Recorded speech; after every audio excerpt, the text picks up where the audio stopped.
Yeah, what's happening? What's happening with it? What's happening, everybody? What it do? What it do? Yeah. Welcome in.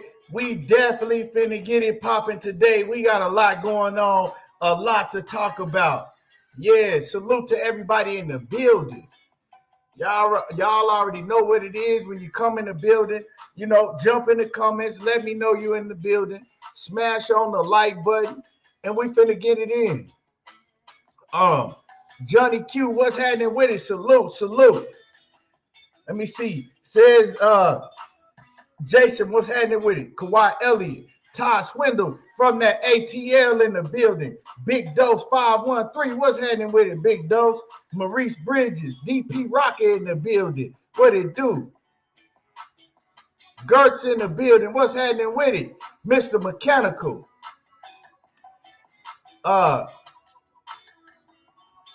Schmonkey, what's happening with it? Louis out loud, what's happening with it? Big Block, Marcus Smith, the Queen Lori Reed is in the building. Yeah. What's going down with it? Yeah, like I said, when y'all come in the building, make sure that you hit the like button, smash on the like button, and jump in the comments. Let me know you're in the building.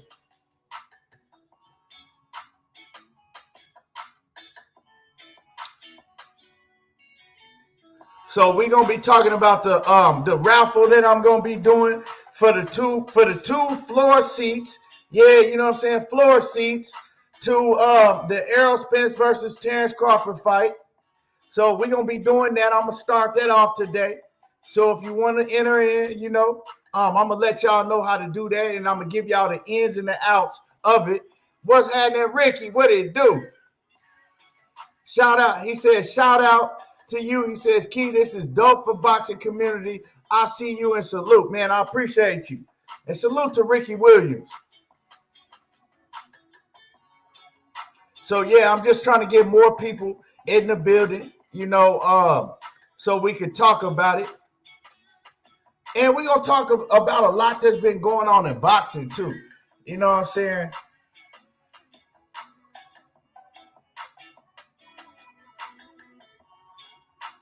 We're gonna talk about a lot that's been going on in boxing too. So yeah.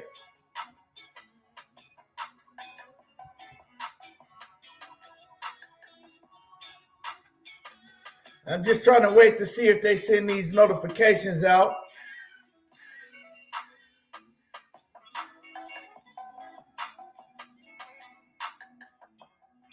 So like I said, y'all do me a favor and hit the like button. Y'all smash on the like button.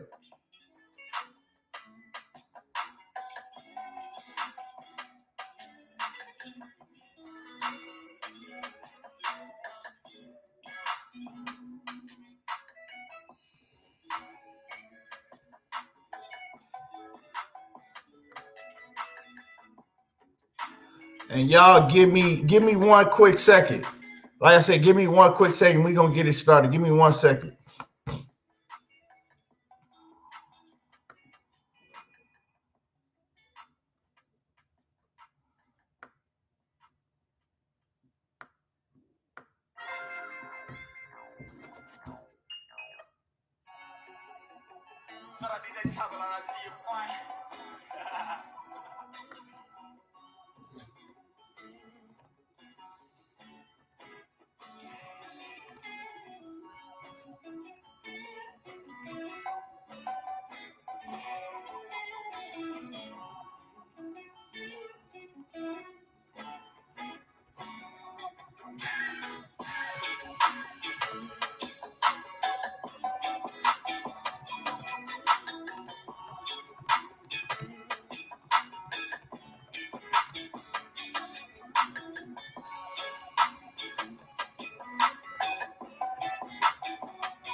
Quee, what's happening with it? Salute, salute. So yeah, so let's get it started up.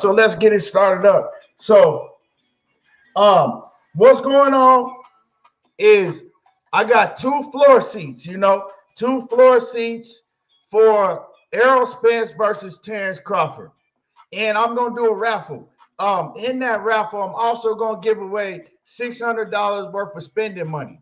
Now, if you want to enter the raffle, it's $100 to enter the raffle. These tickets, they're not cheap. So I'm not just gonna give the tickets away because I know it's weirdos that's gonna come in here crying and complain and tell, oh man, we're not. Well, if you don't want to enter in, you don't gotta enter in. But it's $100 to enter in the raffle. And I'm gonna let you know like this: the tickets was hella expensive. So, like I said, $100 to win a raffle, that's nothing. If you want to go, like I said, I'm gonna give you two tickets, floor seats, up close. Also $600 worth of spending money, and yeah, that's what it is. So if you want to enter in the money, you can cash out, and I'm gonna write everybody's name down. And I believe the deadline is July the 3rd. I'm gonna have a July the 3rd. That's when I'm gonna do the raffle, and then the winner, I will have them come on the show. Now I'm gonna tell y'all like this: if not enough people enter in, I'm not gonna do the raffle. So I'm gonna send everybody's money back. So if because people say they're gonna enter in and then they bullshit. So if not enough people enter in, I'm going to send your money back. That's why I'm doing it by Cash App. So it's easy for me to send everybody's money back if we don't get enough people that enter in the raffle. So if you want to enter in, like I said, you can tell whoever you want to if you want to enter in. It doesn't matter how many entries you do. You can enter. You can do as many entries as you want. And yeah, so that's how we gonna do it.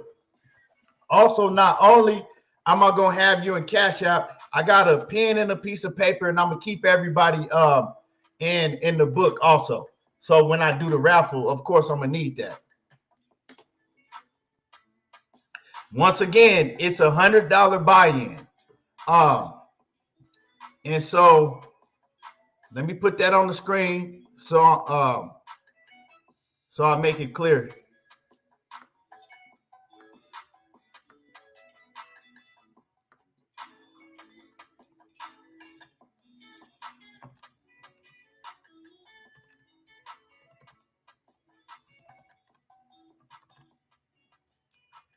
Let me see.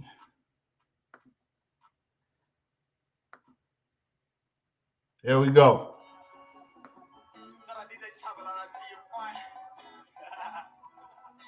Okay. So like I said, if you want to enter the raffle, that's the information right there. That's the Cash App. And yeah, that's just what it is. So like I said, these ain't no nosebleed seats. These ain't cheap seats. For the two tickets, it was $8,300. So, a lot of people think that you're just supposed to, give them to them, and I'm not doing that. So I'm gonna make it clear. So yeah, if y'all want to enter the raffle, that's the information. And hey, on July the 3rd, the day before 4th of July, I will be doing the raffle. And if it's not enough people to enter in, I won't be doing the raffle, and I'll be sending everybody monies back. So yeah, that's just what it is. Diana, salute, Queen. Quee in the building. What's happening with it, Quee?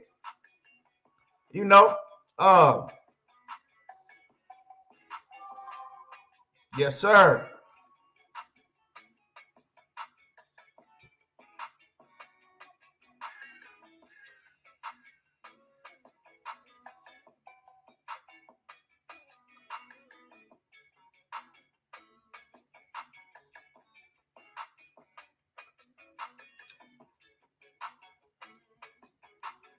So yeah. So anyway, other than that, let's talk some of this boxing.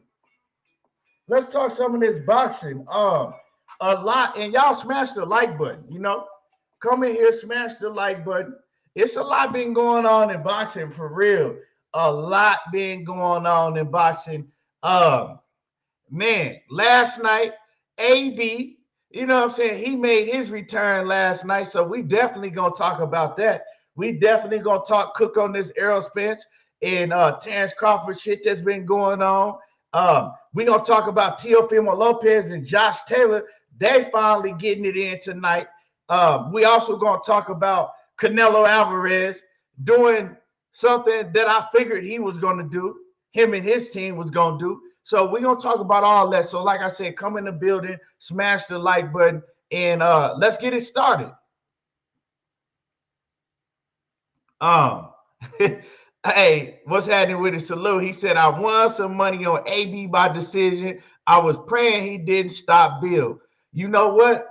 I was trying to bet on the decision too, but the betting site that I got, they wouldn't let me bet on the decision. It was just straight, the straight victory. It was straight money line. So you couldn't bet. And he was like a minus 1,800. And for those who don't know what that is you got to put up $1,800 to win $100. So that ain't no money, That's not no money at all. So I wouldn't, but we're going to talk about that fight. We definitely. My man Alondras, he just entered the raffle. So hold on, let me get his name in here in this notebook. Hold on. Get these. Let me get my man's name in this notebook.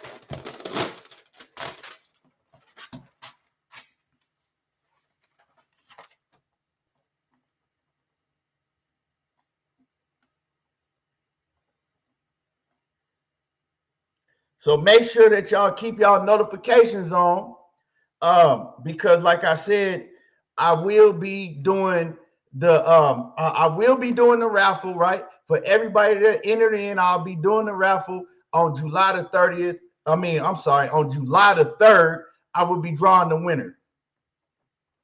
So let me get my man in here. He the first one to enter the raffle. Hold on.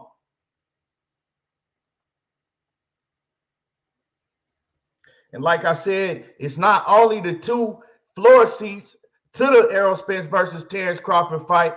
It's also $600 in spending cash. And you can do what you want to do with it. You want to take the tickets and sell them. That's on you. I can't tell nobody what to do to it, but hey, it is what it is. And the $600, some people they gonna need plane tickets or whatever you want to do with it.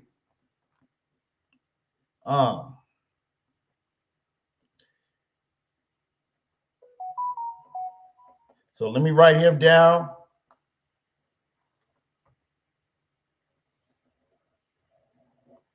Okay, my man Dimitri, he just entered the raffle.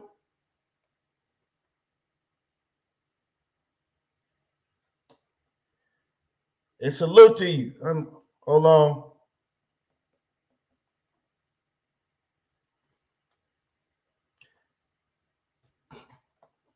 Yes, sir.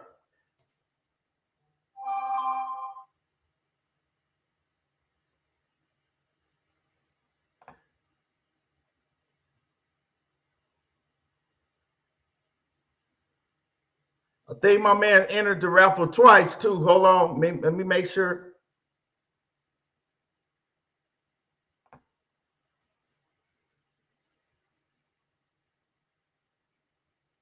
Okay, now he got.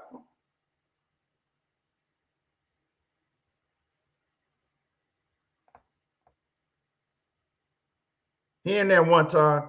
Let me see.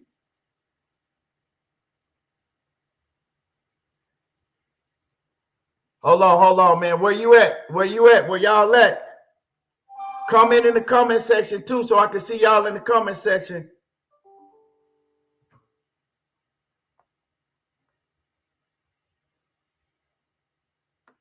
Like I said, you can enter in as many times as you want. But let me right now, what I'm doing is I'm writing y'all names down. And let me see. I got a few notifications from my man's Dimitri. So I want to make sure and see how many times he entered in.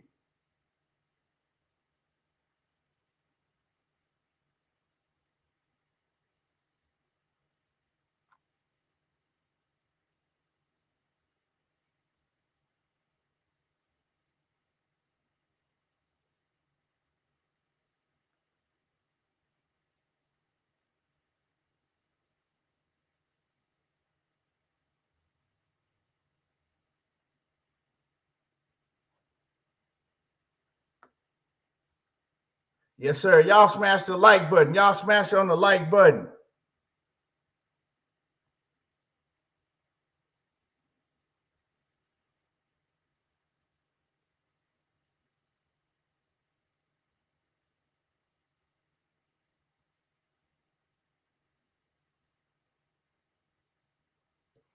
Okay.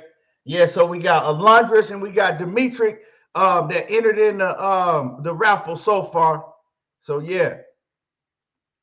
But like I said, the info is on the screen. So if you want to enter in, I will be writing everybody's names down and keeping up with it. Now, let's see. Now, where was he at? So, man, where we gonna start at? Well, I guess we can start with AB. We can start with AB. AB, man, he made his return to the ring last night. And let me see where I want to go with this. So you can see it was a huge size difference between Adrien Broner and Bill Hutchinson's right off the bat, right? They said that Bill Hutchinson they had him listed as 5'8", and they had Adrien Broner listed as 5'7". Obviously, right off the bat, you can see that was wrong. Hutchinson was no 5'8". AB was taller than Bill Hutchinson, and he was way bigger than him. You know, AB, he still got a long ways to go to get his body back to, you know, what we used to seeing AB look like, because he was still flabby. You know what I'm saying? He didn't have no abs or nothing like that. He was still a little flabby around the waist, but it was just a huge size difference. You know, this guy Bill Hutchinson was pretty much the perfect opponent to put AB in the ring against, coming off a 2.5-year layoff, you know, and then before that, AB was coming off another 2-year layoff. So AB has probably only had 2 fights in almost 5 years. You know what I'm talking about? So one thing I did notice is AB went out there and he let his hands go. Yeah, he went out there and he actually let his hands go. He was snapping the jab. He was using check hooks. You know what I'm saying? He was throwing his uppercut. And by the way his body looked, I didn't think that he was going to be in shape enough to let his hands go, because, you know, when we see Adrien Broner in shape, he don't let his hands go. So I was surprised to see Adrien Broner let his hands go.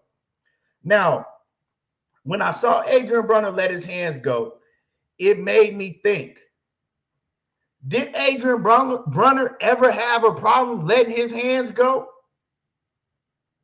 Or was it the competition that he was fighting, where something in AB's head, he don't want to let his hands go if it's, you know, I'm saying, if he thinks the firepower is going to come back at him, or if his opponent hit hard. Because we seen AB, he was walking through Bill Hutchinson's shit. Now, Bill Hutchinson, he landed some big shots on AB, but it wasn't phasing AB because Bill Hutchinson can't punch. Like, we could tell, like, that AB was just knocking that shit off like there was flies. You know what I'm saying? So it makes me wonder, does AB have a problem letting his hands go? Or is it because of the competition that he was fighting? Because he had no problem letting his hands go against Bill Hutchinson last night at all. You know, now I know that they said that AB hurt his hand in round number, I think Don King said round number 5, but AB didn't hurt his hand until round number 9. I saw when AB hurt his hand. Because he made like a owl gesture, and he was wincing, you know, and that happened in round number 9. But you know, I've always thought that AB just had something in his head to where he couldn't let his hands go. But now I'm thinking like maybe he don't have a problem letting his hands go. Maybe it's just because of the competition. You feel me? Maybe it's the competition. So we'll see. We will see. You know, AB still got a long way to go.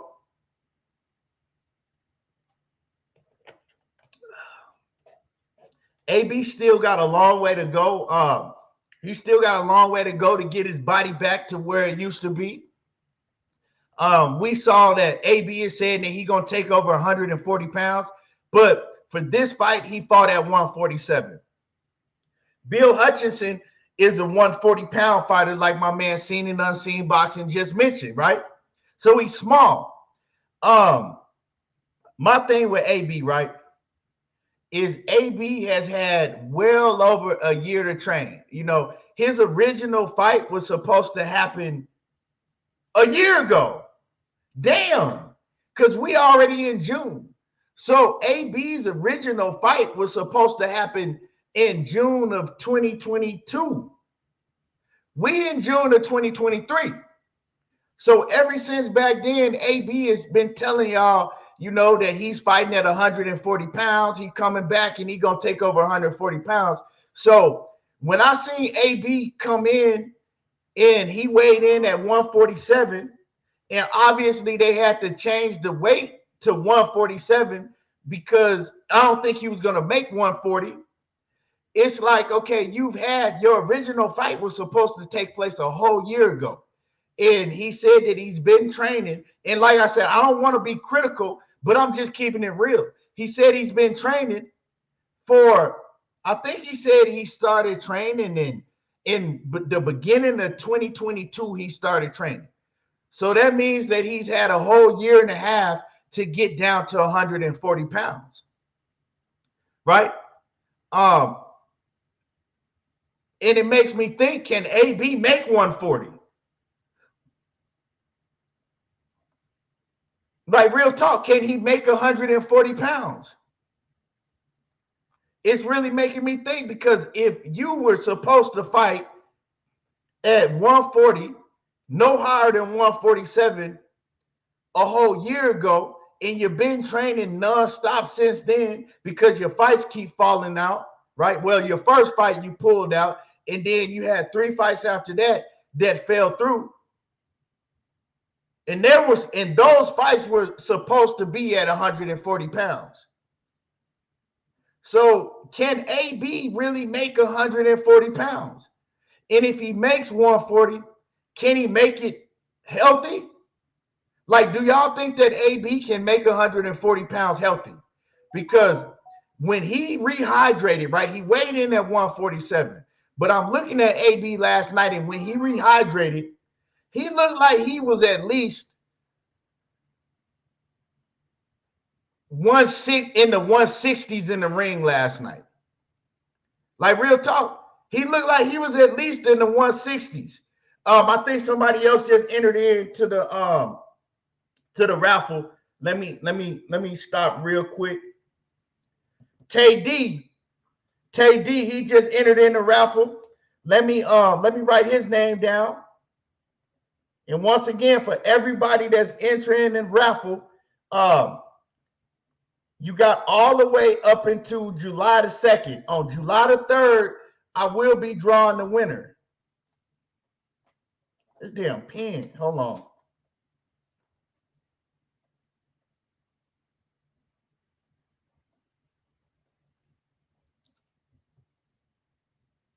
Now, how I'm going to do the raffle, right? Real quick, how I'm going to do the raffle is what I was going to do is I'm pretty much just going to do an old school style. I'm going to put everybody's name in the bucket, shake the bucket around, and draw the winner. Now, if y'all want me to do it a different way, I'll have to get with Ricky Williams. And Ricky Williams, he could, he going to have to show me how to use that little spill, the little wheel spin thing that Ricky used. I seen Knockout use it. He gonna have to show me how to do that. But other than that, I was just gonna pull the name out the hat. And then also for the people that be coming under the go, man, he's trying to scam. I'm not gonna scam nobody. Real talk. If you know where I came from, we don't play those type of games. So straight up for anybody that's gonna come in talking about it's a scam and all that, I don't play those type of games. Now, what I'm gonna do is if the winners, if the winner, because I'm only picking one winner, right? They gonna get the 2 tickets and the money and all that. If the winner wants to come on the show, right? When I announce the winner, if they want to come on the show, I'm gonna have the winner come on the show. I know some people they not comfortable with coming on camera and all of that, but yeah, I'm gonna have the winner come on the show if they want to. Young World, what's happening with it? Salute. Zone 6, what's happening with it? Salute. So yeah. So I got it's only 3 people that entered in now. Like I said, if we don't get enough people that enter in, I'm sending everybody money back. And that's why I'm doing it on Cash App, because it's easy for me just to refund people money back on Cash App. So yeah, that's how we gonna do it. But so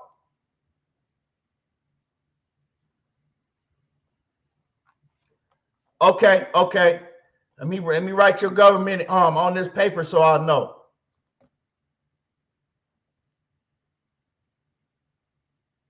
And if y'all want to give me your government name, y'all can write that in the Cash App, because you can write little notes in the Cash App too.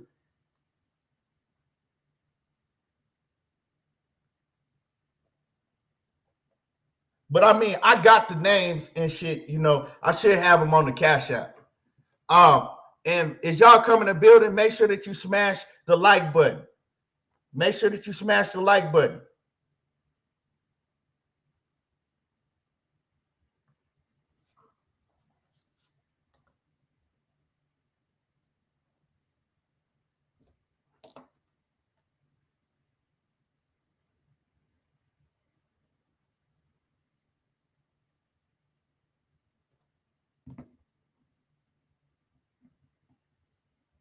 So yeah.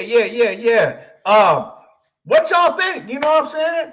Y'all in the comments, do y'all think that AB, do y'all think he can make 140 pounds? And do y'all think if he does make it, can he make 140 healthy? Because Adrien Broner and Don King, they calling out some big names. They calling out big names like Ryan Garcia. You know what I'm talking about? Also, Oscar De La Hoya, he's come out and he's calling out AB to fight Ryan Garcia. That's a big fight. You know what I'm saying? I think that AB, he gonna need a few more fights in before he try to fight somebody like Ryan Garcia. But if AB, he could get, let's say, at least one more fight in, he could show that he can make 140 pounds. He could look good doing it. Well, hey, if he want to fight Ryan Garcia, that's a big money fight. I think that's a big money fight, because you got a lot of Adrien Broner fans that still believe in him. You got a that'll people that'll say, oh man, AB will beat Ryan Garcia. If AB get one more fight in, he'll knock out Ryan Garcia. Now, I think y'all nuts if y'all think that Adrien Broner can beat Ryan Garcia.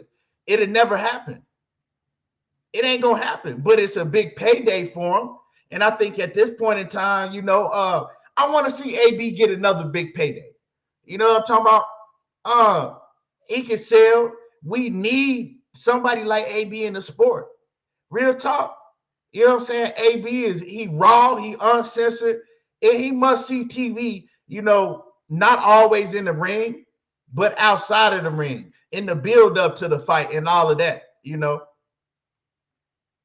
So, yeah, Cassandra, I know you got to rock with AB, you from Cincinnati, but he's not beating no Ryan Garcia. Now, AB might have a chance to beat Rolly. That's a fight that I would put Adrien Broner in before I make a Ryan Garcia fight. Because, see, if AB and Rolly fight, I look at the fight like this, right? It's kind of, that Rolly got a weak chin. AB got a tough ass chin. AB is durable. But it's all about how AB goes into that fight. If AB go into that fight and he feels Rolly power, and then he's scared to get hit, and he turns back into the AB that don't let his hands go, well then Rolly will beat him. But if AB go out there and he hunt down Rolly and he lands some big shit on Rolly, he can stop Rolly, because Rolly, like I said, Rolly ain't got the biggest chin. But I think Rolly and AB, that's a 50-50 fight. Now, AB in his prime, he walking through Rolly. AB, you know what I'm saying? The old AB, like the 2013 AB, 2014 AB, he's walking through Rolly. But we got to be real with it. We got to be real with it. Young Billy, YB, what's happening with it? I see you in the building. We got to be real with it. AB is not that Adrien Broner no more. You know what I'm talking about? He'll never be that Adrien Broner no more. Tunnel Vision says Rolly will stop AB. I'm not going to say that Rolly will stop AB, because AB do got a strong-ass chin. You know what I'm saying? He got a granite chin. And one thing about AB is he know how to survive. You know what I'm talking about? If AB think that he finna get knocked out, he's going to hold you and grab you. He going to grab the fuck out of you and grapple you and wrestle you. Well, I don't know if that's gonna work with AB, because with Rolly, because Rolly's strong as fuck too. Rolly like to do all that grappling and wrestling too, and Rolly has a mixed martial arts background that's built for that. So I don't know, but that's a fight that I think Rolly and AB is a much better fight that's gonna sell bigger than AB and Ryan Garcia. Because if you know boxing, like, you're not picking Adrien Broner. And I'm sorry, Cassandra, I'm not talking about you. I know that you got to roll with AB because he's from Cincinnati. That's your home state. So excluding Cassandra and everybody that's from Ohio and Cincinnati, everybody else, if you keep it 100, Adrien Broner can't fuck with Ryan Garcia. He's gonna go out there. He either gonna get knocked out or he's just gonna get beat up. What I saw last night is Adrien Broner is very, very slow on his feet. He don't have his reflexes no more. And he don't have absolutely no head movement. Like, he don't have no head movement at all. Like, Bill Hutchinson was hitting Adrien Broner with everything he threw at him. If Bill Hutchinson had some power, and if Bill Hutchinson was halfway good, it would have been a bad night for AB. Like, that shit would have been real, real bad for Adrien Broner if Bill Hutchinson was halfway good.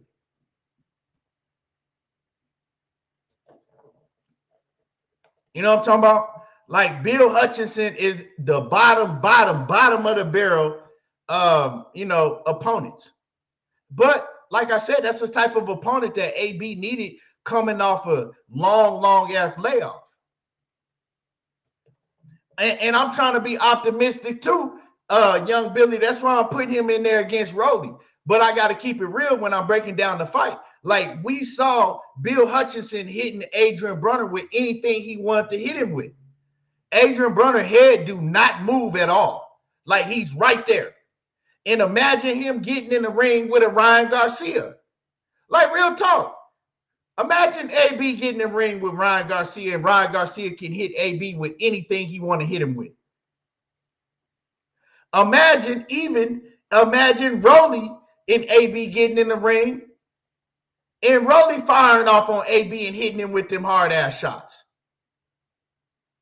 If you can't get out the way of Bill Hutchinson's punches, and if a guy like Bill Hutchinson can hit you with anything that he throws at you, imagine those same shots coming at Adrien Broner with motherfuckers like Rolly that got strength and power like I ain't gonna say, well, I'm gonna hold that off, but he got a whole bunch of strength and power, He got special strength and power. And then Ryan Garcia that got the speed and power behind it. King David is alive says he has no neck. So but AB, he need about 2 or 3. He need at least 2 more fights to get his sharpness back. Because I think if AB, the old AB would have stopped Bill Hutchinson because he was missing a lot of shots when he would get Bill Hutchinson hurt. Also, he wasn't able to keep Bill Hutchinson from grappling him and grabbing him up, and surviving. Because Bill Hutchinson, man, one thing about that dude, he tough.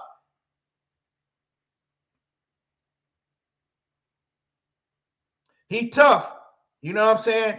David Butt says, I wasn't impressed by Ryan Garcia's last performance to that optimistic. Come on. Well, we don't have to be that optimistic. We talking about Ryan Garcia in the ring with Adrien Broner, not Ryan Garcia in the ring with Gervonta Davis. That's a big, big difference. I don't know what I need to do to make you understand that. You know what I'm saying? All right, we're talking about Ryan Garcia versus Adrien Broner, not Ryan Garcia versus Tank Davis.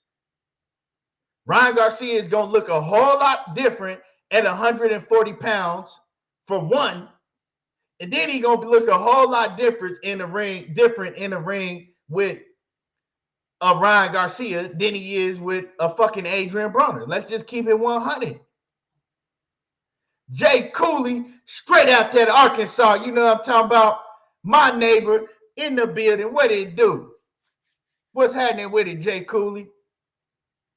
So, I mean, y'all, if y'all watch boxing, that's just common sense.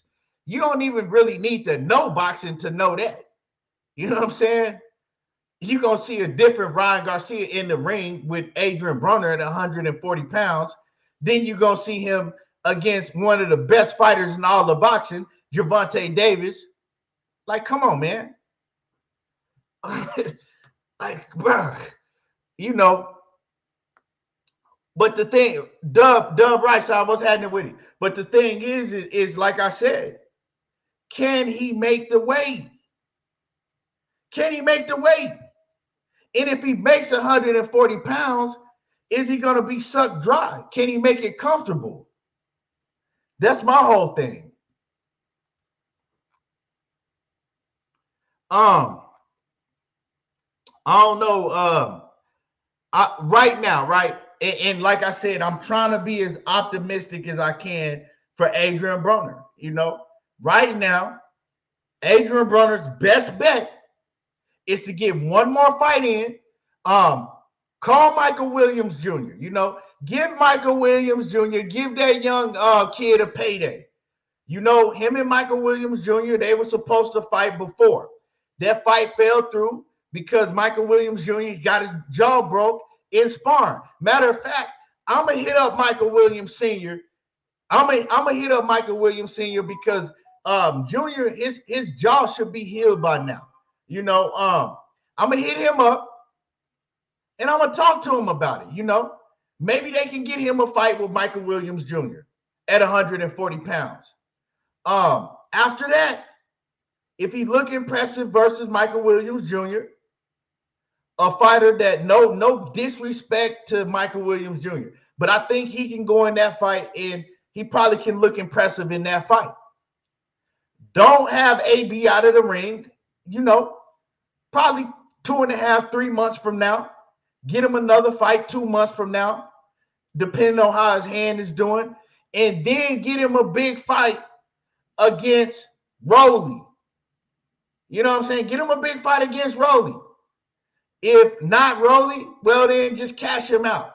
Get him a cash out fight against Ryan Garcia to where he could get a big payday.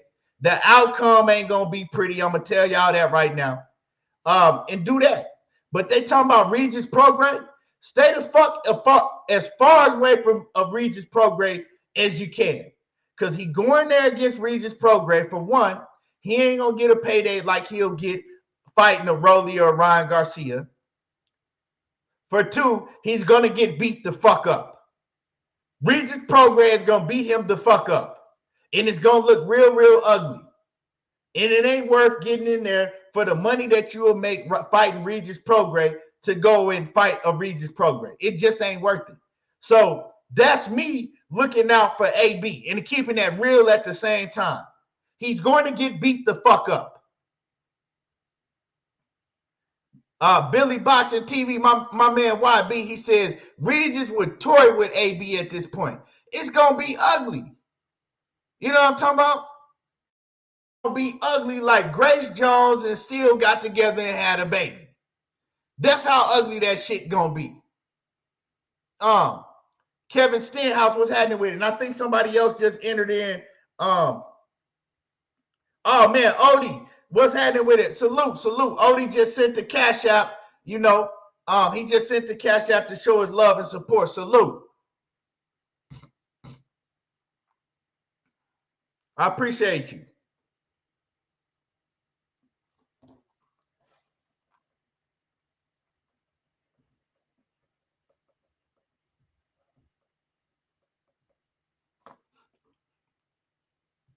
Yeah, so like I said, man, I want to see AB get a bag. Like me, I'm realistic.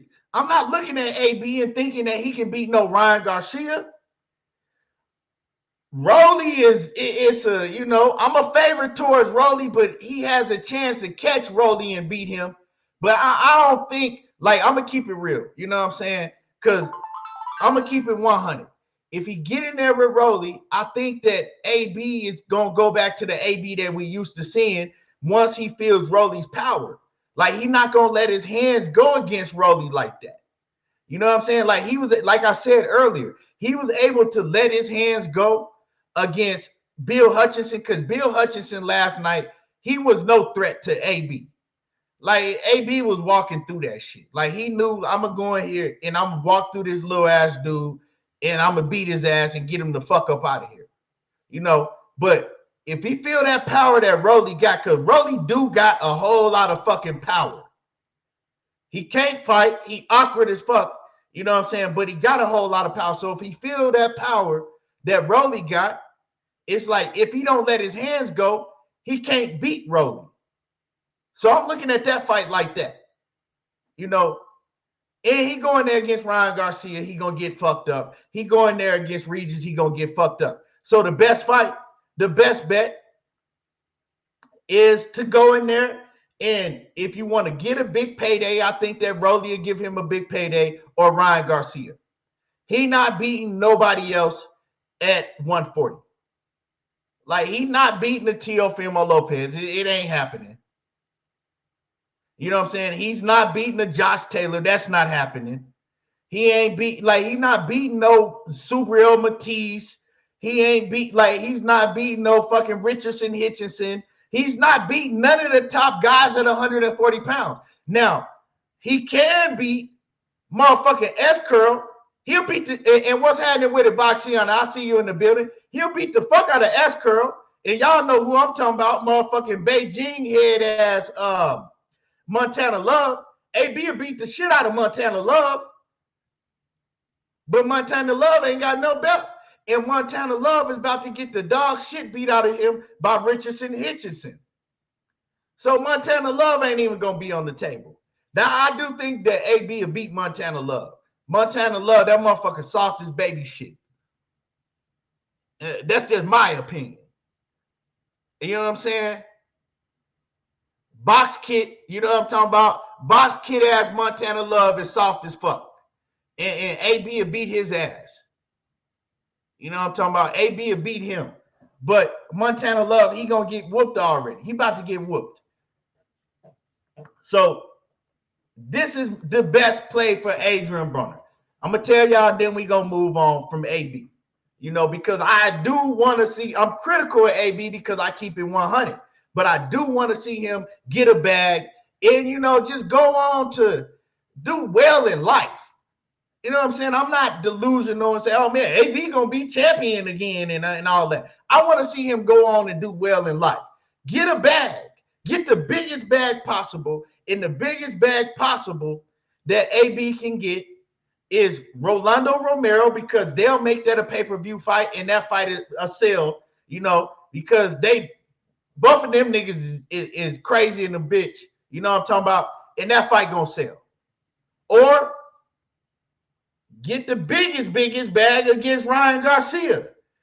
That fight ain't gonna end pretty for AB, but go get the bag.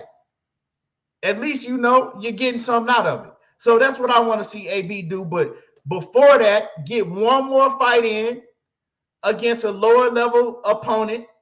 You know what I'm saying? Get you a knockout and then talk all the shit on the microphone and call out one of those two. Stay the fuck away from Regis Program. You know what I'm talking about? If Adrien Broner think that he can fuck with Regis Prograde, he must be smoking on that motherfucking Omaha, that goddamn good old Omaha loud pack.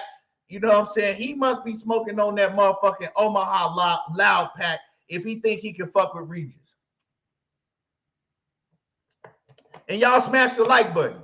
You know, if you in the building, you ain't smashed the like button yet, smash on the like button. The like button is free. It don't cost nothing. Smash the like button. And like I said, if y'all want to enter into the raffle for 2 floor seats and $600 spending cash, these are great seats up close. 2 floor seats to Errol Spence versus Terence Crawford.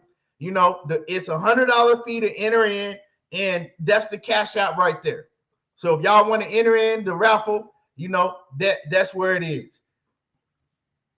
But let's move on. Let me get through some of y'all comments. Let me take some. Let me get through some of these comments.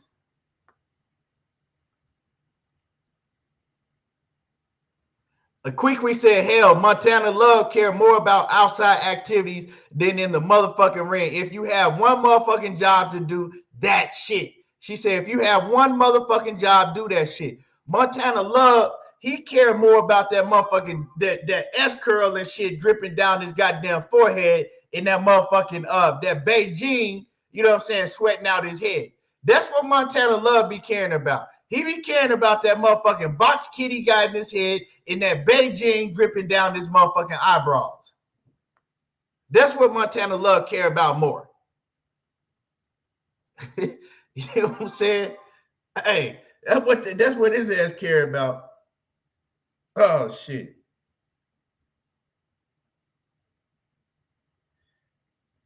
My man David McAfee, he just entered the raffle.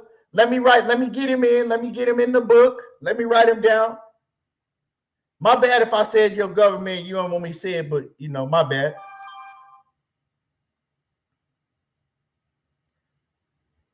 Let me get you in here.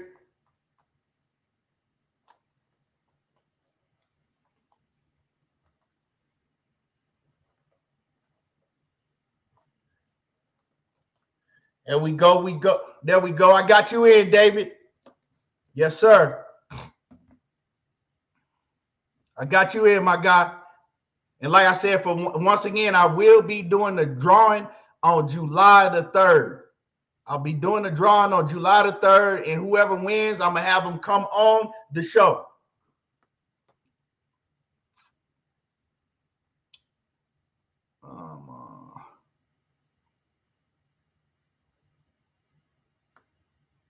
Now, let's get into it, man. Let's talk about this Canelo Alvarez shit. Let's talk about this Canelo. Let's talk about Mr. Canelo Alvarez, right? Now, I got a chance to, you know, I got a chance to go, you know, meet up with David Benavidez a few weeks ago. A couple weeks ago, I got a chance, you know what I'm saying, to holler at David Benavidez live and in person.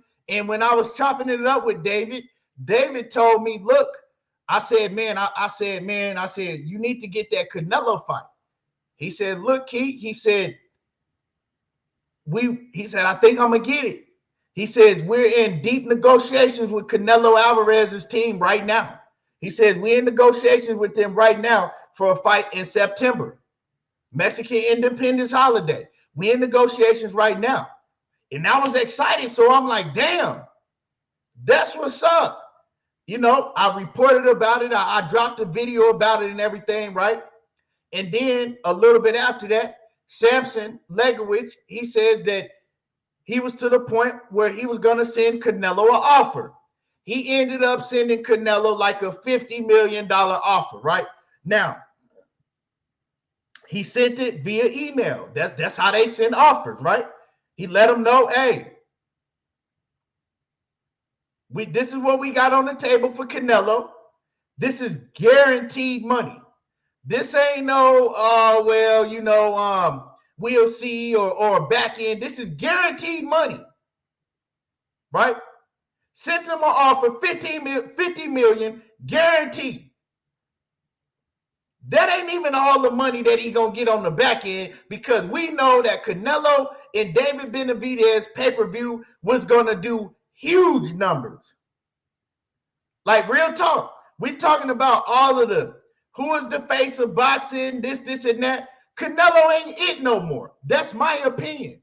Canelo is not the face of boxing anymore. But he could have easily taken that back. Well, I ain't gonna say easily, but he could have taken that back. All he had to do was beat David Benavidez. If Canelo beat David Benavidez, without a shadow of a doubt, he would be the face of boxing. To me, that would be the biggest fight in boxing today. It's going to be bigger than Tank and Ryan. It'll be bigger than Errol Spence and Terence Crawford. It'll be bigger than any fight you can make in boxing, just because of every fan base is going to watch it, and all of the Mexicans are going to come together and pay to see them, right? Everybody want to see that fight. I don't give a fuck if you black, Mexican, brown, purple, white, yellow, goddamn pink, whatever you is, you want to see that fight if you're a boxing fan. Even fans that are not boxing fans would want to see that fight. And this motherfucker, they did not only turn it down, they didn't even respond to the offer. So you get 50 million, they offering you 50 million guaranteed, and you don't respond to the offer? Is you fucking serious? And David Benavidez and his team, they so wrong with it.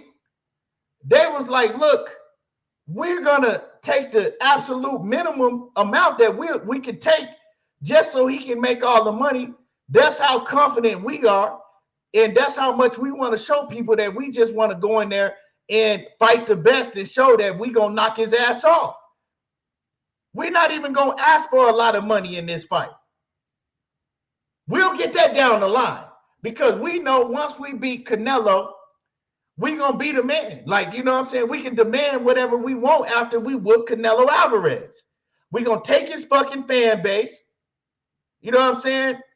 And once we get there, we ain't worried about, we don't have to worry about the money, because it's going to come.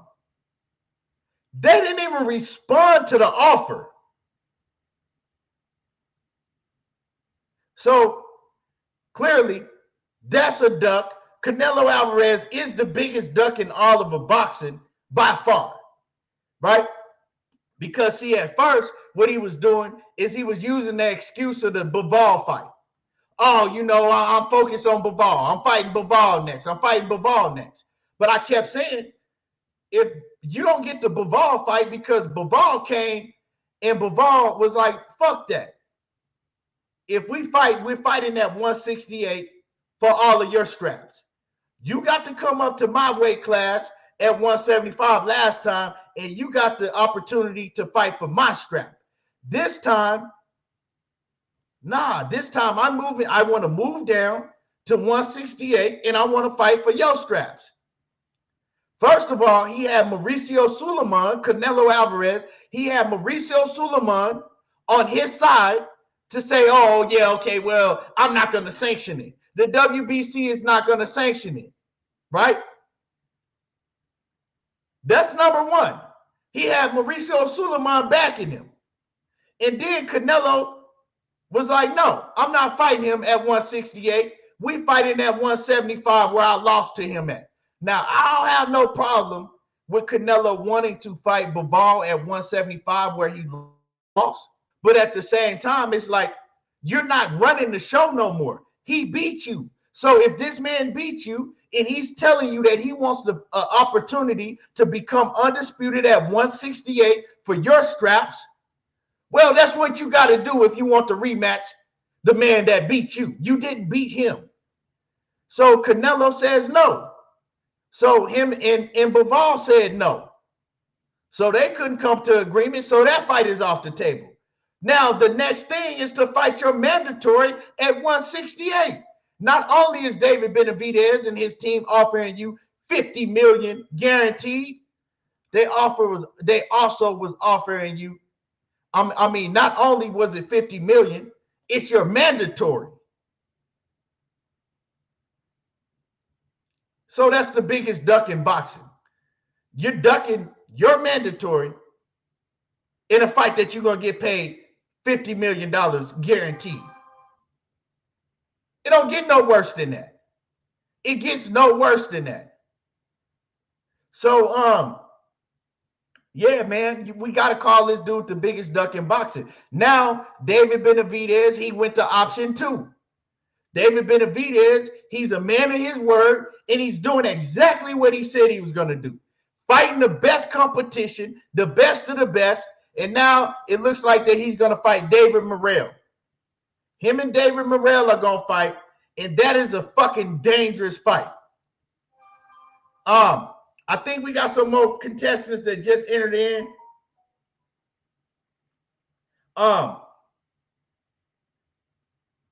My man King Luna, he just entered into the contest. Give me 1 second.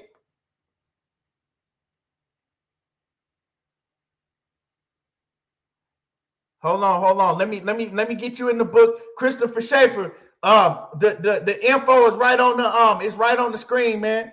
If you want to enter in the info right on the screen, my man King Luna, he just entered in. Let me get you in.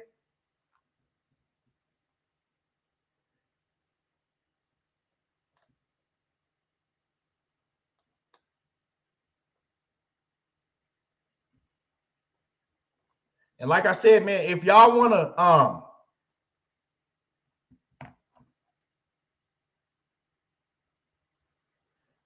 hold on. If y'all want to write your government name in the message, because you could in Cash App, you could put a message, right? Just put your government name in there also.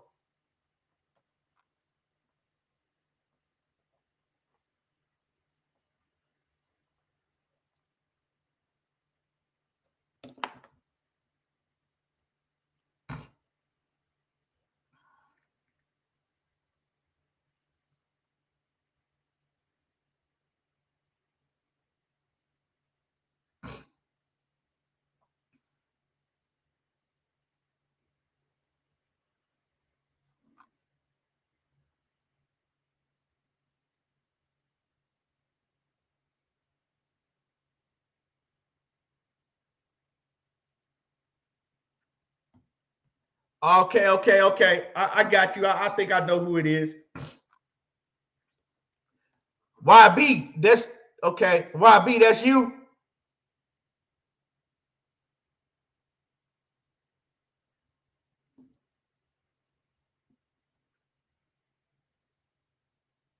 Yeah, but man, Christopher Schaefer, you just Cash App right there. Yeah, you Cash App.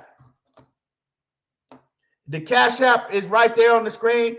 It's $100 entry fee. It's right there on the screen, my man Christopher. I got you, young Billy.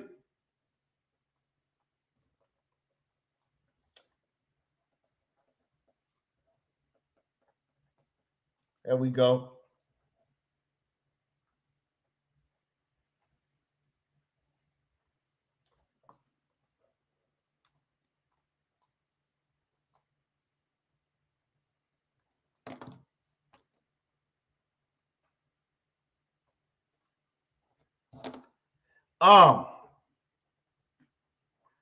So yeah, man, like I said, you can't call that nothing but a duck.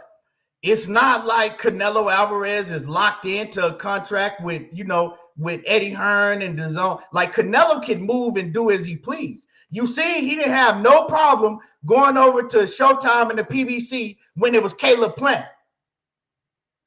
And I fuck with Caleb Plant. Caleb Plant ain't no Rudy Poo. He a hell of a fighter. But Canelo knew he could beat Caleb Plant. In his heart, he knew he could beat Caleb Plant. right? He looked at Caleb Plant as being a fighter that had never really been tested, only by, Uzgatagi, and that was years before. He also looked at Caleb Plant as a fighter that only had like 20 fights in at that time, that was coming off over a year layoff. So, yeah, man, he knew what it was when he fought Caleb Plant.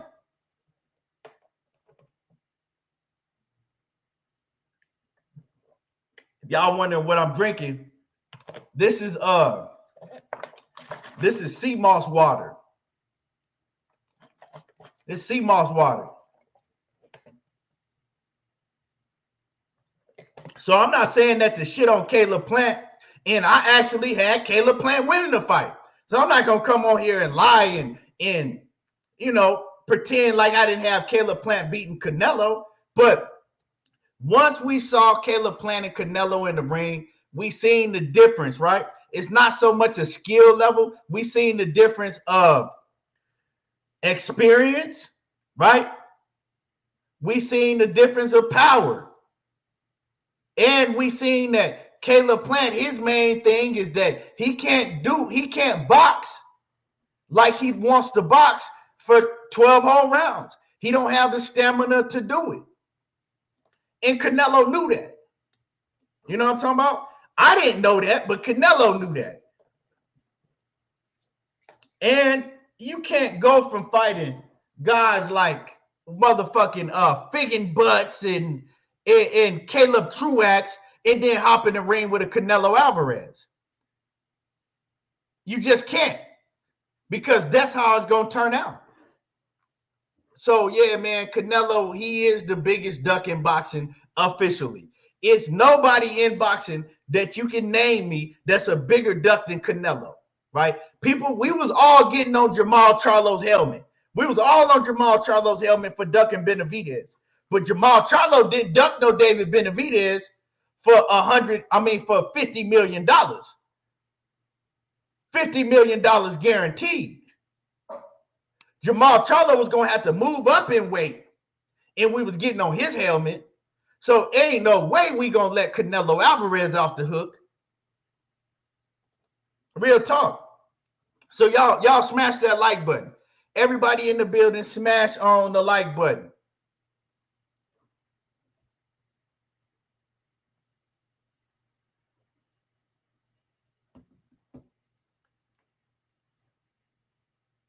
So, yeah, man, that's with that. It doesn't surprise me that Canelo ducked David Benavidez, but when I spoke to David Benavidez, I was trying to be optimistic about the situation when David told me that they were in negotiations. You know what I'm saying? I was trying to be optimistic about the situation. You feel me? But it don't surprise me, because at the same time, I was going to be shocked if David got that fight, because I know that Canelo don't want no parts of David Benavidez, right? He would never come out and just straight out say, well, if I don't fight Bivol next, we're going to fight David Benavidez. He wouldn't come out and say that shit. It was always, well, we'll see. And then other times he would get pissed off when they would ask him about David Benavidez. Like, okay, this man is your mandatory, and you get pissed off and you damn near want to fight media because they asking you about David Benavidez? Come on, man. We know what that is. That's whole energy. You know what I'm saying? That's letting the whole world know I'm afraid of this dude. I'm not fighting him. Everybody know that. Canelo Alvarez's biggest fans know that. My man Money Brown TV know he don't want to fight David Benavidez. Ultraman, he says, Key, stop lying. It's sea monkey water. He says sea monkey water. Hell no. All it is the water from when you soak. Like, I soak my sea moss for, like, I'll clean my sea moss and then I'll soak it for like 2.5 days. And just the water from the sea moss soaking in it.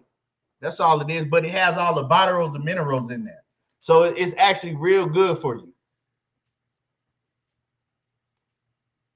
I squeeze fresh lemon in there so that shit don't have that, you know, that sea moss taste to it.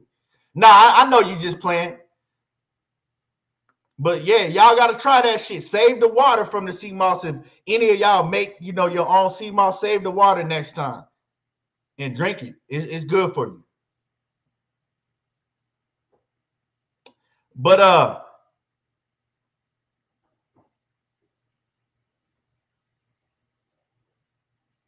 knockout boxing, knockout boxing ain't in the building, my guy.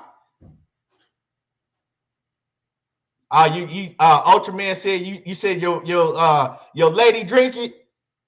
Yeah, it's good for you, man. But yeah, when you get my age, you gotta start, you know, keeping up on your health a lot more. A lot more. But yeah, let's move on, right? I'm sick of talking about Canelo.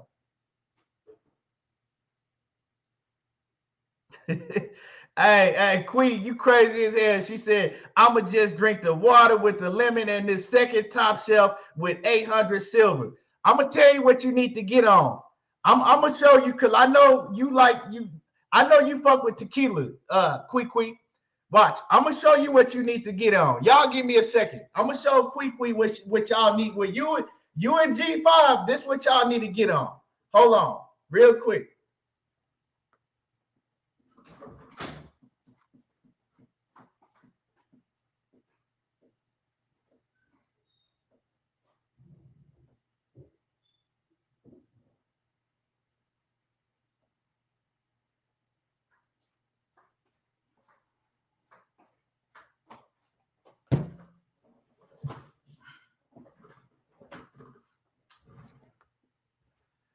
This right here, y'all see it's gone.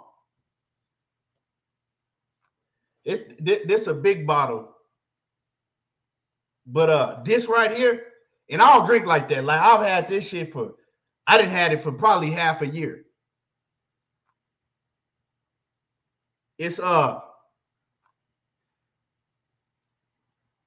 Adictivo. It's spelled Adictivo, right? It's extra anejo tequila. This shit right here is fire. This shit right here is fire right here. It ain't that expensive. It's like, for this bottle, it's like $110. Ask Money Brown. I put money on this, and Money was like, man, everybody in my family tried to drink up my fucking bottle. That shit, it don't, like, you can drink as much as you want. Like, yeah, you gonna feel it, but you can wake up the next day, you're not gonna have no hangover. You're not gonna, you could go to the gym, you could go running, you could do all of that. Yeah, that's what y'all need to get on right here. I'm telling y'all. Y'all, if you buy a bottle, you're gonna thank me.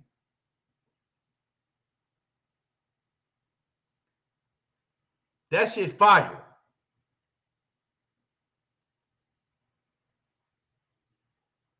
Oh, yeah. I remember that. I remember that. Yep. That right there, telling you. Leon said Tangeray. Man, I'm not drinking no motherfucking Tangeray. I didn't did some things, some bad things on Tangeray when I was young.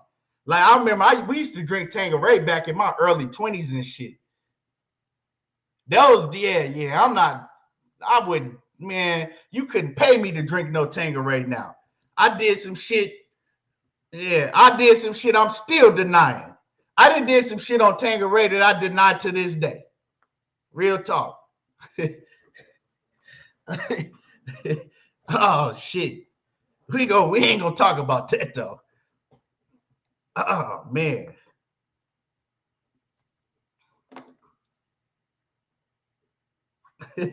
Hey, Tangeray had you, man. Tangeray had you fucked up. Real, like for real. Tangeray, that's that shit that'll put you, man. Nuh-uh. Tangeray and E and J. Tangeray and E and J. Yeah, I'm not fucking with it.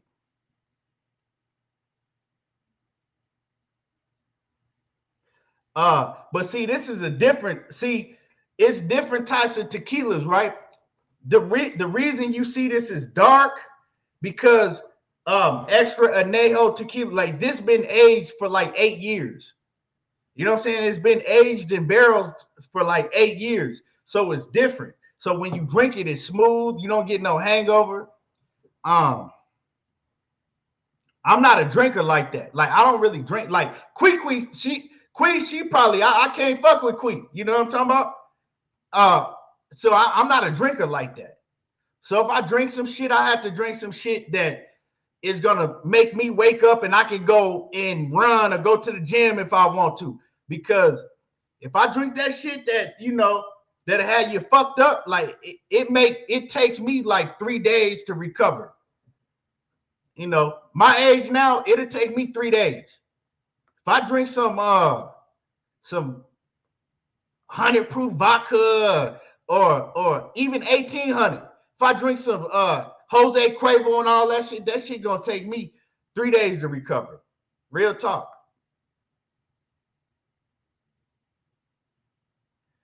You already know we coming back out there, Quee. Now, see, Gina, Gina, she'll fuck with you, Quee. Gina, she'll drink. Me, nah.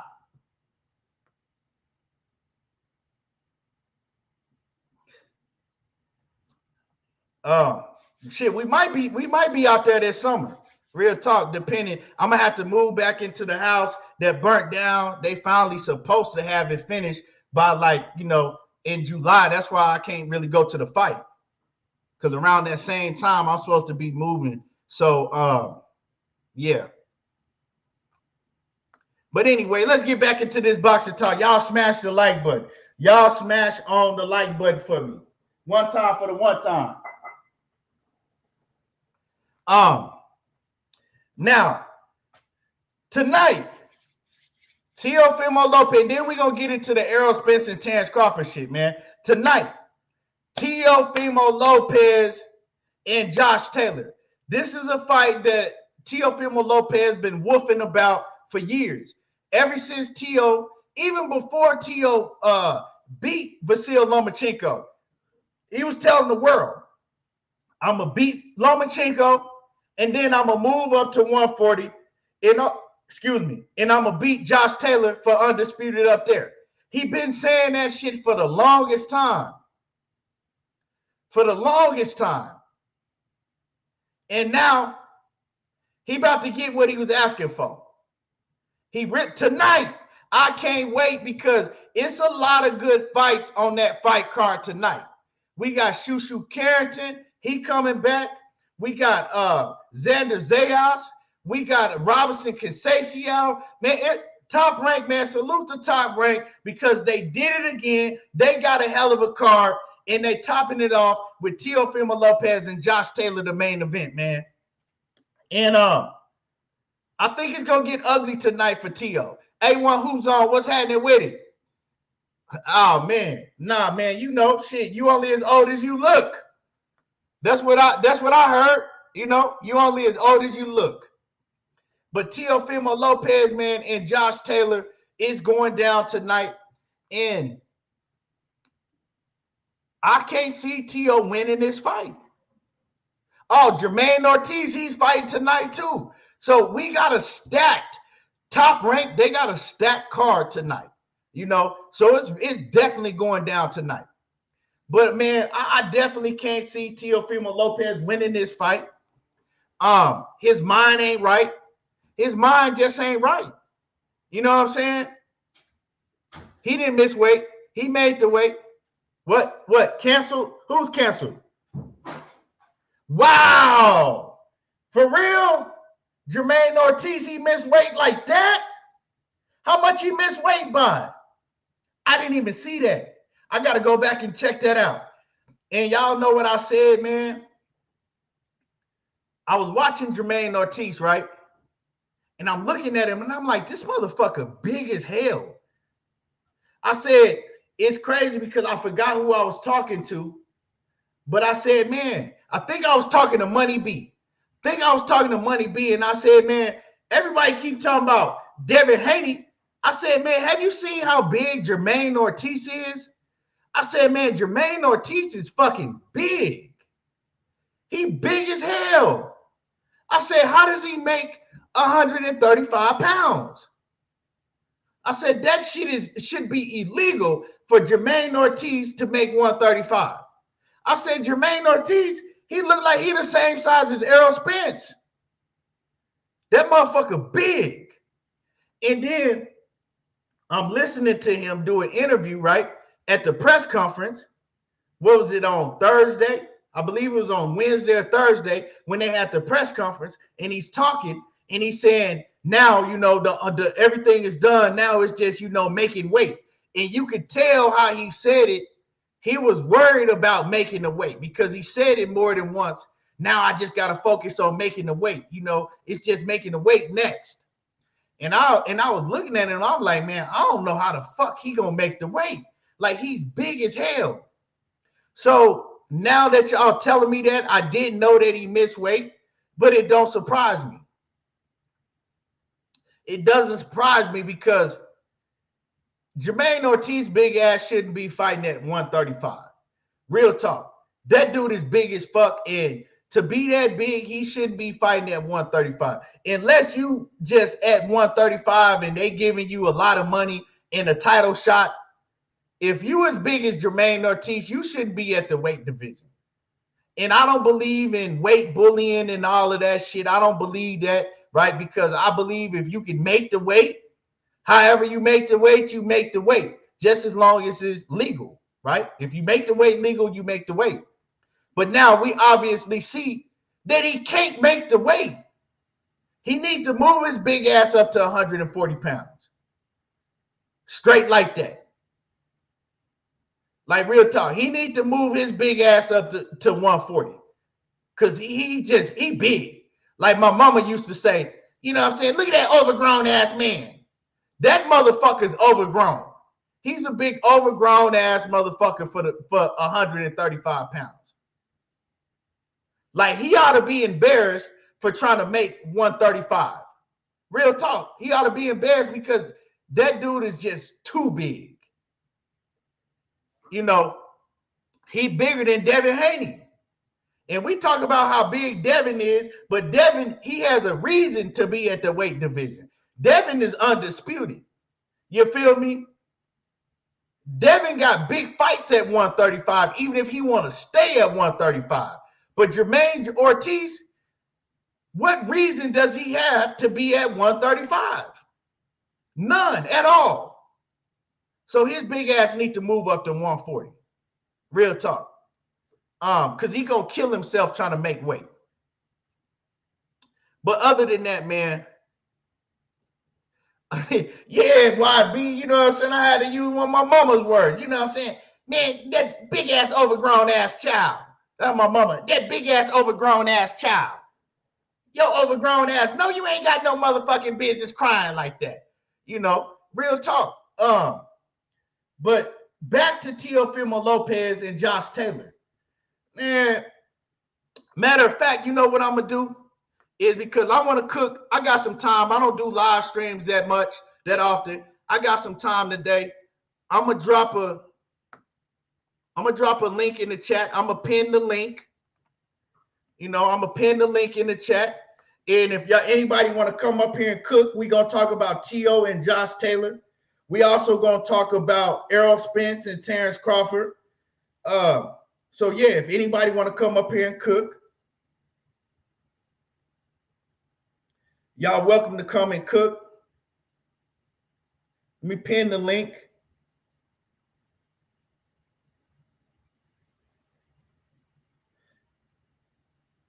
And smash the like button also.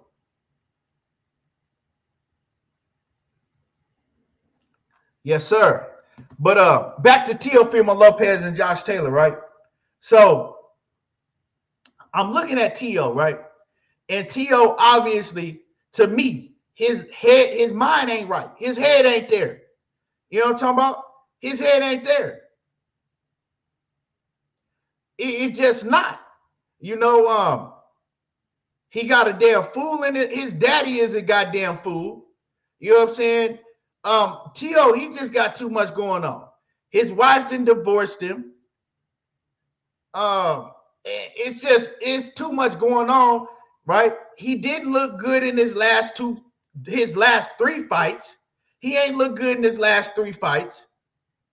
And then you going in there against Josh Taylor. The only good thing for Teofimo going into this fight with Josh Taylor is Josh Taylor ain't been in the ring in a long time. Josh Taylor is coming off of what? A year and a half layoff himself. Josh Taylor didn't look good in his last fight also. That's the only good thing that Teo has in his favor. But Teo got so much of shit that's not in his favor. Wife then left him and divorced him. And the only reason that I'm talking about this, right, his personal life, is because Teo, he talked about it, right? He let it be known. He's talked about it in several interviews, right? So that's the only reason I'm talking about it. If he hadn't come out and he wasn't talking about it, I wouldn't be talking about it because it ain't none of my business, right? But he's letting it be known. So that's the only reason I'm talking about it. His wife then left him, right? She won't let him see his kid. She wasn't fucking with him in the first place. You know what I'm saying? My opinion is she came in the picture. She was trying to take over shit. Just like Josh Taylor said, he mentally weak. She seen he was weak. She came in the picture, right? She knew he was going to come into a lot of money. And then when the pickings was right, she ran off and divorced his ass. Also, she was probably tired of him and his motherfucking daddy. So I ain't going to just put it all on her because she was probably tired of his motherfucking daddy because his daddy is like all up in the camera. You know what I mean? He can't do nothing without his fucking daddy. Every time this man do an interview, his daddy in the background screaming and yelling. Or his daddy taking the motherfucking microphone, jumping in front of the camera. Like, it's crazy, man. And he ain't grown enough. I guess he ain't. That's the word I'm gonna use. He's not grown enough yet to tell his daddy, look, chill out. You know what I'm saying? I got this. This is my career. I know you my dad, but hey, you need to back up. Give me 5 feet. Give me 5 feet. Give me a little bit of room. Let me handle this. He ain't grown enough to tell his daddy that yet. And so he just got too much of shit going on. And now he's saying his ex-wife is trying to take everything that he got. Well, duh, you dumb motherfucker. You didn't see that before you married her? Like, this is my thing, right? And I said this on one of my videos, right? And this is for all the young cats. If you got a woman, right, and you having just a whole lot of problems with her, like everybody got problems in relationship, you know what I'm saying? Like, everybody gonna go through small problems and have arguments, and that's just what it is. But if you always having like big ass problems, like before years ago, he was crying and talking about how her family was trying to take over everything, right? How he was forced to move to Arkansas. He had to move his training camp to Arkansas, and he from motherfucking New York. Her family came in. They was demanding, tried to take over everything he had going on in his career, right? They trying to run shit. He was crying about that. She came in. She was trying to take over everything from the jump. He was already having a bunch of problems with this woman before he married her. So what I'm saying is, you having these problems with a woman or a man, going off and getting married to that woman or man, that shit is not going to change the problems. Right? Why the fuck you going to go run off and get married when y'all already having a bunch of fucking problems? Getting married ain't going to change the problem. It's going to actually escalate the problems that you having. Real talk. It's going to escalate the problem. And so she knew that he was mentally weak. He went off and married her. She probably talked him into the shit. And now she in the money. She good. Now he cried talking about she trying to take everything I got and she wants to let me see my child. Well, you didn't see that. You know what I'm saying? You didn't see that in her before you ran off and married her? So yeah, when Josh Taylor says this motherfucker is mentally weak and he let a woman run his life, ruin his life, that's exactly what he did. Now he's young, you know. Hopefully he learns from it. You know what I'm saying? Because he's young. Hopefully he learns from it. You know what I'm saying? Because that's one thing I gotta say in his favor. You know, a lot of cats, they young. You know, some dudes at that age, they don't got the game like that. So he ain't no better, obviously. But he's going through too much. And I'm gonna let my man Dub Right Side cook on this. Man, how you what's your take on this whole Teofimo Lopez, Josh Taylor thing and everything that Teo got going on, man? Man, first thing, salute, Key, man. Much love and respect. You know what it is. Shout out to everybody in the chat. Man, it's interesting when you brought this point up because, first off, in this fight, it's two different aspects. It's the mental aspect, and then it's the actual fight that's going to take place. So, speaking on the mental part for Teo, to have your dad in your corner, one thing a lot of people, me included, when you have your father there, a lot of times they can help you avoid some of them roadblocks, some of them pitfalls, you know what I'm saying? And his dad definitely an active father in his life. For the good, for the bad, you know what I mean? It is what it is. He's very active. So it's interesting that his dad didn't help him avoid this situation. But at the end of the day, like you said, he's young. I know me personally, I done made some dumbass decisions as a kid, or not necessarily a kid, as a young man. Being 25 years old, he can definitely recover from it, but you got to learn from it. You got to make better decisions, and you got to grow from this situation. The problem is that he's allowed this to affect him for, in my opinion, at least the last two fights, if not longer than that. And so when you have this, and now you get into the press conference, you talk about aim. What would you say? The theorist, or excuse me, the philosopher Teofimo Lopez Jr. Aim for death because life is where, or because that's where life starts. I don't know what it means, but all of a sudden he done became wise beyond his years, so he knows things that we don't know. I hope it don't affect him, but it's obviously showing some effects on him. I think he's wearing a lot on his shoulders coming into this fight outside of the ring. I think a lot of the antics, a lot of the things he says is kind of to deflect off of that situation. And I really don't think he believes a lot of what he's saying right now. So I think he's coming in bad in a bad mental space. But overall, man, I wish nothing but the best for him. The problem is when you're going up against a fighter like Josh Taylor, you got to be there all the way mentally. Now, one thing people don't talk about, if you listen to anybody who knows or who has seen or speaks on what Josh Taylor does outside the ring, us being in the States, we don't hear as much on Josh Taylor, but Josh Taylor got his demons outside the ring as well. You know what I'm saying? If you listen to him in the press conference, he spoke on how he was doing some things, not preparing, especially in the Catterall fight, to come in and be his best self. So he put on a shit performance, according to him. So I think it goes both ways, but just the way Taylor's carrying himself versus how Teo is carrying himself, man, I think that mentally, Taylor has a huge advantage over Teofimo Lopez right now. A huge advantage. As far as going inside the ring, it's interesting because I think that Josh Taylor actually, his style is kind of not necessarily tailor-made, but it's definitely in Teo's wheelhouse.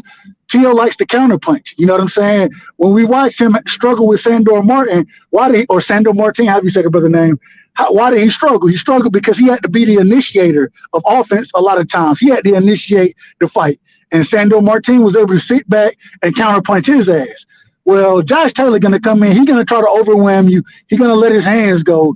And I think that opens a lane for Teo to do what he does best. Sit back, counterpunch, kind of fight off the back foot, fight in the pocket, roll with some of the shots and counter off some of those shots. So I think that this fight, I think Josh Taylor wins the fight, but I think it's a much closer fight, and I think it's a much more interesting fight than, say, the Sandor Martin fight was for Teo. I think he has an opportunity to have success, but it's going to be predicated on when he does get into those spots where he has trouble. What is his corner going to tell him? Is he? We heard in the Sandor Martin fight, we heard certain instructions being given, but he didn't go execute those instructions, right? Now we can say Tio Senior. We done heard the whoop his ass, bro. Fuck, we done heard all of that, right? But in the Sandor Martin fight, he was actually getting pretty decent instructions. He just wasn't listening and going to execute it in the ring. So I look forward to seeing how he comes out this fight.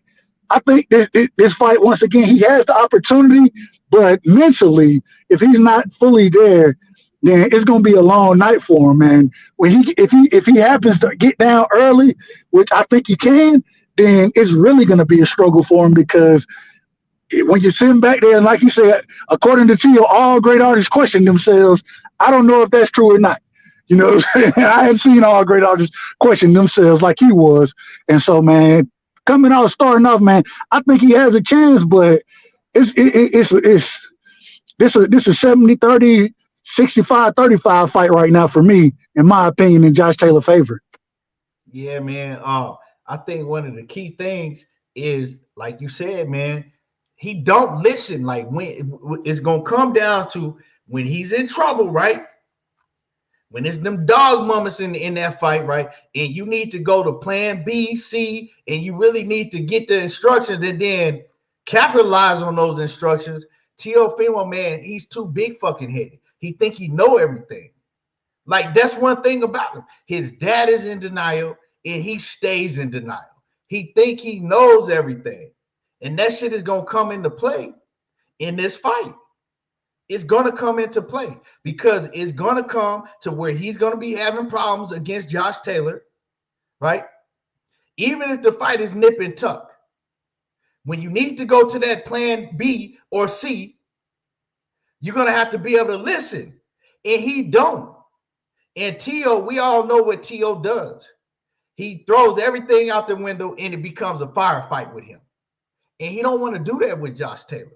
You know what I'm saying? Josh Taylor's ring IQ is too high for him to be, fucking with Josh Taylor like that. I just don't see Teofimo Lopez, man. I just can't see Teofimo Lopez beating Josh Taylor. I think he will have some success.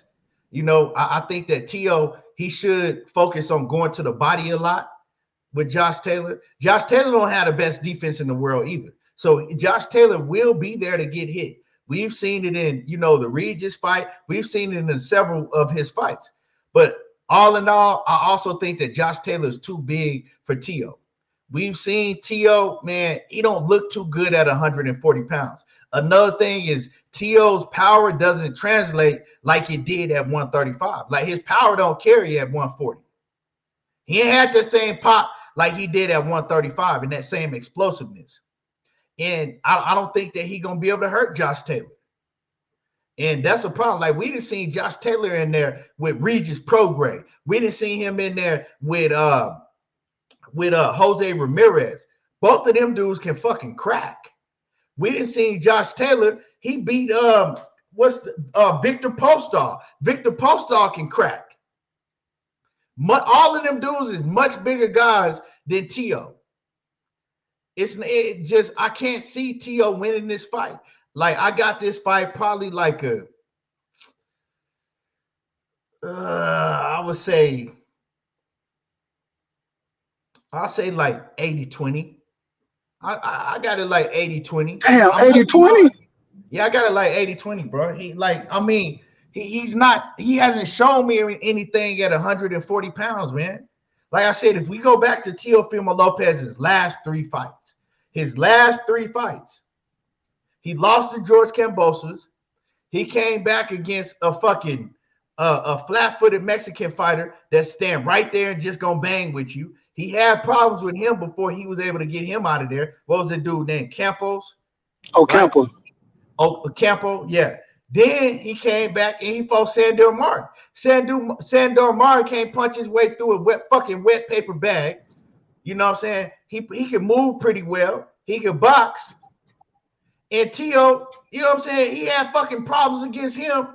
And a lot of people think he lost that fight. Yeah.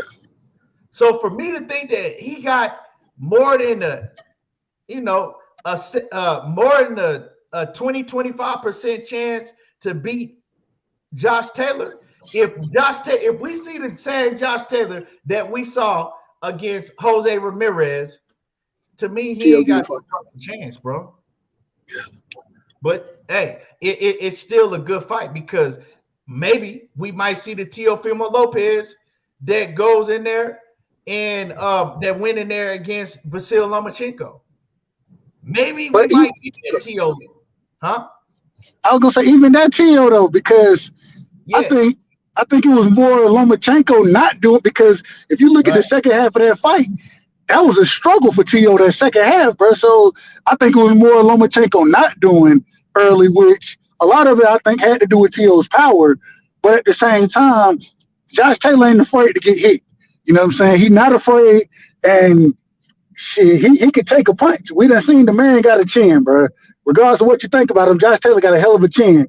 And the other thing I question T.O. chin when he, especially with him getting knocked down against Sandor Martin, although the knockdowns against him, I don't think he was hurt. It was more him jumping in off balance. But that came with him having to push the pace to make it the fight. You know what I'm saying? So it just depends on how this fight plays out. But the way Josh Taylor fight, and I was looking at some individual react to Josh Taylor's size. I believe it was Shakur. They were talking about how big he is, and I'm like, man, if y'all, I don't know if y'all remember, Josh Taylor was supposed to move up to go at one point in time, yeah, to go fight Bud possibly at 147. So I'm like, he can make, and I don't know, man. And then when T.O. At the weigh in, you know what I'm saying? It seemed like Josh Taylor made the weight easily. They had to bring the meat sheet out for T.O. And I'm like, that shit backwards. So I don't know, bro. I don't exactly know how it's gonna play out, but I do think, man, I think T.O. got more of a chance than we giving him. I just got to see him make those adjustments, and I got to see that he can listen and really take in, because in the Sandor Martin fight, when his dad was telling him to calm down, you know what I'm saying, that he need to box more, he didn't do none of that. He didn't do none of that. You feel me? He just kept going in, and like you said, he wasn't listening. And at some point in time, bro, you gotta be able to listen, especially in a fight of this magnitude. So I I think he has a chance. I don't know how much of a chance it is, but it's the mental part that really worries me with him, especially the way he talking, his dad talking. They acting crazy than a motherfucker right now. And all right, you go in with that attitude, you're gonna get your ass hurt. And if he get hurt, really hurt, you know what I'm saying? I want to see how he tend with it, because I don't think we ever seen T.O. hurt in a fight, but this is one of them times where he had that opportunity to get hurt. But I wanted to ask, because the way Jack Catterall fought Josh Taylor, right? If T.O. could do something very similar to that, I think he carries more power than Catterall does. I think he's quicker than Catterall. And so I think if he can go back and kind of implement some of the things that Catterall had success with in that fight, then he could have that same success. I just don't know if he has the mental capability to really do that. Yeah, you making some great points. You making some great points. I just don't think that T.O. Power gonna carry, man. I don't think he gonna be able to hurt Josh Taylor. But with that being said, I hate to stop you, but John Kramer, hey John, let's put 100 on it. John, let's put 100 on it. John Kramer with the 2 kilos on his neck. My man, you ain't said nothing but a word, man. Let's put 100 on it. I think you got me last time too. I think you got me in the last bet. You know what I'm saying? I want my bread back. Let's put 100 on that bet. I got Josh Taylor for sure. But you know what, Dub, right side? You know what I'm saying? When you saying that he not that, the odds makers don't think that Josh Taylor's that big of a favorite either.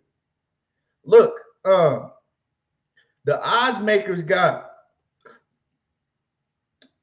well, he had 2-1. So they changed it. So, he's not that big of a favorite. T.O. not that big of a favorite. The odds make it. Josh Taylor's not that big of a favorite. He's not that big of a favorite, but you saying the odds? You saying the odds maker got Josh Taylor 2-1? Yeah, yep. Okay. That ain't bad. That ain't horrible, but it's just. T.O. I got to see what he learned, bro. And he speak on the training camp, the 12-week training camp he's been through. The other thing, like you said, when you bring up his wife, it's interesting to me because when he speaks on her, how everything he continually speak on, she trying to take half everything I got. And I'm like, bro, keep all that to yourself right now. You don't even need to really be focused on that. You feel me? Coming into this fight, especially with her trying to hold your kids back from you, all those type of things. And I think that's really affecting him. And so I just hope that his dad can calm him down. In my opinion, he gotta get somebody new in his corner. I think Josh Taylor even brought that point out when they were having to sit down, bringing somebody or how when he said his dad is one of the greatest trainers. I'm like, he can't be serious when he's saying this shit. But he continued to push these notions and these theories that he has. So I'm looking forward to the fight, but I think it's a great card. The card itself is an amazing card for everybody to be on. I want to speak on one quick point you brought up when you were talking about Jermaine Ortiz. But Jermaine Ortiz, he even in the Lomachenko fight, he huge. He was huge in that fight. And man, for him to be missing weight the way he did, I'm never a fan of fighters missing weight.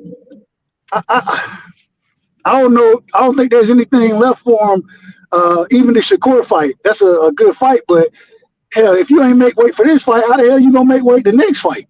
You know what I'm saying? So I don't think that's even realistic for him no more. And I like Jermaine Taylor.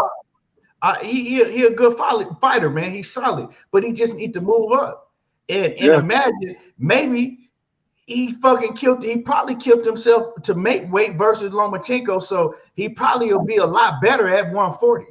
You know what I'm saying? Maybe he can continue with, saying, get a scrap at 140. Maybe we haven't even seen how good Jermaine Taylor is because he killing himself to make the weight, just like Devin Haney.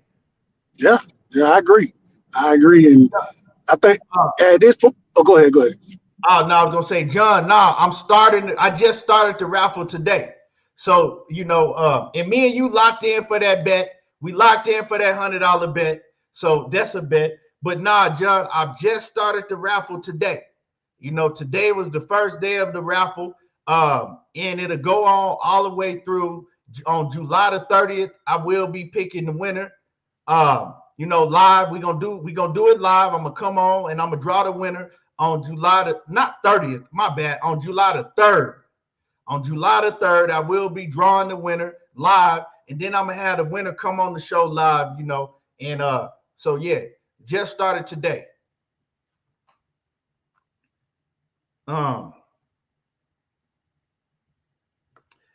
Young Billy said you said he think Josh might be weight drained. I don't know, bro, because he didn't look bad at the weigh-in to me. Like, I've seen Josh Taylor look a lot worse than what he did in this weigh-in, and he looked pretty healthy to me. What you think, Doug? I agree, man. It seemed like, and like you said, it seemed like he took this camp more serious. You feel me? And just going off of his words, how he spoke on, and I've heard once again, I done heard Josh. He be on some of that yayo. You know what I'm saying? He be doing some things outside the ring that ain't necessarily the most healthy. So I have heard those type of things, and it seemed like in this one, or at least at the weigh-in, it seemed like he came in stronger, and just he didn't look drained to me, but he's so big, bro. Like, for the weight, he is so big that even if he don't look like it, he still could be drained. But even if he is, I still think that overall skill-wise, you know what I'm saying, I think he brings more to the table than Tio does. But if Tio can find that counterpunch, you know what I'm saying? If he can sit there and really, because he's gonna have to sit in the pocket at certain times when he really don't want to. And you know, Josh, he gonna make it a dirty fight, or I ain't gonna say a dirty fight. He's gonna make it a rough fight, a rough ass fight for you. Tio he gonna have to clip him and really hurt him. And I kind of agree with you. I didn't really see Ocampo hurt like that. I didn't really see Martin hurt like that. You know what I'm saying? So we got to see if the power has really translated. And I can't say it has just because I hadn't seen it yet. But maybe it was him getting comfortable. I don't know. The power that's really what the question is for me with Tio. If it translates, then he's gonna be just as dangerous. But if it doesn't, then he's gonna have to show some different wrinkles in his game. And if you're not listening to your corner, it's gonna be hard for you to show those wrinkles and really exploit because what you are seeing sometimes may not be the same as what your corner is seeing, and hence the reason your corner is there. And if you can't take those adjustments and apply them, then you could be in trouble. And that's kind of how I'm looking at this fight right now. Can he apply those adjustments when it's time? Yeah, man, definitely, man. I'm excited about this fight tonight. I'm excited about the whole card. Like I said, hell of a card. Fucked up we don't get to see Jermaine Ortiz on there because I was looking forward to seeing him again, but he need to bring his ass up to 140 for sure. But man, y'all smash the like button. We finna get into it. Let's get into this Terence Crawford. This Errol Spence, Terence Crawford shit, right? Let's get into it because, man, I've been listening to y'all panels. I've been seeing y'all go back and forth. But me seeing EJ, man, in the type of shape that he in, hey, I'm confident back like when he was that nigga with the shag. Back when they first started talking about EJ and Terence Crawford fighting, how confident I was back then, that's how confident I am all over again. Because for a minute, I'm like, well, man, I'm going to keep it 100. I'm like, man, EJ been out the ring for a long ass time. You know what I'm talking about? He been out the ring for a long time. Bud got his lick in. EJ didn't get his lick in. And so that was one of the things that I was kind of, a little bit worried about. I still had EJ beating him, but I was kind of one of the things I was a little worried about. And then I started studying both of them, right? I started watching, EJ in his last fights. I started watching Bud. And then I'm looking at the tremendous shape. Of course, we already know that Bud gonna be in shape. But I'm looking at the tremendous shape that Errol Spence is already in. The fight ain't until July the 29th. You know what I'm saying? This man is in tremendous shape already. And he's been training like he was trained. See, a lot of Bud fans, they think that EJ, oh man, he got it. I keep seeing you fucking dummies, right? That's what I'm going to call y'all because that's what a lot of y'all act like, right? And I ain't talking about just like the regular Bud fans. I'm talking about the motherfucking BPC, the Bud Protection Committee, right? The Bud Meat Mushers. I'm talking to y'all. Oh, man, Errol Spence, he's going through a fat camp. He can't even train because he's going through, like, where y'all getting that from? Where are y'all getting that Errol Spence is going through a fat camp? You know what I'm talking about? Y'all motherfuckers just sound ignorant as hell. He's fat. No, Errol Spence is already in tip-top condition. The fight is what? Shit, a month and a half out still. And he finna go in there and he finna fucking run through Terence Crawford, right? One thing that EJ said, he says, man, I'm much more durable than him. I have, you know what I'm saying? I'm better fundamentally than him. Like I have the better fundamentals than Terence Crawford. And that's and both of them got dog. Don't get me wrong. Both of them got dog. But Crawford's dog that he have in him, that's what's going to get him knocked the fuck out. If it's a knockout in the fight, it's going to be Terence Crawford getting knocked the fuck out. Because we know when Terence Crawford, when he get mad and he get hit, he wants to fight. He throw everything out the window. And Errol Spence is the wrong one to be doing it with. Your jaw is not going to hold up to Errol Spence's punches that he's throwing, right? See, he's used to going into firefights with guys that's nowhere near on his level. When you do that with Errol Spence, you're going to fuck yourself up. And that's what it's going to come down to. Everybody's, most people, right, that's breaking down this fight, they're talking about that it's going to come down to a dog fight. That doesn't favor Terence Crawford with the chin that he has. It doesn't. If you're getting hurt by guys like Gamboa and Igis Kavalaskis, when you get in a dog fight with Errol Spence, when it's the 9th and 10th, 11th round, and you think you can get in a dog fight with Errol Spence, and he already done wore you down, he didn't hit you all on your motherfucking arms. He didn't hit you on your motherfucking elbows, your shoulders, all in your body, all in your motherfucking chin, and in your eye socket, right? Your eye socket, his eye socket is going to be swollen.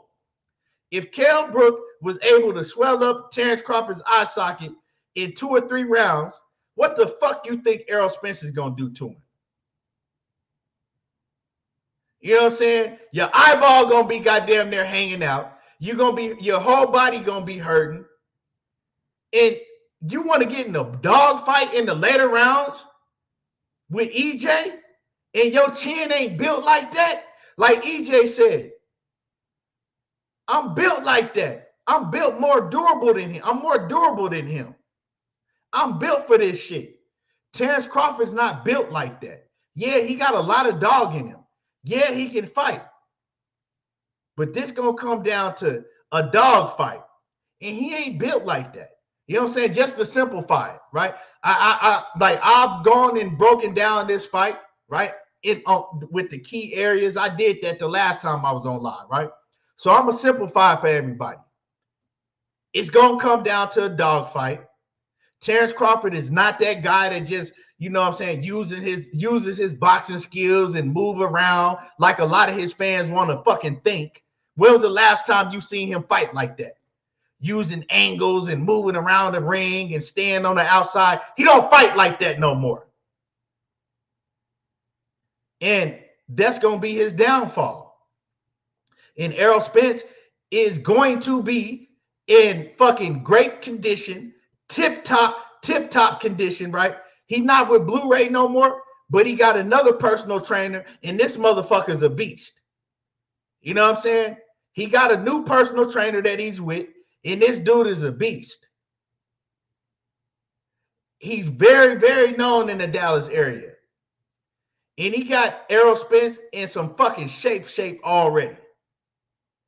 And if Terence Crawford and his fans think that he can go in there and get in the dogfight with Errol Spence and knock him out in less than 10 rounds, like y'all saying, I can't wait to July the 30th. To July the 30th. Yeah, I can't wait to July the 30th when I get on this motherfucking live stream and all I hear is crickets. Real talk. Because on July the 29th, it's finna be a motherfucking smoke fest. We finna smoke on the Omaha Exotic Pack, and we finna motherfucking smoke Bud out. And John Norrie, you've been ducking me. Salute to John Norrie. You've been ducking me because I didn't call Joe out because you've been talking real slick, right? I didn't call Joe ass out on several different occasions for a debate because you keep talking slick and you keep ducking me. But in Knockout, I see you in the building. Salute to Knockout. We smoking on that good old Omaha Exotic Bud Pack all the way through July the 29th. It's going down for real. And let me read this super chat from my man John Kramer, and then I'm gonna give it to you, Doug. I mean my man Sean Clark. My man Sean Clark in the super chat, he says EJ has been looking better since the accident. He looked good versus Danny and better versus Ugis. I think we're gonna see the best version of EJ thus far. Yeah, because he locked in and he know what type of opponent that he's going against. He also know what's on the line. He know what's on the line. He hear all the talk. He look and he see everything. And that shit is motivating him and just driving him. Young Billy said, EJ said, I'm fighting this supposedly great fighter. Right. You know what I'm saying? They say he's great, but he ain't never been in the fights, right, to where he can prove that he's great. I think he's a hell of a fighter, but he got to still, to me, he still got to prove that he's great. You know what I'm talking about? He has to be in the fight against an opponent in their prime and do what he does to these other fighters to be able to, for me to say, okay, yeah, man, he proved that he's great, because he still ain't did it yet. And that's just the facts. On paper, he great. He looked like he great against the opponents that he going up against. But I'm going to make a real quick comparison, right? I'm going to make a real good comparison, then I'm going to give it to my man Dub right side, right? So I always say, Terence Crawford is able to do all the things that he does in the ring because he's fighting a certain level of opponents, right? When you move up and you fight another opponent that's on that A level, you're not going to be able to do all those things that you do against those C-level fighters, right? They're going to take those things away. And some of those things, you're not even going to be confident to try the things that you was doing against those C-level opponents, right? Perfect example, AB last night. We haven't seen Adrien Broner let his hands go in as far as I can think. We didn't see him let his hands go against Manny Pacquiao, Mikey Garcia. He didn't even let his hands go against fucking Giovanni Santiago. We really haven't seen AB let his hands go in years and years and years. But last night, against a fucking F level opponent, right, that had no power, that was just in there for AB to look like a showcase fighter, we seen him let his hands go. So that's a perfect example, right? Terence Crawford, he may not be able to do a lot of those things that he was doing against those C and B minus level opponents. It's a different level, different ball game. But Dub right side, go ahead. First things first, man. I'm excited that this fight happening once again. Y'all know we've been talking about this fight so goddamn long. Just happy that the motherfucker is happening. I think both of them, right so far, they done did a hell of a job with the promotion. You know what I'm saying? Shout out to EJ going and showing love to America's team, the Dallas Cowboys. You feel me? How about the motherfucking Cowboys? Going over there really promoting it. Both shirts or the new Smoking on Bud. That shirt, that's a fire ass shirt. Bud and his I don't know, Poseidon shirt or whoever he is in that motherfucker. That's a decent ass shirt as well. You know what I'm saying? But at the end of the day, man, I agree with you. The EJ that we're seeing right now, one thing people always, and it's interesting to me when you listen to anybody picking Bud to win this fight, it's not so much them picking Bud in the ring. They telling me about the car accidents. They telling me about the wear and tear on EJ body. They telling me about the drinking. They telling me about not living a fighter's lifestyle, the eye injuries. They telling me about everything, but what's happening inside the ring. You know what I mean? And EJ, he looked like he in fantastic shape right now. He cut up. You feel me? Bud like he in fantastic shape. The problem is Bud ain't gonna have no. He can't come out and do what he normally does. But he's normally a slow starter. And this fight, if he comes out starting slow, he gonna be getting the shit beat out of him faster than he expected. You can't do that. You know what I'm saying? I went back out and watched the Avanesian fight 3 or 4 times. And early in that fight, if you watch it, man, Bud was on the back foot. He allowed David Avanesian, who ain't got too much ability to cut the ring off, in my opinion. I watched him fight sooner than Bud was ready to fight. If David Avanesian can do that shit, I don't even think it's a comparison as far as the skill level when it comes to what's going to happen in the ring. The question is you cutting out, Doug? I'm cutting out? You cutting out. My bad. Hold on. And Sean Clark, salute. Man, I see you in the cash out. And you said $5 for the raffle. Man, it's $100 the end of the raffle, dog. If I was giving away some $8,300 tickets, you know, these is floor seats for $5. You know, shit, man, I ain't rich like that. So, you know, that's why I put it on the screen. It's $100 buy-in fee for the raffle. Hey, can you hear me now? Yeah. Yeah, it's going to be a war of attrition. I got to see Bud really stand up and be able to take some of this shit, bro. You cutting out, Doug. Now, I wasn't trying to be funny. You know what I'm saying? I know my man probably didn't know.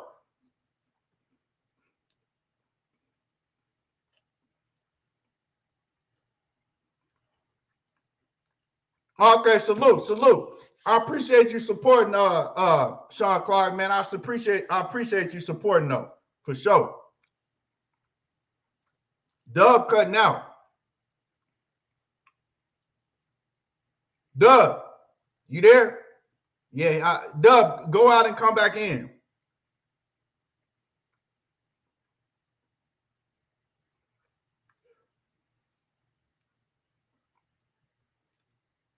Yeah, I don't know what happened to Doug.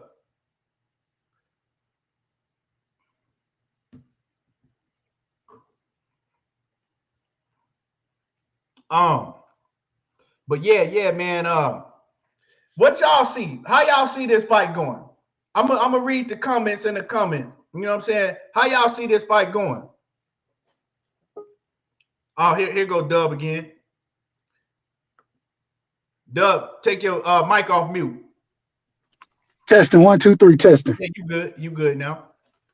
Yeah, I was saying, man, it's gonna be a war of attrition. It's gonna be, in my opinion, it's gonna be the long game, and the problem is gonna be you ain't gonna be able to start slow in this fight. You're gonna have to come out, and once again, if Bud can't hurt EJ, he's gonna have to catch him with some hot shit. And one thing I love about Bud is the counter punching ability. He's able to throw in between your shots, right? With EJ having such a high work rate, it's gonna give him that opportunity. But even if you catch him, right, and don't hurt him, that's gonna be a huge issue. But because we know when Bud catch you and hurt you, that's when we see him finish you. That's when he can really turn up and finish you. If you can't hurt EJ, and I didn't even heard as far from Bud fans, you know what I'm saying? I hope EJ got a fitted mouthpiece. If you really want to go and say that Bud is going to rely on EJ mouthpiece, it shows how little of a chance you really believe the man has. So when it comes down to the ring, this isn't a good stylistically. This isn't a fight that's good for Bud. An individual who has a strong chin, good punching power, a knockout artist, no. All right, cool. If you want to tell me EJ not a knockout artist, I ain't got no problem with it. The problem is Bud, the individual he knocked out, have had suspect chins, he's been able to hurt. If you can't hurt the man throwing in between his shots, which I think Bud will have that opportunity. He will. But I ain't never seen EJ. I done seen dudes Ugas had clean shots, available shots to throw, and really wasn't able to just hurt EJ. You know what I'm saying? So it's hard for me to see Bud winning this fight. I think Bud has a chance, but you got to hurt that man. And if the mouthpiece, like they telling me, if the mouthpiece don't end up being a problem, if the eye injury isn't a problem, which we hadn't seen these things really be a problem, even with the mouthpiece when it came out. You know what I'm saying? EJ said himself, he was too embarrassed, quote unquote, to go and really get it fitted.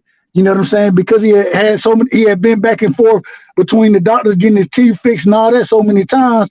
It was more about pride in that situation. Whereas now he's saying, no, we're gonna have that fixed. And so anybody know if you get a fitted mouthpiece, you got to damn near pull that motherfucker out your mouth versus it getting knocked out your mouth. And so if that's with that being the case, man, it's hard for me to.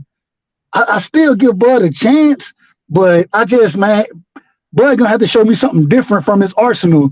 You know what I mean? We haven't seen him really fight using lateral movement, and since he's been at the 47 division, I don't know, man. It's hard for me to see him winning this fight.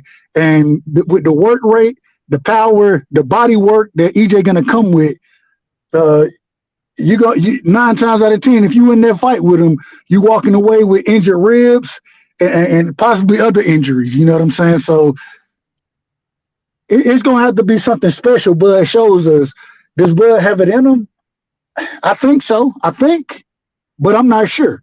But with the work rate EJ has, I know he has. He's gonna be coming. He's gonna be coming. When you heard him in the ESPN interview, what he said? Hey, I'm stepping from when the bell ring. I'm stepping, and I hope Bud doing the same. Right. When a motherfucker tell you they stepping, hey, I ain't really worried about your power. I'm not worried about it. You got to show me. And when a motherfucker say you got to show him, if you hit him and you don't show him, you're gonna be in trouble. You're gonna get beat the fuck up, bro. That's normally how shit happens.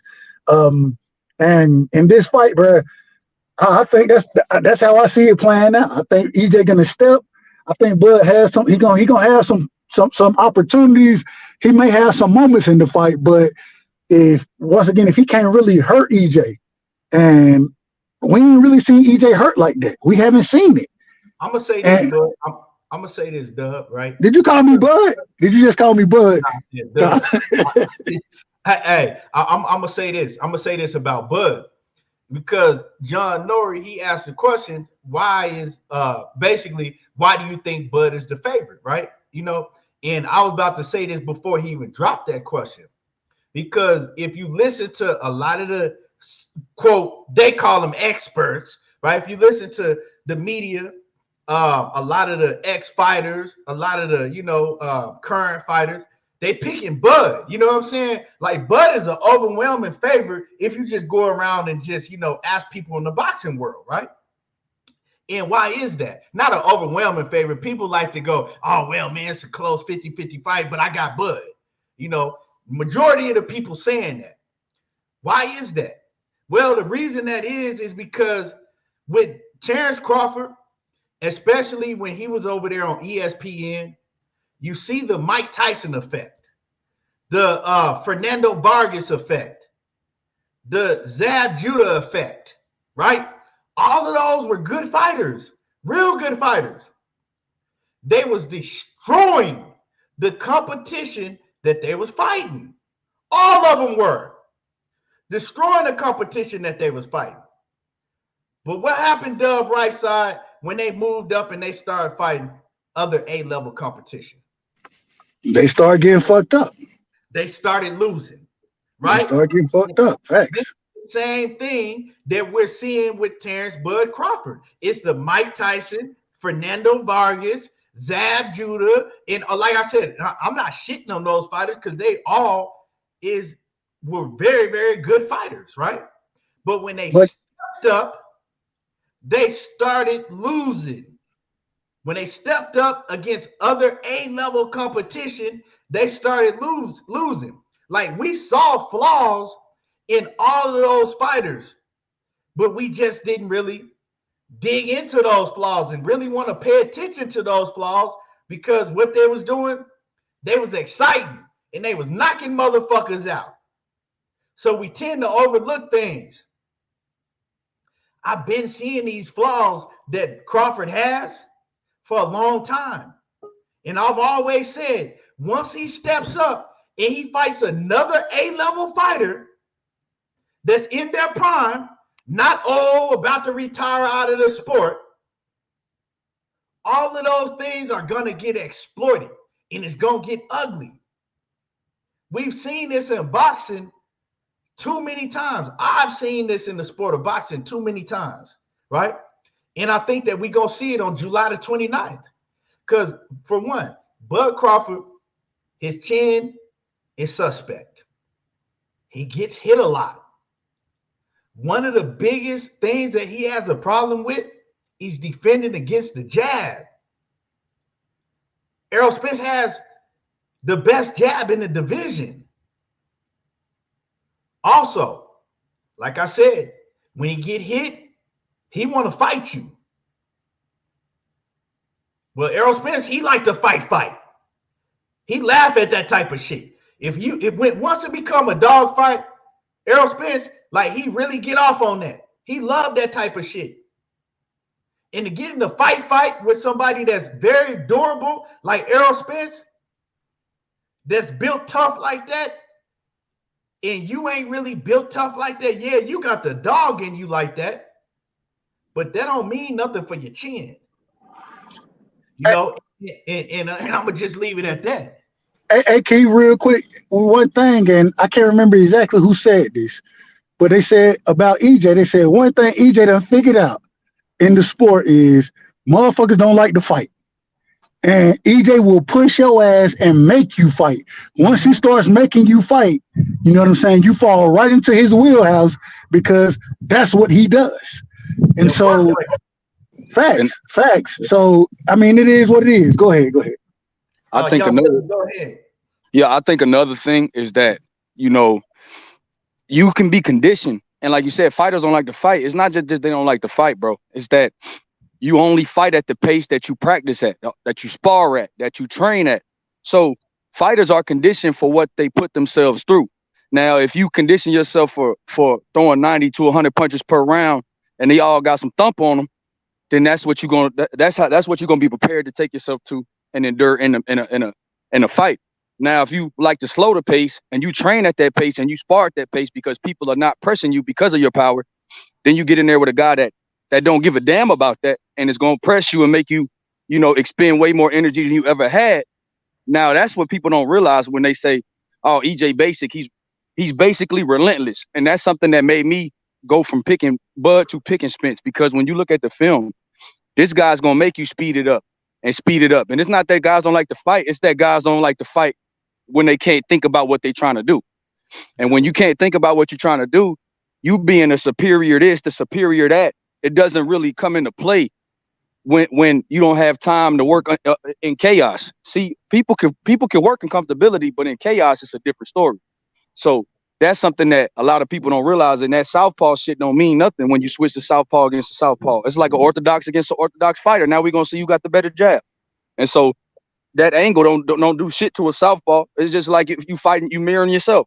So we're gonna see you got the better jab when you get in there.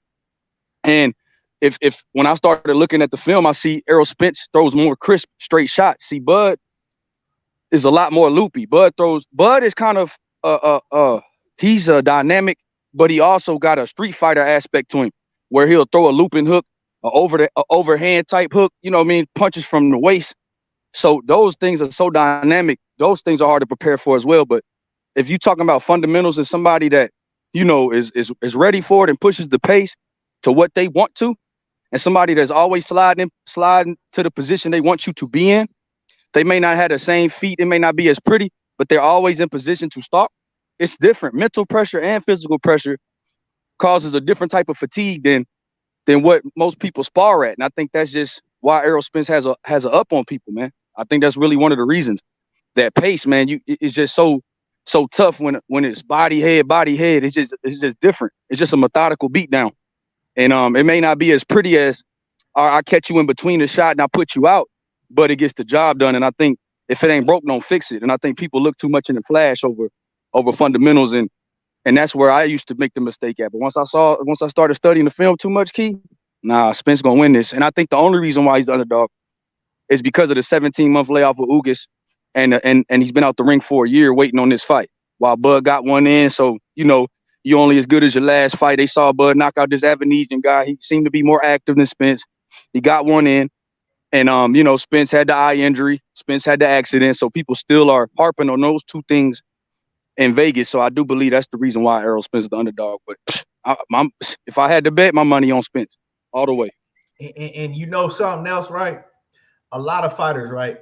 And like, well, you know, I've been out of the ring, sparring. It ain't the same. We get in the ring, you rusty and all that. But see, those fighters, they ain't sparring 18 rounds.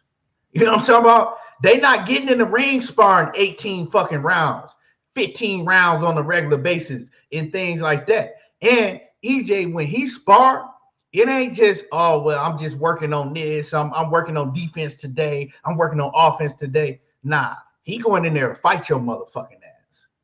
So when you spar him, you better be on your shit because he going in there to try to hurt you just like if he is in the ring. You know, the only difference is they got big gloves on and headgear. So that's why I think that he's always talking about, I'm not coming in off a layoff. I don't want no fucking tune-up. I want to get in with the best because the work that I put in the gym lets me know that I don't need no fucking tune-up when I come back. You know, and a lot of guys, they don't do that. You know what I'm saying? A lot of these dudes, they don't do that. I bet 97% of these fighters today, they can't keep up with Errol Spence in the gym the way that he trained. They can't. You heard what Frank Martin said, and Frank Martin, the dog. Look, Frank Martin, the dog. You can look at Frank Martin and tell that he worked like a fucking dog. Look at him, an ex-wrestler too. And wrestlers, y'all don't know about wrestlers, man. They work like a fucking dog. That shit's in them. And so for Frank Martin to say that, man, hey, I can't keep up with him. Like his work rate and the shit he doing in the gym, I can't keep up with him. That told me a lot right there. Now, and I was going to bring that exact point up when Frank Martin said that. And, you know, hey, I love the Ghost.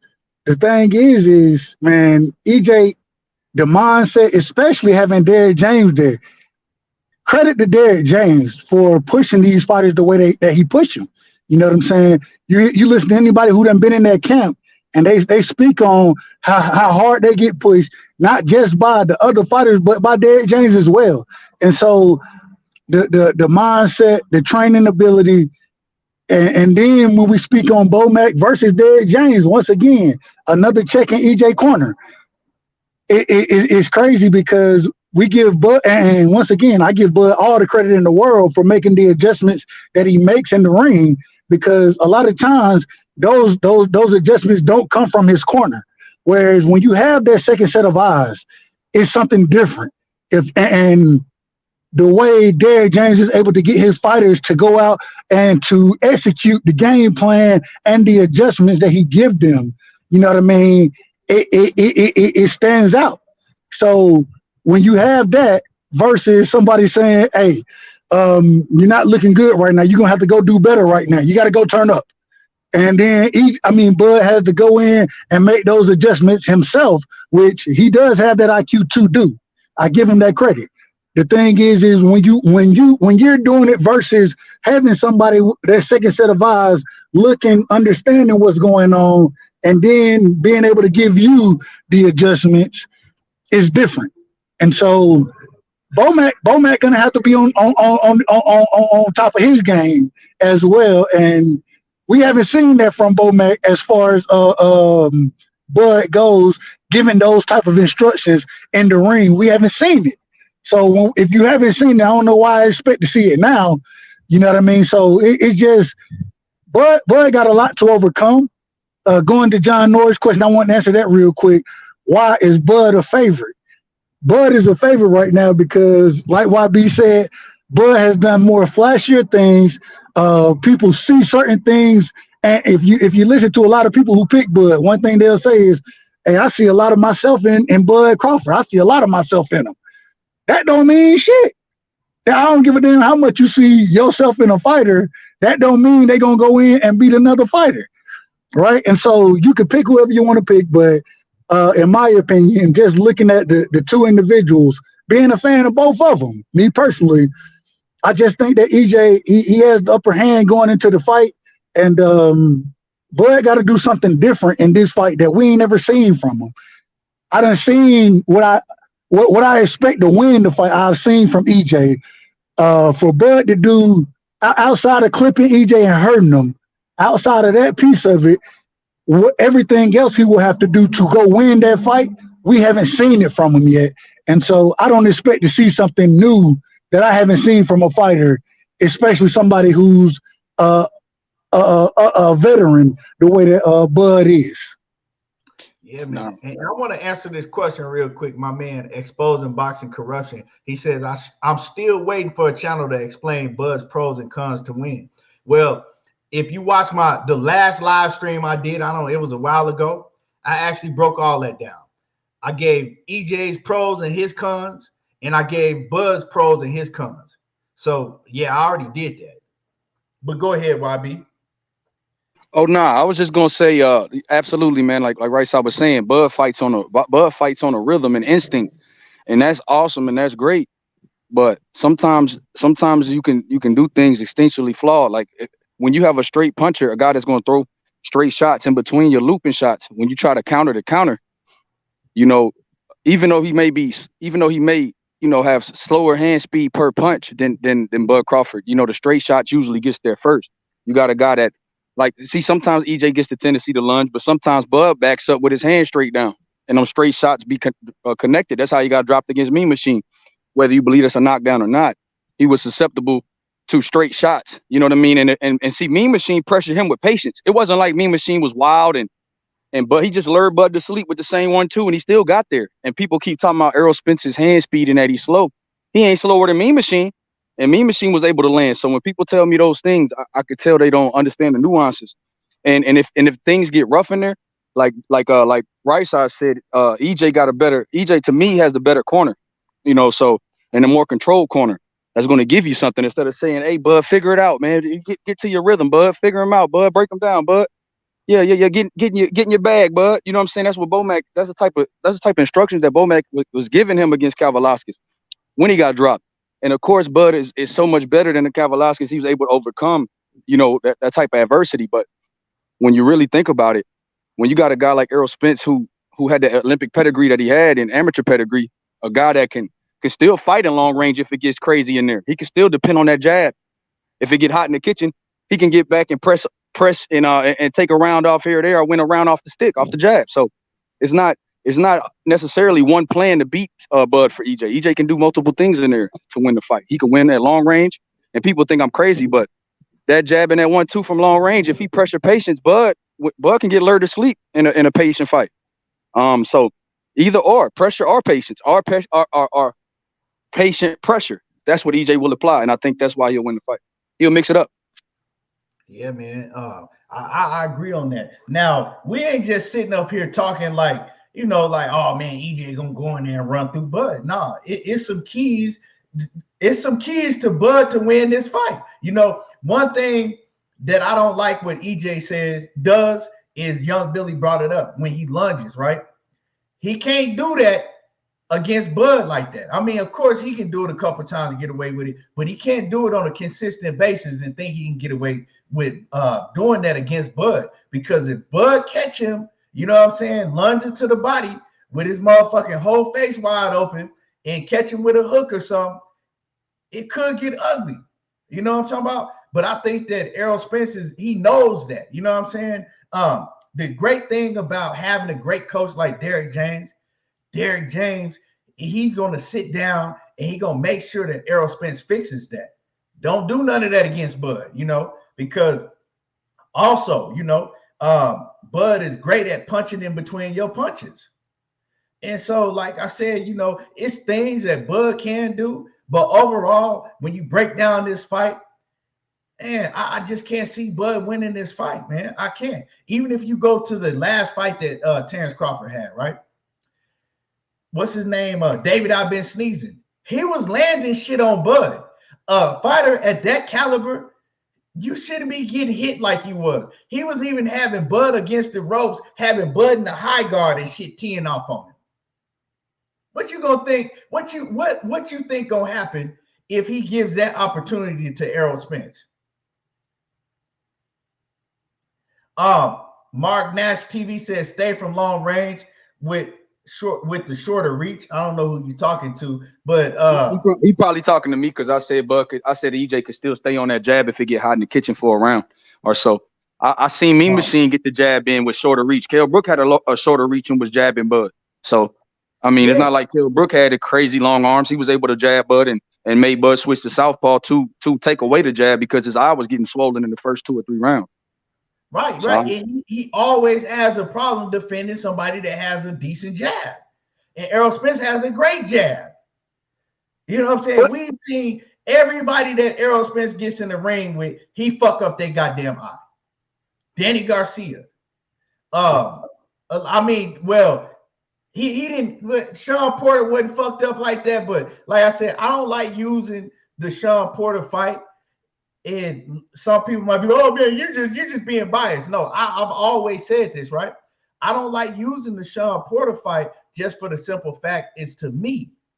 I know the shit that Errol Spence was doing in that Sean Porter fight. I know how he looked in that weigh-in. He looked like some shit going into that Sean Porter fight. I don't think that Errol Spence was himself in that Sean Porter fight. I really don't. And then Sean Porter was at his best. I really believe that Sean Porter, the two best performances that I've ever seen Sean Porter, and the best shape I've ever seen him in was Keith Thurman and Errol Spence. That was the best Sean Porter I've seen, right? Both of those fights. But Errol Spence, I say in the Mikey Garcia fight, I didn't like how he looked. You know what I'm saying? Didn't like how he looked going into that fight. I'm talking about even how his body looked.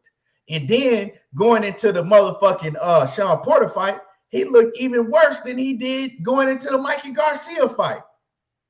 Like he looked bad on that fucking scale. You know what I'm saying? And you could tell that he was drained, and you could tell like that he just, you know, but he was good enough to beat Sean Porter looking like that. Now he looked like a whole different fucking fighter. Body looked way different. You know, and that means something because that shows where your mind is at and what type of shape you in. So when Errol Spence is on his A game, when he get in there, right? And if you go long enough with him, he's fucking your eye up. He's fucking your eye up. And that's going to be a key factor, his jab, in knowing that Terence Crawford has a problem defending against the jab. What you think he going to do to Terence Crawford's eye? You know what I'm saying? So Terence Crawford, he ain't never been in a position to where he got to go deep in the fight and his motherfucking eye shut. I'm not saying it's 100% fact it's going to happen, but it's a very, very good chance that's going to happen. No, go ahead, YB. Like you said, Dub and Key, your boy, like Terence Crawford, man, he's dynamic enough to where, like you said, if EJ ain't on his point and on his game 100%, see that mental pressure and on, hey man, I can't lunge, I can't have a lapse in concentration, I can't do any of those things. Bud Crawford is that dangerous. You get what I mean? So you have to be on your P's and Q's, and Bud Crawford is so instinctual. Like you said, man, he finds an opening. His creativity. If he sees you making the same mistake over again, he'll lure you into it. He set a trap, and you know he would be there waiting on. I mean, he would, you know, he'll lure you to sleep like he's not aware of it. He might even take a round off from trying to exploit that to get you comfortable, and then strike while the iron's hot. So that's one thing that Bud Crawford is amazing at. So, but I want to say when we speak on Bud and him using that long range, the longer arms, fighting from the outside. The problem with that is we've seen Bud get hit and give up his advantages. We've seen this happen multiple times in fights where he don't have a problem giving up his advantages to make it a fight. You know what I'm saying?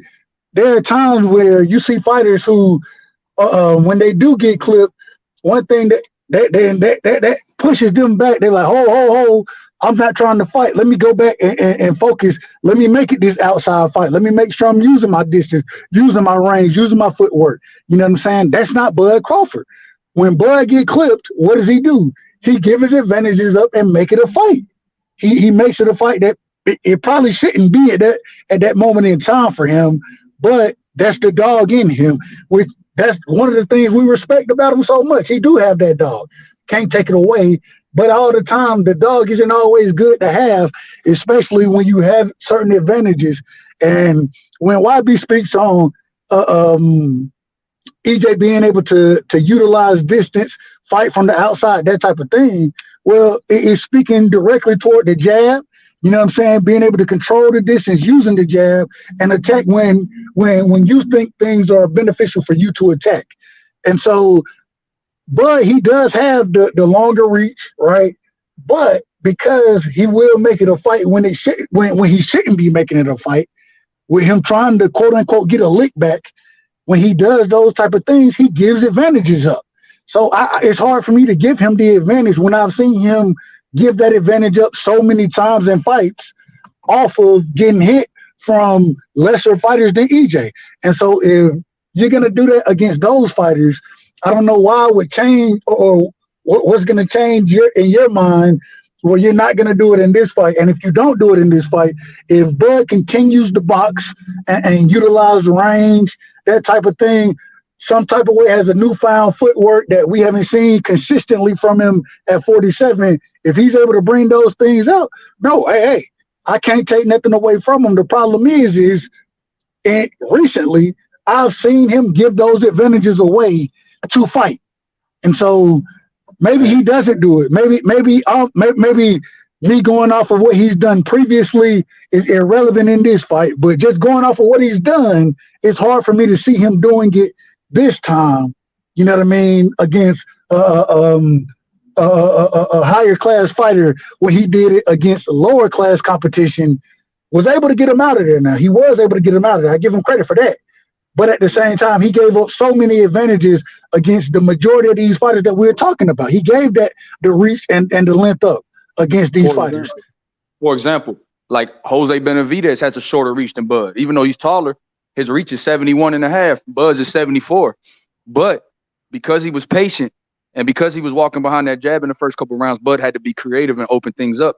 But the only thing is when they talk about EJ being flat-footed, no, Jose Benavidez was extremely flat-footed by default. He had to be, and he was still able to make Bud, think a little bit in there, just with range, just with reach, and just fighting behind the jab and being patient. He had no other choice. It wasn't like he can employ another game plan with one leg. His back leg, his power leg was kind of,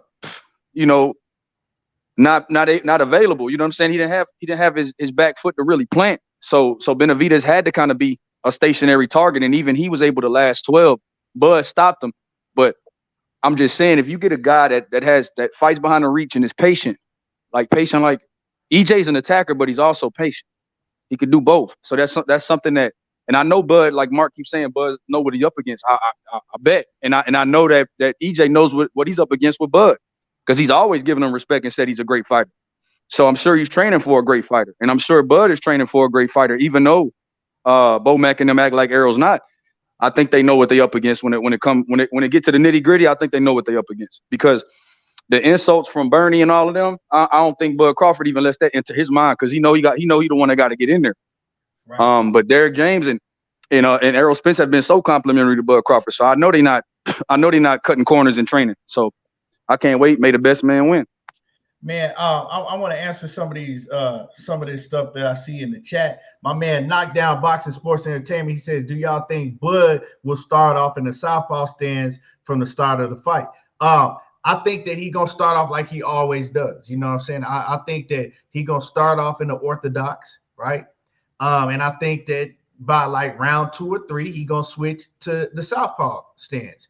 He's more comfortable fighting in the southpaw position, but the only thing in this fight, it ain't going to make no difference, because you're not going to be able to out southpaw Errol Spence.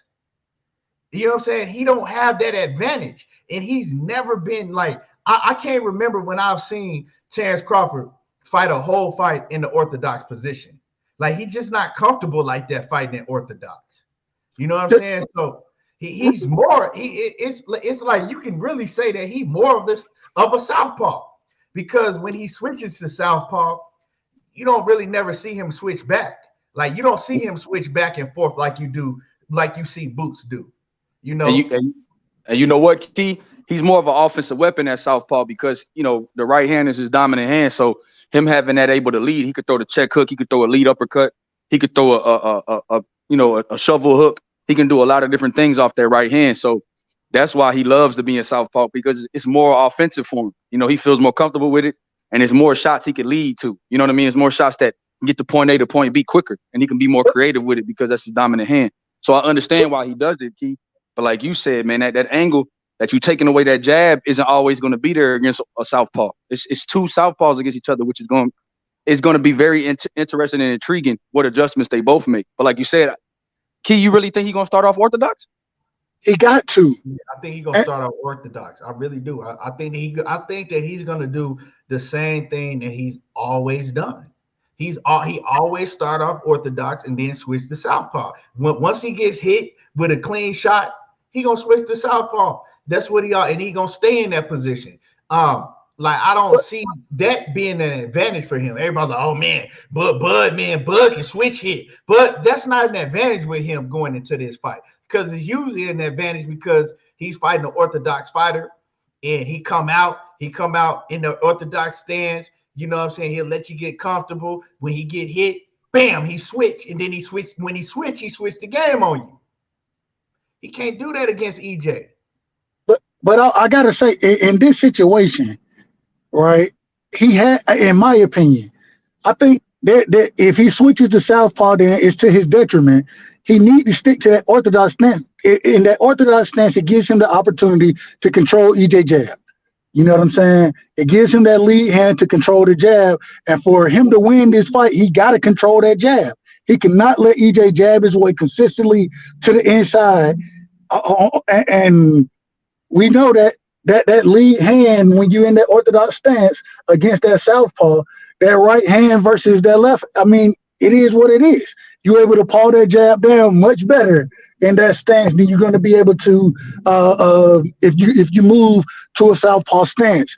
If he does it, if it was me, this is just how I've been thinking about this for a minute. One of the questions I've been asking is which stance he comes out in. If I was Bud, I'd come out southpaw, and I would be looking to switch to orthodox. I would be looking to which once again is still going to be difficult because EJ, he's used to fighting orthodox fighters. He is. But at the end of the day, it's going to give you the biggest advantage to control that jab. And if you can control EJ jab, that's going to be your best opportunity to win this fight, in my opinion. But see, my thing is that I don't think that he's comfortable in the orthodox position you know what I'm saying? I don't think his confidence is in the orthodox position to where he's comfortable like that, fighting in the orthodox position, throughout most of the fight. He's just not. And salute to KQKC Boxing Network, Mr. Wow in the building. What's happening with it, KQ? I just don't think he's comfortable doing that. He's going to do with what he's comfortable doing, especially in a fight of this magnitude, to where he ain't going to have time to download information and do all that extra shit that people say that Bud like to do, right? He's not going to have time. When you in the motherfucking dog fight and your back is up against the wall, you're gonna go to what you comfortable doing. Hold on, Key. But Bud is he's a true switch hitter, right? This is what they're telling me. And so if he's a true switch hitter, he should be comfortable both ways, and he should be able to utilize that comfortability, right? Both ways. He should be able to do it. It shouldn't be this is what I'm really comfortable with. You know what I'm saying? It should be that this is what I need to do to win a fight.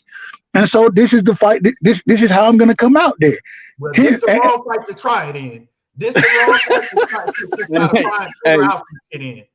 Hey, Key, I do agree, though, as the orthodox, the punches that have gotten EJ's attention have been, besides Larte, when he caught EJ with the right hook, he was a southpaw. But besides that, like Danny and them, when they did knock his mouthpiece out with a right hand. So when you think about it, it is beneficial for Bud to be orthodox. So I think, like you said, I think he'll mix it both. I can't imagine him coming out first round orthodox. Maybe he will. I don't know. Like, that's the thing about Bud. He's a mystery, and that's what makes him special. You don't know. It's all instinct. Whatever Bud feel like doing, that's what he gonna do. And I think that's what makes Bud that's why Bud is unbeaten to this point, because he's been able to be a chameleon in there. Whatever he needed to do, he's done it. I just don't know if that's going to work with Errol. I don't think it's going to work with Errol. That's why I'm picking Errol. But I'm not saying Bud ain't a great fighter. And see, this is what people think. They think you shitting on Bud because you think EJ's going to win. And I don't. And that's not the way that we operate. It's just, we can give Bud his credit at the same time, say why we think Errol's going to win. See, like my man in the chat, John Norrie, was like, well, what if he can't cut off the ring against Bud? But when has Bud been this super mover at 147, John Norrie? Now, I would expect to see him have some type of use his lateral movement way more in this fight than he has since he's been at 47. Not saying that he's slow-footed or anything, but Bud has been sitting down on his shots a lot more. I think he still has the capability to move, but he's been sitting down on his shots because he's believing that power, and why shouldn't he? He's knocked at everybody he's fought at welterweight, so why isn't he believing his power? Why wouldn't he? So we'll see how much we'll see how that works if EJ take his best shot, and then what is going to happen after that? That's the biggest question. If EJ take his best shot, then what is Bud's adjustment to that, and how does he win the fight? Right. Kareem Elliott, I see you in the background, man. I'm gonna have to see your face before I put you up on here. I gotta see your face. All I see is a wall. Let me see what we got in these comments, man. Mark Elliott, Mark Nash says, he says, I don't believe EJ is going to start as fast as he normally does. I believe he's going to be very cautious.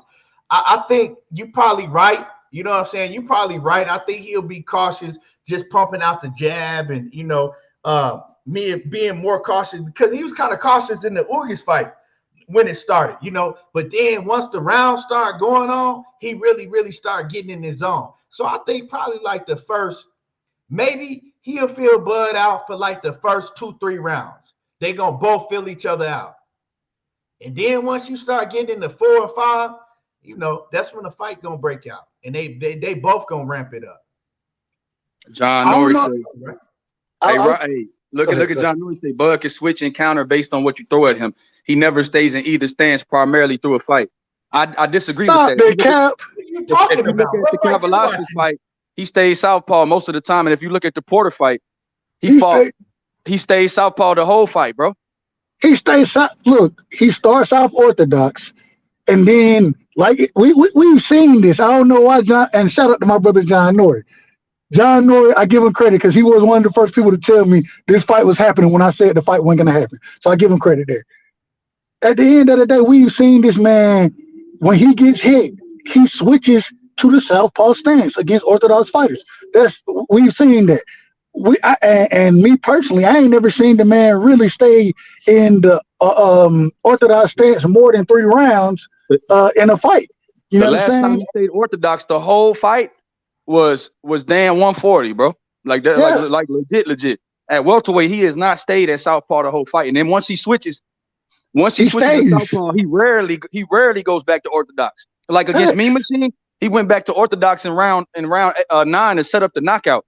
But other than that, he was 90% of the fight he fought in southpaw stance. And even the announcers were like, well, why doesn't Bud go back to the orthodox stance? Because he's getting tagged with the right hand. And they were questioning that at first. Like for the first 3 or 4 rounds, if you watched the replay, everybody was like, well, he's susceptible to the right hand in that southpaw stance. Like, shouldn't he stay orthodox? And Bo Mack was like, I'm gonna let Bud do what he want to do. Bud do what he want to do. And that's just what it was. And Bud did get him out of there because he's that great. You know what I'm saying? With those guys, if you're not a super elite guy, Bud gonna beat your ass no matter what you decide to do because he's just more talented. But I don't know if that's gonna work against this guy. This guy's talented too. He may be basic to the people on the surface, but it's a lot of IQ that goes into what he's doing. He's not no dummy in there. Errol Spence ain't stupid. He's not no flat foot, caveman in there just fighting off of just fighting off of activity and just being stupid, just stupid pressure. He ain't no Antonio Margarito, bro. So people act like he's just stupid, gonna walk into something and it's all she wrote. He out of there. Nah, bro. He's a good boxer too, and he got IQ. And he can adjust to what you're doing. And in the inside fighting, sometimes EJ will lean on your strong arm to take away your ability to counter him while he's putting his shoulder into where you're at, so you can't maneuver the way you want to, and he puts you where he wants you to be. And then he'll throw the left uppercut and start breaking eyes. Like, those things are subtle, but people think that he's a stupid dude in there. Like, EJ is not dumb. That's why when you watch the film and really watch him, you'll see why a lot of people are picking him based on the fundamentals. He's not stupid. And one thing, just speaking off of what YB just brought up, one of the greatest things that EJ has is the way he frames. The way he's able to frame people, you know what I'm saying, to get you on the ropes, frame you, and get his shots off. Is different from a lot of fighters in the sport, bro. So that goes into him making it a fight. It is what it is, and so it's gonna be an interesting fight, but it's gonna be a uphill battle, in my opinion, for Bud.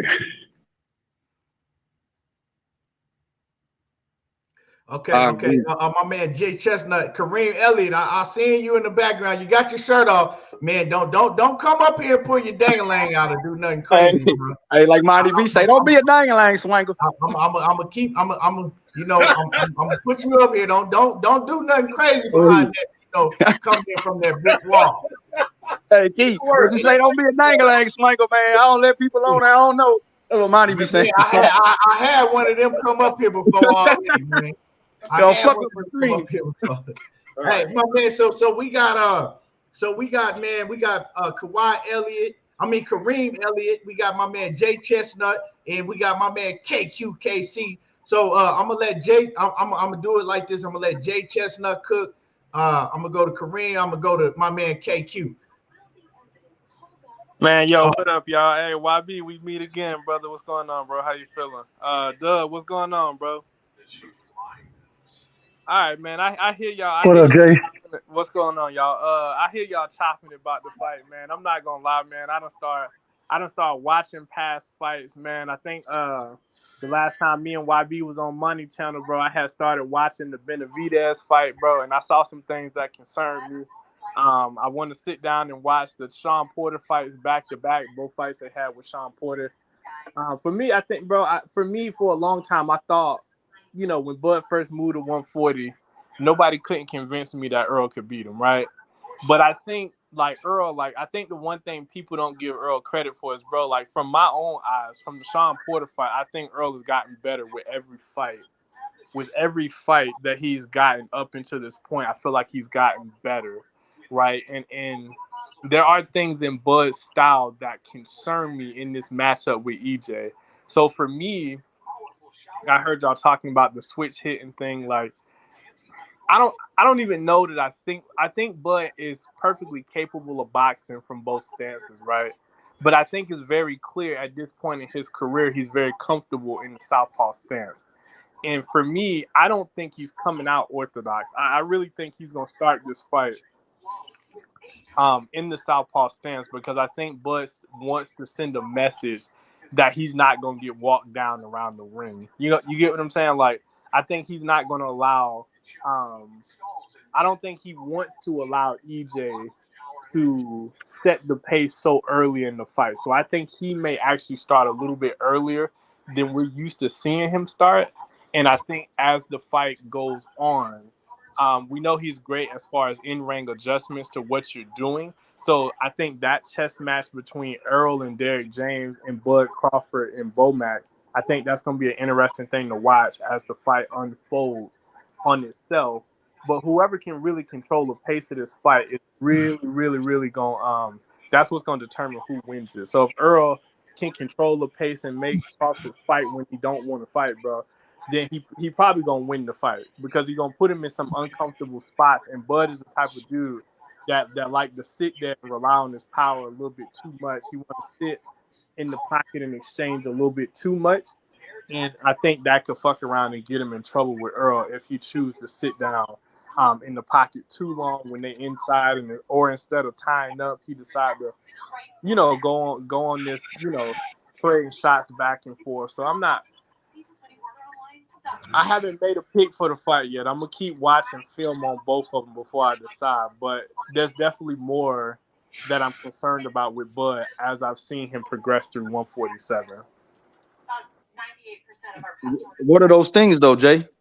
I think his willingness to exchange. I think the fact that he does not use his legs as he did before.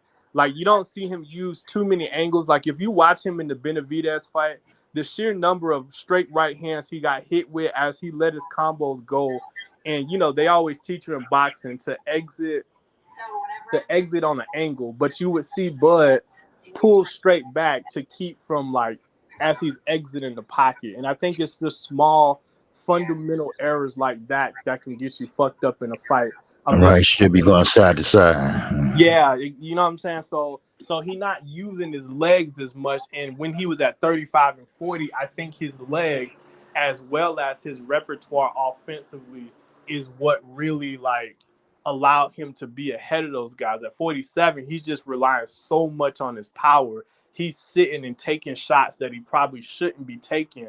And Earl, as those shots add up and they add up and they add up, those are not shots that you want to be just taking willingly. Now, I do think for him to win, he is going to have to accept some fights. Like, he's not anyone who thinks that this fight is going to be won by Bud maneuvering the ring and staying away from EJ. That's just not that. It's not realistic. Earl's style is going to force you to fight at some point. So if I'm Bud, you have to know when to box and when to fight, because at some point you're going to have to fight to give Errol something to think about before walking him. Because if you don't give him something to think about, he's just going to walk to you and beat the shit out of you. You know what I'm saying? So you can't take the tactic of just circling the ring either. But I think the biggest thing is him accepting too many exchanges in the pocket, and I think that can get you in trouble with Errol. We're going to go I'm going to go to my man Kareem Elliott and then my man KQ. Wow.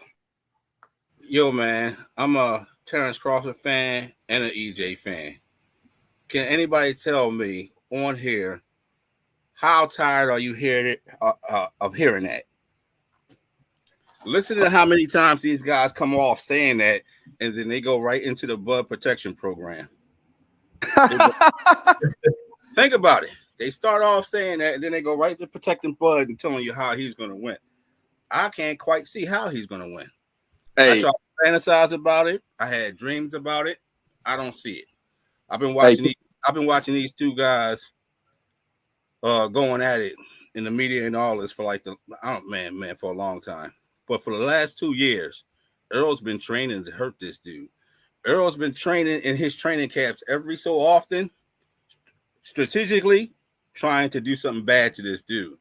And if you're watching it close, because I'm getting all my information from you guys, but I'm watching everything that come out from his camp and from Terrence's camp. Terrence was in Snack. He went to visit Snack last year. Errol was training. The negotiations happened. Errol was training. He was a little bit on the heavy side. He changed his whole lifestyle up, and he's been training ever since to get himself together, in shape, healthy, and everything. I can't quite see what Terence Crawford is going to bring to the table. I mean, but an ass whipping. Like he's literally going to go in there and get his ass whipped. There's nothing that showed me. I mean, he got a training camp going on right now. He didn't got himself down in weight. Everybody's looking at that. Everybody saw that. But getting the training camp going on and getting yourself down in weight do not equal a guy been strategically training to beat you up bad 2 years ago. They are strategically training to do something bad to this guy, and it started 2 years ago. So I can't quite tell. I can't tell. I'm not going to fantasize about how this guy might get in there and he hit the guy with a good shot. If Errol is training and he's going like they're saying in the media now, he's going 19 rounds and he's going through everybody in the gym, even Anthony Joshua, which is a heavyweight. What type of shot is Terence Crawford going to come across with coming from 135? What kind of miracle power shot we see this guy have since he's been in the welterweight division fighting the best competition? Oh, he hasn't been fighting the best competition. Oh, don't say that. I forgot about that. And all these Bud fans out there protecting him, cool. Protect him if you want. I like the guy. I like to see him fight, but I don't like to see him fight against Errol Spence. I'll take him against other people, but it's just like that with Errol. If there was somebody out there that made logical sense that could come across Errol and whip on his ass, and I would say, okay, cool. I have a hard time picking Floyd Mayweather beating on Errol's ass in a real fight. I mean, in a legitimate fight in the media. I would like to see what was the guy name? Marcus Madonna getting there and try to take out Terence Crawford. How that's going to turn out for him? We see what Marcus did to Adrien Broner. I don't think that's going to turn out too good for Terence Crawford. So, I mean, man. And, Earl got that type of output that's going to, go in there and, he's going to hit you with just about everything in the hips, on up, through the guard, on the arms, on the wrists, on the shoulders. So, I mean, man, I can't quite tell. I'm just waiting to see it play out now at this point. I'm just waiting to see it play out. Now, I want to make a point too, real quick, right? Because a lot of Terence Crawford fans, man, y'all would running around talking about, man, you look what he did to I've been sneezing. Look what he did. Y'all forgetting, right? Terence Crawford, he knocked out David I've been sneezing in the 6th round. Y'all know who knocked him out in the 6th round? Igis Kavalauskas. Igis Kavalauskas, the fucking green machine knocked him out in the 6th round too. So I just say that to say this. He's doing it against who? What level of opponents is he doing this to? Hey, and Lamont Peterson beat him too. Well, he beat him in the distance. He beat him in the distance, but I just watched that fight with Terence and Igis just yesterday, and Igis was hitting him with shots. And this is like the lowest in the competition that he could have picked. I mean, this guy's been somewhere on the shelf for I don't know how long, and he's just getting fights because of where he's from. But this guy was hitting him with straight jabs, and he was coming across Terrence counter with jabs. And this was in an earlier part of this fight. So I'm like, come on, man. I mean, if this dude is hitting you and you can't get out of the way, or you don't want to get out of the way, or whatever it is, he's hitting you. Those are scoring points. Hey man, EJ is a Frankenstein though, Kareem. He ain't gonna be able to land on him, bro. He's too slow. His feet are too slow. His feet are stuck in concrete. He got no defense. He just gonna shell up and get beat on. And then he gonna spit out his mouthpiece, and that's it. That's a part of the fantasy that they're living. That's what's gonna happen, bro. Let somebody else tell it. That's what's gonna happen. See, that's what's gonna. Errol gonna get hit one time, look down, see his mouthpiece on the ground. Bud gonna stun him, knock him down. Errol ain't gonna get up. Derrick James gonna wait a towel. That's what that what they made me believe. So I just started watching film. Like, damn, okay, let me see what Bud be doing to these guys. Yeah, right. I just seen all this guys' fights, man, and I've been watching them. And you can see how they pushing this fight. I just seen I just noticed watching that Igis Kavalauskas whatever Avanesian and Bud fight. Arturo guy, what's the black guy name? The guy that's always talking up Bud. The one that beat Tim Bradley. No, not Tim. Tarver, yeah, Antonio Tarver. Antonio Tarver. I just realized he's out there in the media talking up Bud a lot, right? But if you go back, you see that he was a part of that broadcast that BLK Prime had. Yeah. He loves Bud. He's been a huge Bud supporter fan for a long time. But think about some of the things he said. I mean, like he's smart enough to know, like he's in the media and he should keep his opinions to himself if he's a fan of a guy, right? But he's in the media, so he's pushing his propaganda forward based on the fact that he's coming from that perspective, from that side of the fence. He's over there with them making money. So, of course, he's going to push this propaganda train a little bit further based on the fact that he's over there. So I got to understand it like, all right, I'm cool with that. But come on, man. You know damn well in your heart of hearts that if you go back and watch Errol at 147 and you watch when Terence come in to 147, somebody said Terence had a 100% knockout ratio in 147. I said, with 6 guys he fought? How can you have a 100% knockout ratio that's better than Errol Spence, who's been fighting at welterweight all this time with just 6 fights? Just 6 of Errol's knockout ratios ties him up. Anything more than that means he has the higher percentage in knockouts. And we know that he has a higher percentage in knockouts because Bud only got 6. So I was like, come on, man. These guys say all types of stuff out of their mouths. And really, it's fantasy. I think they're hoping, but why would you want to even hope for that, though? Because this guy looks to the point where, like, he'll go up against somebody else with them, pumping him up. He'll go up against somebody like Charlo and get his ass killed. Like, he's not fighting no Charlo, honestly. I can't see him in a ring with Charlo winning no match. Not one bit at a time. I can't.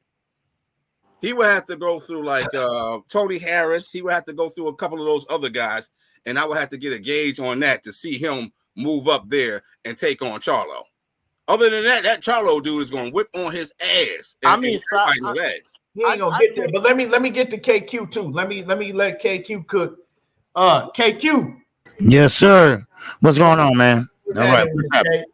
First of all, Bud's not gonna fight Jermell Charlo. Jermell Charlo will kill him. The skills just not there. The size, strength, it's just not there. So that's not going to happen. So I mean, that's it. Now, of course, Yeah, I heard someone was saying about Bud Crawford going to start off orthodox in the conventional stance and go to the southpaw. Well, many people, and I just mentioned this about a writer, what he said the other day. He switches to southpaw unnecessary. Sometimes switch to southpaw. He don't need to switch to southpaw, but he does it just out of habit. And sometimes that will get you hurt. Now, Earl Spence, I think, is more focused because it doesn't matter is he southpaw or conventional. He's gonna come straight at him. He's coming straight at him, and he cut out the ring better than anybody I ever seen at the welterweight division. Yep. He cuts out the ring, and so Bud Crawford going on age to 36, you're not gonna see a lot of lateral movement. You're not gonna see a lot of ring generalship from him. So he's gonna have to fight him, and that's one thing about it. That's gonna be a big mistake right there. Now, as the rounds go on and as they go by, Earl Spence gets better and better and better. That's what happens. And first, as the mouthpiece, he already got the mouthpiece fitted, redone, everything already been taken care of by a couple weeks ago. So that won't happen again. That was a lack of judgment. Now, I know some people say he's been training for 2 years to Terence Crawford. Well, I don't think he's been training for 2 years. He probably just staying limber and ready to take that fight because that's all he wanted. He didn't even take no more fights. He'd rather sit out, wait on Bud, than take another fight, make some more money because that's what he's focused on. Yeah. And I think he's real focused. I think he's more focused than Crawford is. Now, as far as Bud, the knockouts, this and that, I'll go by your level of competition. That what prepares you for the best. That what gets you up there, up at the top of the top. Now, some people get up there because who they fought, luck, or whatever you want to call it. But Earl Spence came from the mud. He came from the amateurs and all the way up to be this type of boxer. Now, you don't switch. You don't have to switch. If you that good of a boxer, and as far as the ring IQ, I hear nobody that has a better ring IQ than Earl Spence. But a lot of people like to talk about that. They like to talk about his strength. They like to talk about his weakness. But see, those are the things that count the ring IQ. And that's the things like how he set traps. And then this is what really gets me here now.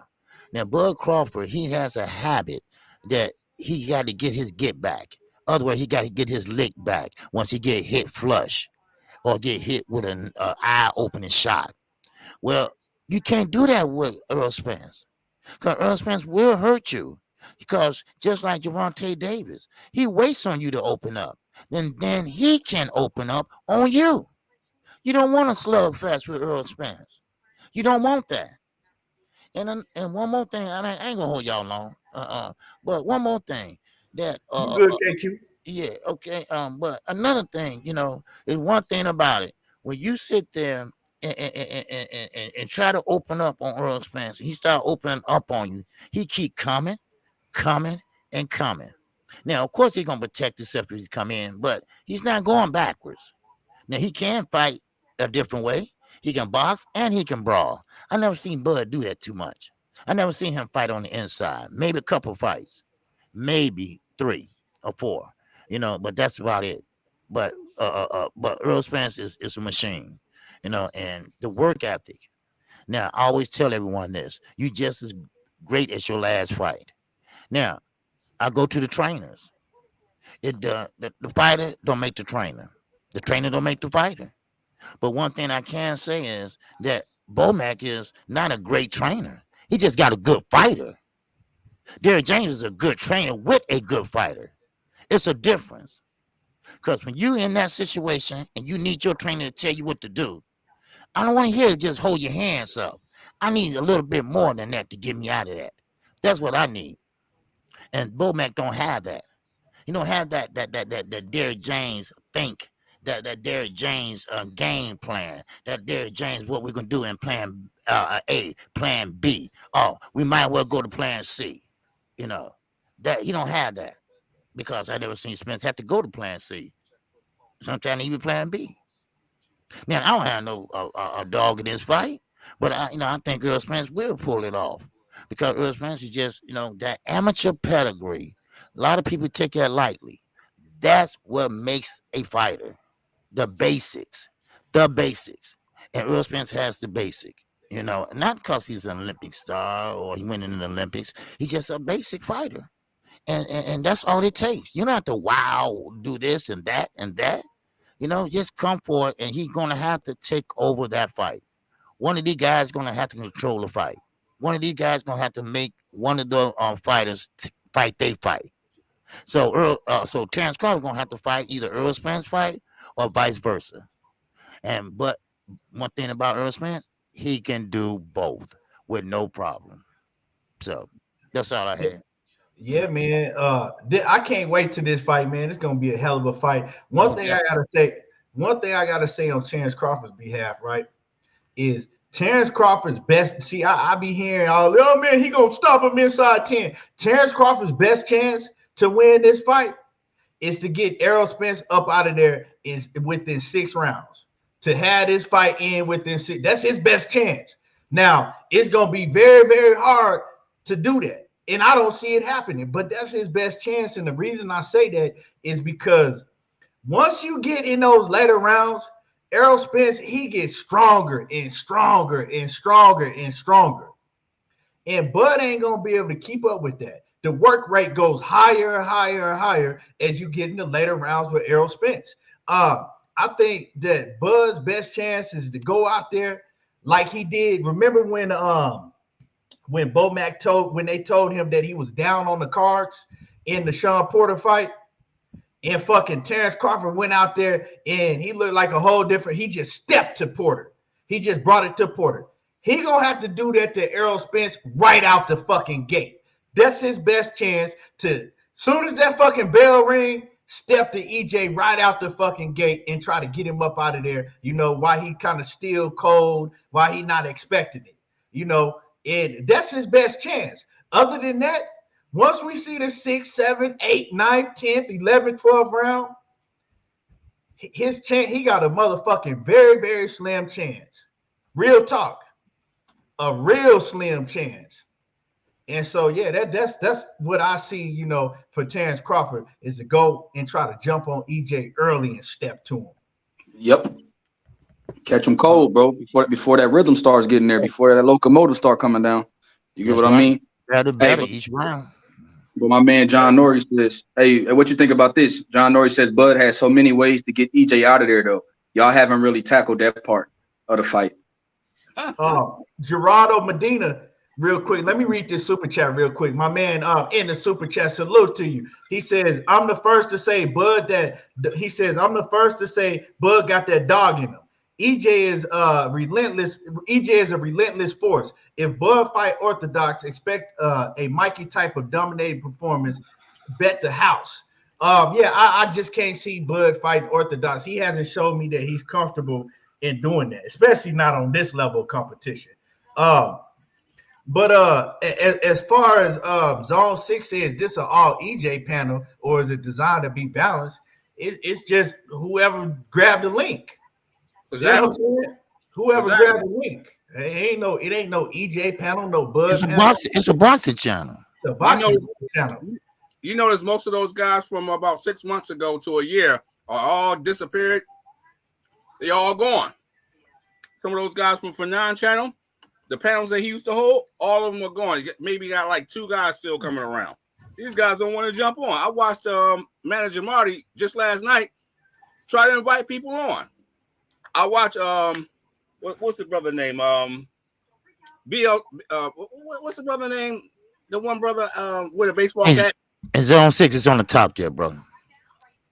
Let me put the link back in. Let me put the link back in. Hold on. Cause I had took the link down. Oh, my phone. Let me put I'll drop the link. Like I said, I mean, just as long as we can keep it respectful. I don't care, who jump on the panel. I don't care if you come up here and you the biggest Bud fan in the world. Exactly. Yeah, I don't care. Yeah, Zone. Yeah, because Zone says, he says this: lateral movement, controlling distance, better punch selection, and better speed. He's not gonna be. Well, that's what it was. Best Fight the Best was offering was offering his fans $100 to come on and prove that, you know, they can make a convincing argument that he can beat Errol. Nobody came on. It's like, come on, man. Where you guys at? Nobody's around no more. They had a real good argument last year where we were talking about signing of the contract, you know, and all that stuff. They stuck around until like he ran, and then they just disappeared. I still want to know where everybody at that say Floyd gonna announce the fight, because did Floyd announce it? What happened to them? Hey, I want to know where they went. The Floyd gonna announce the fight. Floyd saying it ain't happening, so it's not gonna happen. And then I want to hear when Floyd announced this fight that's happening on July 29th. Is Floyd gonna lead the press conference too?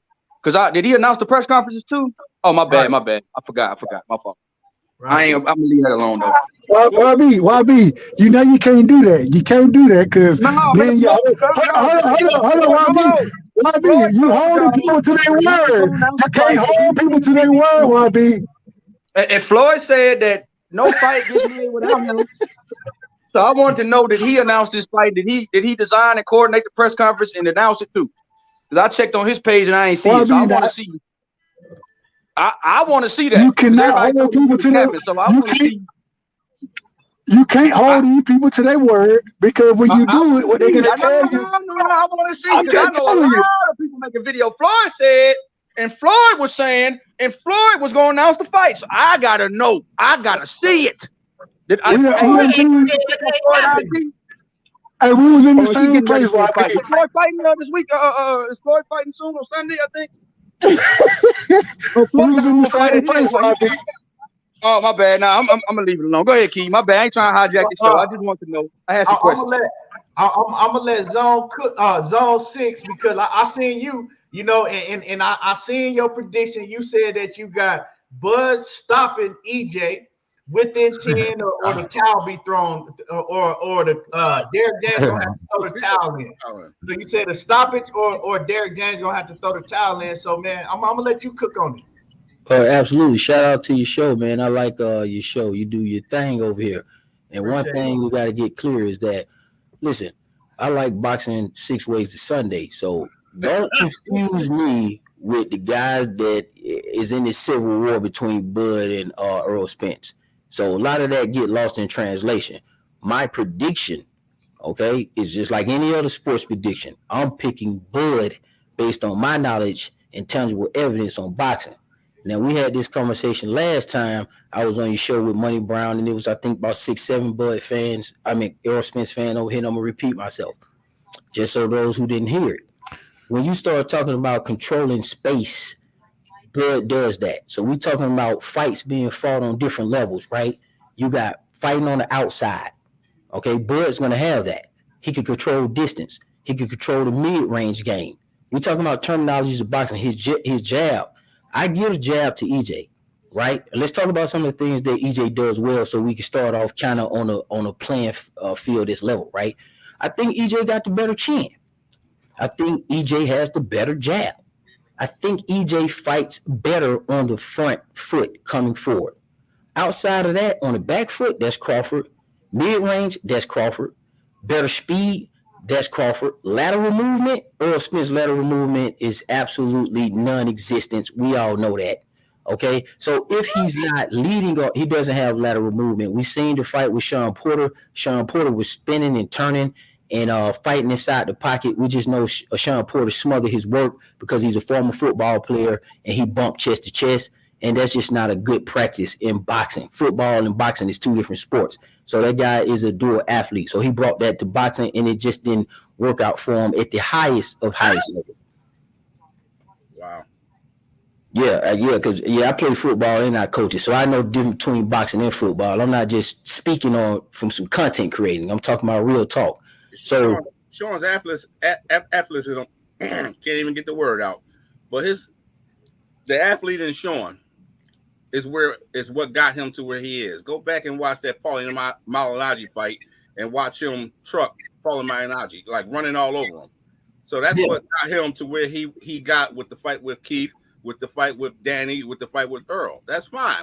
He has debatable the best footwork in boxing right now at 147. Or well, had based on him being retired. But We were talking about Earl and Earl not being able to move around the ring. Him not being able to back up and fight. He fought Mikey Garcia backing away. He knocked out Chris Algieri backing away with a straight jab. So, I mean, where is this stuff that y'all keep talking about Earl not being able to move around the ring, move lateral, move this? He hit you with shots where he moves to the side to get good, clear body shots on you. So, well, that's not true. Okay, so listen. I mean, you can say that. Listen, I got you. Listen, relax, man. Relax. Listen, listen. I'm offering information. If it's in opposition to your opinion, bro, that's just the way it is. Okay, just relax. I'm just giving you my take on it. You can have yours. Okay, you say you saw something that I haven't saw. That's all I'm saying. You watch it. I ain't got it. I've watched all the fights, man. I've been watching, dude. I got a Rolodex of fights that I got. We're not going to go through that game. We're talking about these two guys. So you say between the two of these guys, Bud moves around the ring better than Earl at 147. Where's the proof to that? Because in none of those fights that he just recently fought in the last 3 years did he move around the ring. When you move around the ring, I told you got 3 different levels, and I ain't hearing you speaking on no nomenclature about boxing. I don't hear you use no boxing terms. I'm not hearing you talking about lateral movement, controlling spaces. You're just saying stuff that you've heard other people say because you think it to be true. Listen, that's on you, bro. I'm just speaking in boxing terms to give clarity on why I think that Bud is good. I'm not here to contest your opinion or your existence. Let me say this. I do think that Bud pivots better. I think that he pivoted and he turned. He uses it more than Errol Spence. So, I would have to say that he does that better than Errol Spence because, he uses it more on a consistent basis. Exactly. But to say that Errol Spence doesn't do it and is non-existent, he does do it. He does do it. Now, he don't do it on the level that Bud does it, but he absolutely does do it.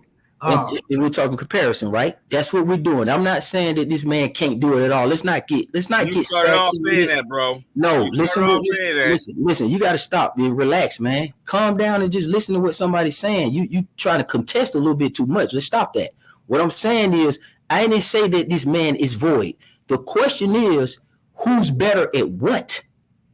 I just told you, Errol Spence, I think, has a better chin. That doesn't mean that Bud don't have a chin.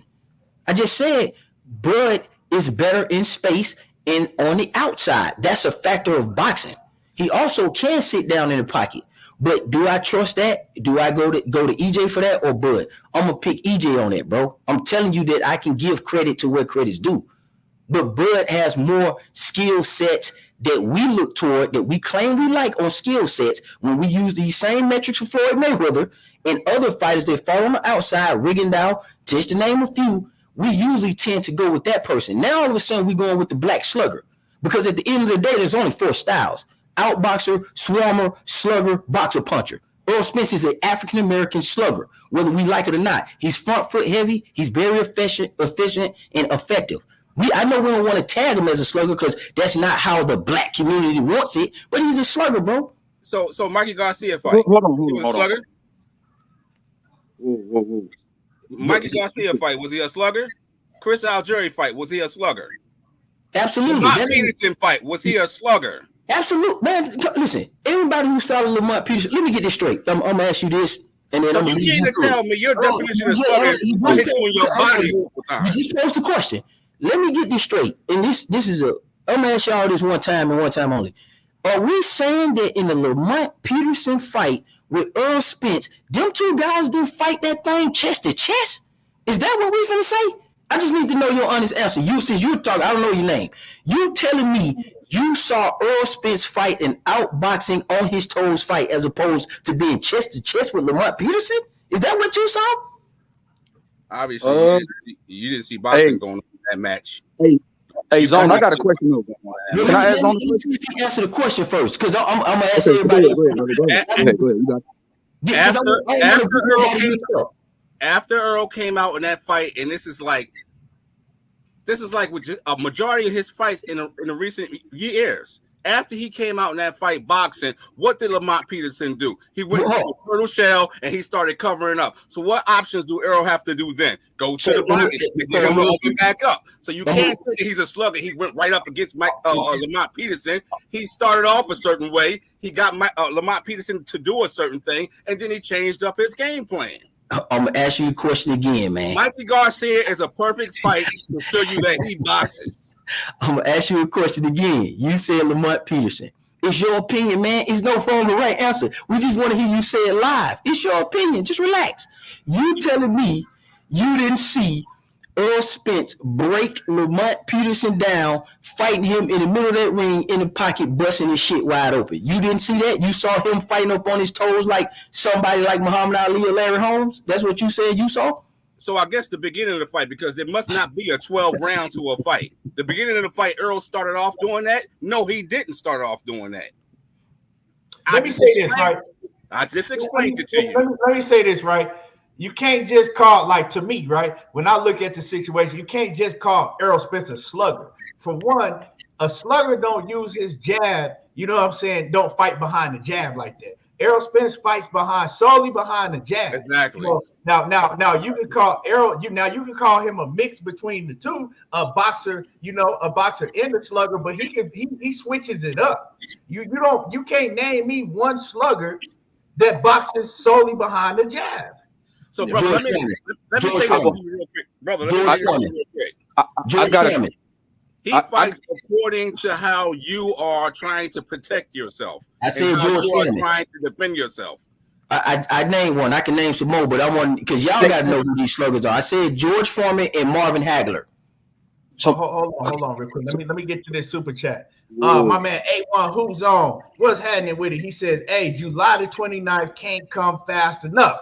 We gonna find out who the top dog really is. As far as OG, damn man, let dude finish his cook, then respond to it. Salute ETB in the show." And I'm gonna move through, right? That's my opinion. He not just no slugger. You know what I'm saying? Now he can slug. He can get into a motherfucking dogfight slugging it with you, just like Crawford. We see Crawford slugging too. But does that mean that he just a slugger? Nah. Absolutely not. Absolutely. See, that's the thing. Exactly. Like you said, Key, a great fighter, great fighters. A lot of times are hybrids of the two or three of those styles that Zone was talking about. You got great fighters that boxer puncher, and then throw boxing to the wayside if they see it's not working. Are they up against a superior boxer? They may turn into a slugger to win the fight, like Ray Leonard did against Tommy Hearns in the 14th round to win that fight, down on the cards. So it just depends. But Ray Leonard was an awesome boxer puncher as well. So you just can't like to box a fighter in. Like I wouldn't box Bud in as a boxer puncher. That's it. Because Bud, like if he gets into a dog fight like he did with Gamboa in that round where he got hurt, Bud was a slugger. Bud got him up out of there. Now it's flashy while you're doing it, but Bud is a dynamic boxer puncher that can be a slugger or do whatever it takes to win. Bud could be a chameleon in there, and that's why I say he's a chameleon, so he can do whatever it takes to win, and that's why this fight is so intriguing. But Errol Spence has the IQ to sit behind that jab and control range without having to go on the inside and make it an ugly fight. But he can do those things too. So it just I feel like boxers and I feel like great fighters have a lot of attributes that makes them elite, and that's why they are the elite. That's why we want to see this fight so bad. Because who's going to adjust? Let me go to my man, my Arkansas brother, my man Jay Cooley in the building, man. And then I'm gonna go to Rick Timms. Y'all hear me? Yeah, we hear you. Already. One thing about these Bud fans, they love to bring up that Sean Porter fight.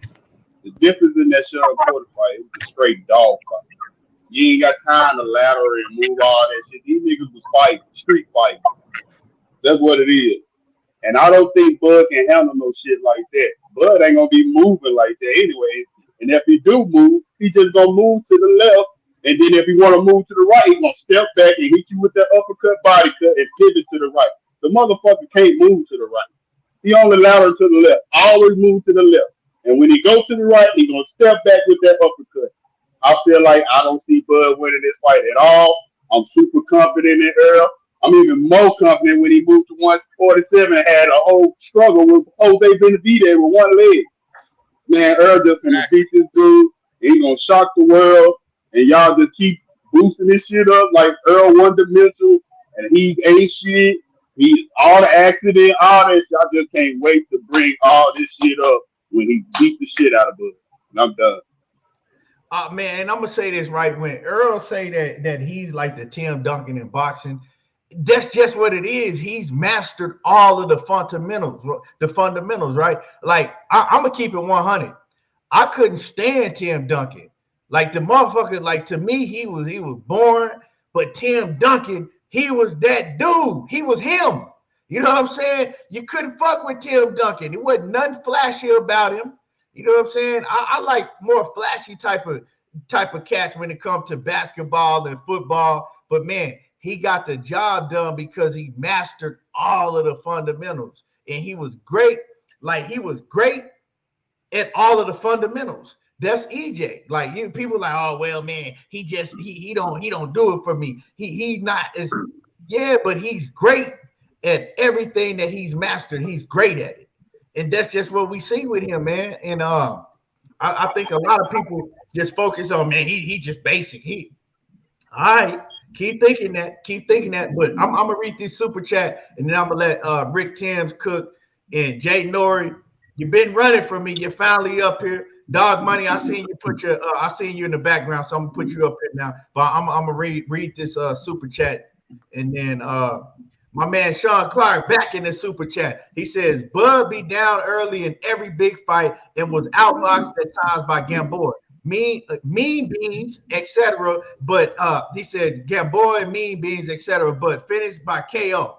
EJ barely even down, but he a slugger. Yeah, he said like, I just, like I said, I respect my man's.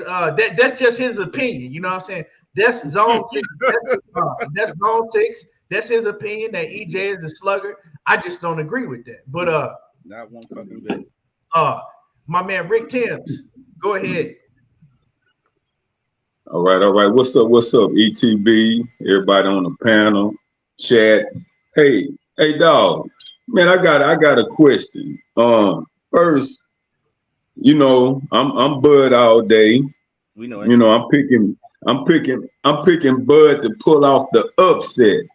It would be an upset to me for Bud to win this fight. Now, I'm not here to discuss or go back and forth about resumes. I don't give a damn about like opponents. I don't give a damn about fighting style. I only give a damn about July 29th. But Vegas odds makers and a lot of the past greats and a couple current boxers, a lot of them are picking Bud as the favorite. So my question is, considering 90% of these chats that we see daily and the grassroots boxing fan base, what do the majority of the people in here see that mainstream doesn't see? Because they picking Bud, and 90% of the people listening right now are picking Earl. So why do they feel Bud is the favorite when I'm a Bud supporter, but I don't see him as the favorite? What do they see that the majority of the other people out here don't see? Anybody? I'm gonna answer that. Fight longer. Let me answer that right. So what I noticed, and this some real shit, and I'm glad you asked that question, right? Because I've been going around like different channels on YouTube, right? And what I noticed when it comes to YouTube, it depends what platform you on, right? People know I fuck with Spence. I'm gonna keep it 100. I was a bigger Bud fan before I was a huge Spence fan like that. Like, you know what I'm saying? Because Bud came in the game before. Like years ago when nobody knew who Bud was, I was a huge Bud fan. But when he just started doing certain shit, I stopped kind of rocking with Bud like that, right? But I still give my honest assessment on who I feel like gonna win the fight. And I've never thought that Bud could beat Errol Spence. Now, as far, it just all depends what platform you go to. Because Mark Nash, he just put up a poll, right, on who they got winning, Bud or EJ. And on his panel, he's a huge Terence Crawford supporter. Like he love him some Bud. And on his panel, if you go to his panel, like that shit was a landslide for Bud Crawford. You know what I'm saying? It was a landslide that Bud Crawford was gonna beat EJ. So I just think it depends what panel you go to, what channel you go to. As far as like if you go to Money Brown, right? Money Brown put a poll up. I'm pretty sure his poll, people gonna say that Errol Spence is gonna win, right? So it just all depends, right? But as far as the mainstream media and these fighters, I said it earlier, you probably wasn't here. To me, right? It's like the Mike Tyson, fucking Zab Judah, Fernando Vargas. It's like the effect of those type of fighters, right? When we saw those fighters, they were getting knockouts. They were looking spectacular. They was doing all of that, right? And people was hyping them. Like, shit, people thought that De La Hoya wasn't going to be able to fuck with Fernando Vargas, right? But what level of competition was Fernando Vargas running through? Zab Judah. When Zab Judah got stopped by Costa Zoo, the fucking world was shocked. I was shocked. But at that point in time, what level of competition was Zab Judah running through? Mike Tyson. Even Mike Tyson, you know what I'm saying? When Mike Tyson stepped up and started fighting A-level competition, motherfuckers that weren't scared of him, we know what happened. And that's just to name a few of the fighters. So I think that Bud has the same effect, right? He was fighting on ESPN, Top Rank, and he was knocking everybody out when he moved up to 147. So people gravitated to that. Oh man, you know, oh man, he does the, and he's more flashy. He does the more, you know what I'm saying? He's more flashy, right? And so I think with all of that combined, it's the effect of all those other fighters that I named. You see him knocking out people. You see, so people gonna gravitate. Oh man, we think Bud gonna win. I've been watching boxing, right, with a casual boxing fan that knows nothing about boxing, right? And I remember I was watching the fight between Bud Crawford and Kell Brook. And the captain I was watching it with, he wasn't really a diehard boxing fan like that. And he seen what Crawford did to Kell Brook, and he had seen Errol Spence fight Sean Porter. And right off the rip, he's like, "Oh yeah, Crawford's gonna fuck up Spence." This dude Crawford, that was his first time seeing Crawford. Never had seen Crawford fight before. Right off the rip, he was like, "Oh yeah, he fucking up Errol Spence."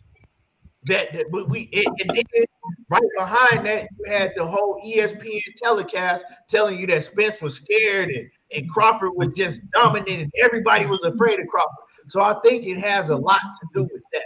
You know what I'm saying? Just overall, why most people that you see doing interviews, they picking Terence Crawford. And a lot of people like flashy looking knockouts. You know, they don't really sit down and break down the fight from point A to point B. So I think it has a lot to do with that. But yeah, go ahead. Hey, who got who on the panel so I can kind of get a gauge on who what's everybody's prediction? Because I kind of missed that part, so I can kind of see who. Somebody got a lot of noise in the background. That's I don't know who that is, but yeah, but yeah, what's the prediction? I don't know what everybody got. See, I mean, you got Rick Timms. You already heard he got Bud. I can't see it. When you got the thing up, I can't see who is who. You feel me? That's why I'm kind of like who. I just see picture. Right, right. Yeah. Well, like I said, Rick Timms, he just got done talking. Of course, he got Bud. Hey, can you take the super chat down? I think that'll put the names back up there. Yeah, will. Okay, hold on. Yeah. Well, nah, cause I got my for the ticket raffle up there. But okay. John Norrie, he just popped in. He got the braids on the. He got Bud. He picking Bud big time. He got Bud stopping Spence. And I don't know who my man. Let me see who else we got on the panel. My man Dog Money. I think he got Spence. Nigga, I'm coming out of Dallas, nigga. You know who I got. Okay, yeah. He got Spence. So you know, it's some people up here that got Bud and some that got Spence. You know. No, I'm not questioning if it's balanced. I was just trying to see who got what because I can't see the names. That's all. So I could kind of see who finna say what. That's all. I know what Money Brown got. I know him. I'm not sure what Dub got. I'm not sure what he got. So I'll just check it. All right. Okay. Yeah, man. Is it my turn to speak yet? Let me see where we at. Let me see. Hold on. Let me see where we at on here. because we got I think we got let me see. I think it is John Norrie, Dog Money, and then Money Brown. So John Norrie, go ahead. Yeah. Salute to the panel. Salute to everybody. Salute to the chat. It's a good boxing talk. All right, I'm gonna keep it short, but I kind of knew this fight was gonna happen. I mean, EJ he needs this fight, Bud he needs this fight. A lot of people was talking down in this fight, saying it wasn't gonna happen. You know, try to frame Bud as a duck, and I'm just tired, man. I'm tired of the EJ fans not stepping up to the challenge, man. This is the fight we all been waiting for 5 years, man. I'm tired of trying to set Bud up as a duck, trying to put that jacket on him. It's like every day that goes by, I keep trying to put these jackets on Bud. Just build the fight up. Bud has been certified. That's why the boxing world is picking Bud to win. He is certified. He is pound for pound number one. It's not a fluke. I know you guys want to believe it's a fluke. It's not. It's real. It's happening. Spence is fighting somebody he could possibly lose to. It's happening. I know y'all, that feeling you're not used to. Y'all pretty sure that EJ is going to win when he fights somebody, but this is the fight that's 50-50. You don't know what's going to happen. Y'all got to get over that feeling that you have to talk shit on Bud and put a jacket on him. Oh, he was ducking. Look, man, Bud was the guy that was undisputed at the lower weight class. He came up calling out these guys. The fans reacted to that, said, EJ, we want you to fight that guy. I want you to get in the ring and fight that guy. ASAP. That's what the fans said. The fans didn't say EJ, oh, he's the guy.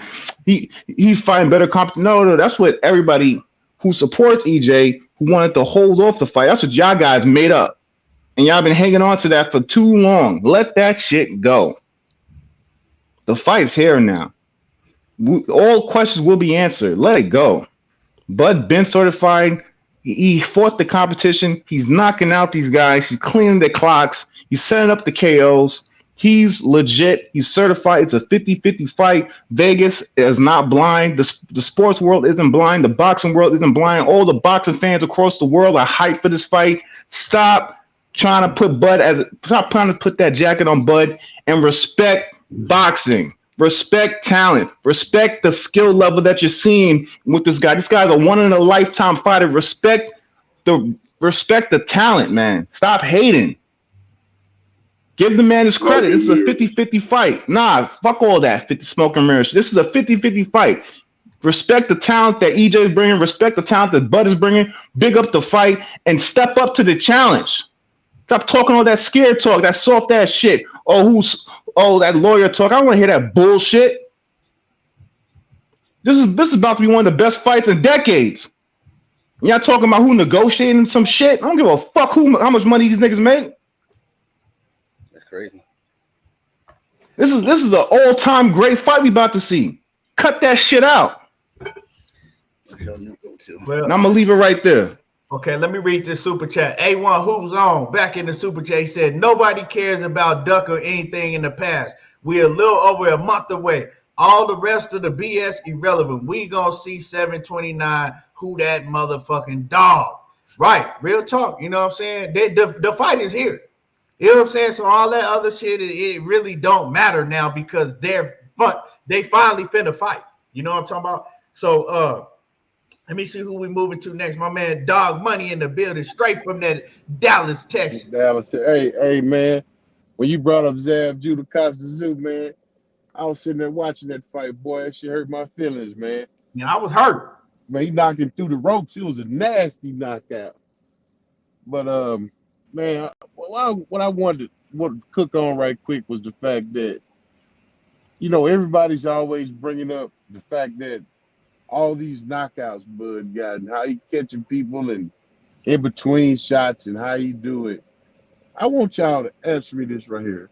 How many knockouts in a row does Bud have? Well, since he's been 140, he's been 9 or 10. Yeah, dating back to 140. I think he got about 8 or 9 in a row. He said in a row. So I'm gonna go through a few of his knockouts with y'all right quick. All right, first off, we're gonna start with one leg Benavidez. It took him 12 rounds to knock out a guy that shouldn't have even been in the ring with Bud Crawford. He had no business being nowhere near Bud Crawford. One leg Benavidez, 12 rounds. Amir Khan, would you really consider that Amir Khan a knockout or a stoppage? Or was that shit questionable? Anybody that wants to answer that, please do. It was a dick stoppage. Was it a stoppage or was it questionable? Boy, he quit. The rest said he quit. I don't give a damn if it was a quit or a stoppage. Hey, the motherfucker, he stopped fighting. He got stopped in the fight. It is what it is. That's the definition of stop. Just like they get Lomachenko to ride his nuts. It's the same thing, right? Same thing. The reason why I'm going through this is because I'm going off of what my man Everything was saying. You know what I mean? People see these knockouts and they get a false impression. Was the Sean Porter fight, was that really a knockout? Yeah, good stoppage. Or did Kenny just say, man, you ain't do what I say during training camp. Yeah, I'm stopping this shit. But it was a bad stoppage. It was a bad stoppage by Kenny Porter, but it was a stoppage nonetheless. 2 knockdowns is a bad stoppage. That's soft. That's some soft talk, dog. Now, that's soft as hell. That motherfucking towel. Hey, let that man talk. He should have stopped it. I agree with him. He should have stopped that fight. Bud about to get these. Let me finish. I only a few more things. Tell me, was that Ugas fight when Earl was fighting Ugas? Was that a legitimate stoppage? Absolutely. Broke his shit. Did anybody scream at the TV and tell the ref, man, stop this shit when the fight was going on? That's a good stoppage. Go ahead. What's your point? That's a good stoppage. Hey, when he fought, when you seen EJ fighting against Kell Brook, was that a good, clean stoppage? Good stoppage. Okay, when next. When he fought Lamont Peterson, what are you glad he didn't hit Lamont in the eye now another time? No, I'm glad. Good stoppage. He's stopping shit. I like stoppage. You know what I'm saying? I don't know what the issue is. I like when the nigga get his ass knocked the fuck out. But see, this point I'm trying to make is that we got one man that's getting credit for a whole bunch of questionable stoppages, and we got another guy that's over here actually hurting shit. Now we give them both credit for stopping shit, because a stoppage to stop a grown ass man is something truly incredible. Okay, I know some niggas out here that like some other shit, split decisions and draws, and they think that shit is cool. But me, Zone 6, I like to see a nigga stop. No, I'm speaking on the odds makers. Okay, I like to see stop. They're seeing Crawford and what he's doing with all these stoppages, but they're really not looking in depth at what's really going on. You know what I mean? And that's all I was gonna say about that. And I'm gonna let Money Brown get his chance to speak. Yeah, bro. Key, what's going down, nigga? What it do? Now, it's always good when you get Turnbull Crawford fans, coming up on the panel, whereas an Errol Spence panel, things of that nature, because you get a different variety. But when they get to talking all that shit, when they sit over on them other, the panels, like he said, depends on what panel you're on. But when you're on other people panels, like my dude Mark Nash is an undercover Turnbull Crawford fan. I'm gonna say fanatic. I'm gonna go for it. Says fanatic. He just tried to do his shit in a cool, calm, collected way, right? I call Mark Nash doing a whole lot of fanatic shit. Then you got the other cats who's fanatics and they go crazy on Errol Spence talking all type of shit. Then with cats like John Norrie over there, he sit over there, he keep clap and he probably hurrah for that shit. But then he come over here and say, "Oh man, fuck this and fuck that." Okay, so if y'all gonna have that energy over here, have that energy over the Turnbull Crawford panels as well, and tell them, well, the fight is made, man. Quit talking about that bullshit and talk about the fight. You know what I mean? I like the energy that you brought because I agree with you. But don't just bring it one way. You know what I'm saying? But then we go to the Turnbull Crawford panels, you on that motherfucker, but boy, go do this and he was this. That's a real shit. Keep that same energy both ways. You feel me? Because like I'm saying, what you're saying is correct thing to say, bro. Fuck the bullshit all of what was and what it could have been and all that because we got the fight now. We need to hype the fight, show the fight the respect that he got. You know what I'm saying? But don't try to come over here and spaz out and feel all good and raise your voice and then you pom-pomming all the way over there and shit trying to dog another man out. But I'm going to say this with this fight, bro. It's gonna be a hell of a fight. You know what I'm saying? I always had this fight a 50-50 fight. I always gave Bud his credit. He's just doing what he is in the ring. He a bad motherfucker. Nobody can take that away from him. Errol Spence been telling y'all he's a bad motherfucker in the ring. And, he had his plans on what he wanted to do. Errol Spence did everything he said he was gonna do, and when he get the third scrap, he come to see Terence Crawford, whether he was on top rank, no matter where the fuck he was at. And now he did what he said. Nobody can call a man a liar. When you up on a well-oiled machine, they have their plans, bro. You feel me? Just like Top Rank is a well-oiled machine, Golden Boy is a well-oiled machine. When you have a plan, you want to stick to that plan. You don't give a fuck about the other promotional company and what fighters they got, so you can try to keep their shit, you know what I'm saying, afloat. It's competition out here, fam. Bob Earn don't give a fuck about PPC. Just like he don't give a fuck about Golden Boy, like Golden Boy don't give a fuck about them, like Matchroom don't give a fuck about them. But business is good business, you feel me? And what they say, put your feelings to the side to do good business. But if you got a plan, either way, whether it's Golden Boy, whether it's Bob Earn with T.O. and motherfucking Loma, if you have a plan, bro, you want to stick to that plan. And if PBC had a plan with Errol Spence and they fighters that they had before Terence Crawford became 2-147, you think they go turn away from what they was gonna do just to please motherfucking Top Rank and motherfucking Terence Crawford and Bob Earn, when Terence Crawford's name wasn't even big enough for real to put that fight on? You know, the shit is business now. Of course, we can say legacy here, legacy there. These promoters and these people care about the money, man. So does the fighters. You understand? So if you got people in positions that fights supposed to have been made happen, like Errol Spence been on the fucking Sean Porter and the Danny Garcia and the Keith Thurman. When you become champion, those are the fights you want to go for. You understand what I'm saying? So don't sit up here and make it as if, oh man, they've been wanting this fight for 5 years, because the motherfucker wasn't even realistic for 5 years. Y'all niggas scream 5 years so motherfucking much, it get just redundant. So when Errol Spence had the fucking car crash and was sitting there with his motherfucking face swollen, that y'all counting them years too, right? So he supposed to rough down, fucked up motherfucker from the bed. He supposed to get his ass up, Bernie can walk. Don't know what the fuck just happened. He supposed to get up and get in the ring when his face get unswollen and shit and fight Terence Crawford. And even Terence Crawford said he don't want to fight after the accident and all that shit. They dismiss everything Bud say over the years and keep bringing up 5 years, as if that shit was realistic. That shit wasn't even realistic, bro. Yeah, the realistic the fight was is when they first came and had the motherfucking negotiations and they put the contract on the table when we thought that shit was going to happen last year, 2022. That's as realistic as we ever was to the fight. That's the first negotiation that you ever seen for that fight. Everything else was fan made up and motherfucking hypotheticals and all that shit that nigga was running with because it sound good and it make for good motherfucking content to make $1, bro. So and money, weird ass shit, man. Yeah, money. You know what that 5 years is associated with that they don't realize, his fans don't realize? What's that?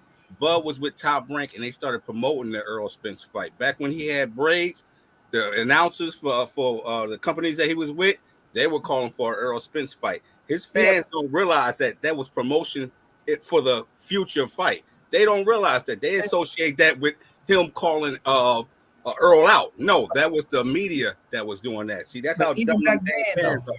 Yeah, even back then, Bud just signed a new contract with Top Rank, and he signed a contract with ESPN. That's when he first became a world champion. So y'all telling me ESPN go give Bud a brand new contract and then let him go over to motherfucking PBC and Showtime after they want him to fight on ESPN and let him go over there and have a fight with Errol Spence, take their marketing money and shoot the motherfuckers because they want to let Errol Spence come to ESPN, and Earl had one scrap, he had one scrap. So how that shit was gonna work? It wasn't big enough for a joint promotion. Nobody want to go pay for that shit. So that shit a chain reaction, man. You first started with the injury. Earl supposed to fall him. Bud moved up, and then they put Bud and Earl together. That's how that shit. It's all chain reaction. Listen, the fight is happening at the right time, fam. Both of these motherfuckers in their prime. Both of them on their shit. Errol Spence back on this shit, right? I'm talking about all the way back on this shit. Terence Crawford never left his shit. You got to give him credit for that. Motherfucker always in the gym, always stand ready. You know what I mean? Don't smoke, don't drink. You got to credit him for that. That's a ultimate professional, and he a bad motherfucker. So he on this shit. Errol Spence on this shit, right? If niggas really believe what they say, put your money on the line and make people believe what you're talking about. Yeah. I mean, and then quit all that one-sided shit when you want to come to a panel and you come to an Errol Spence panel and now you want to feel good about some shit. But go ahead. Well, me and Money, you got money on deck. So I'm near Huckleberry with that. You know, we cool with that. So I'm on that.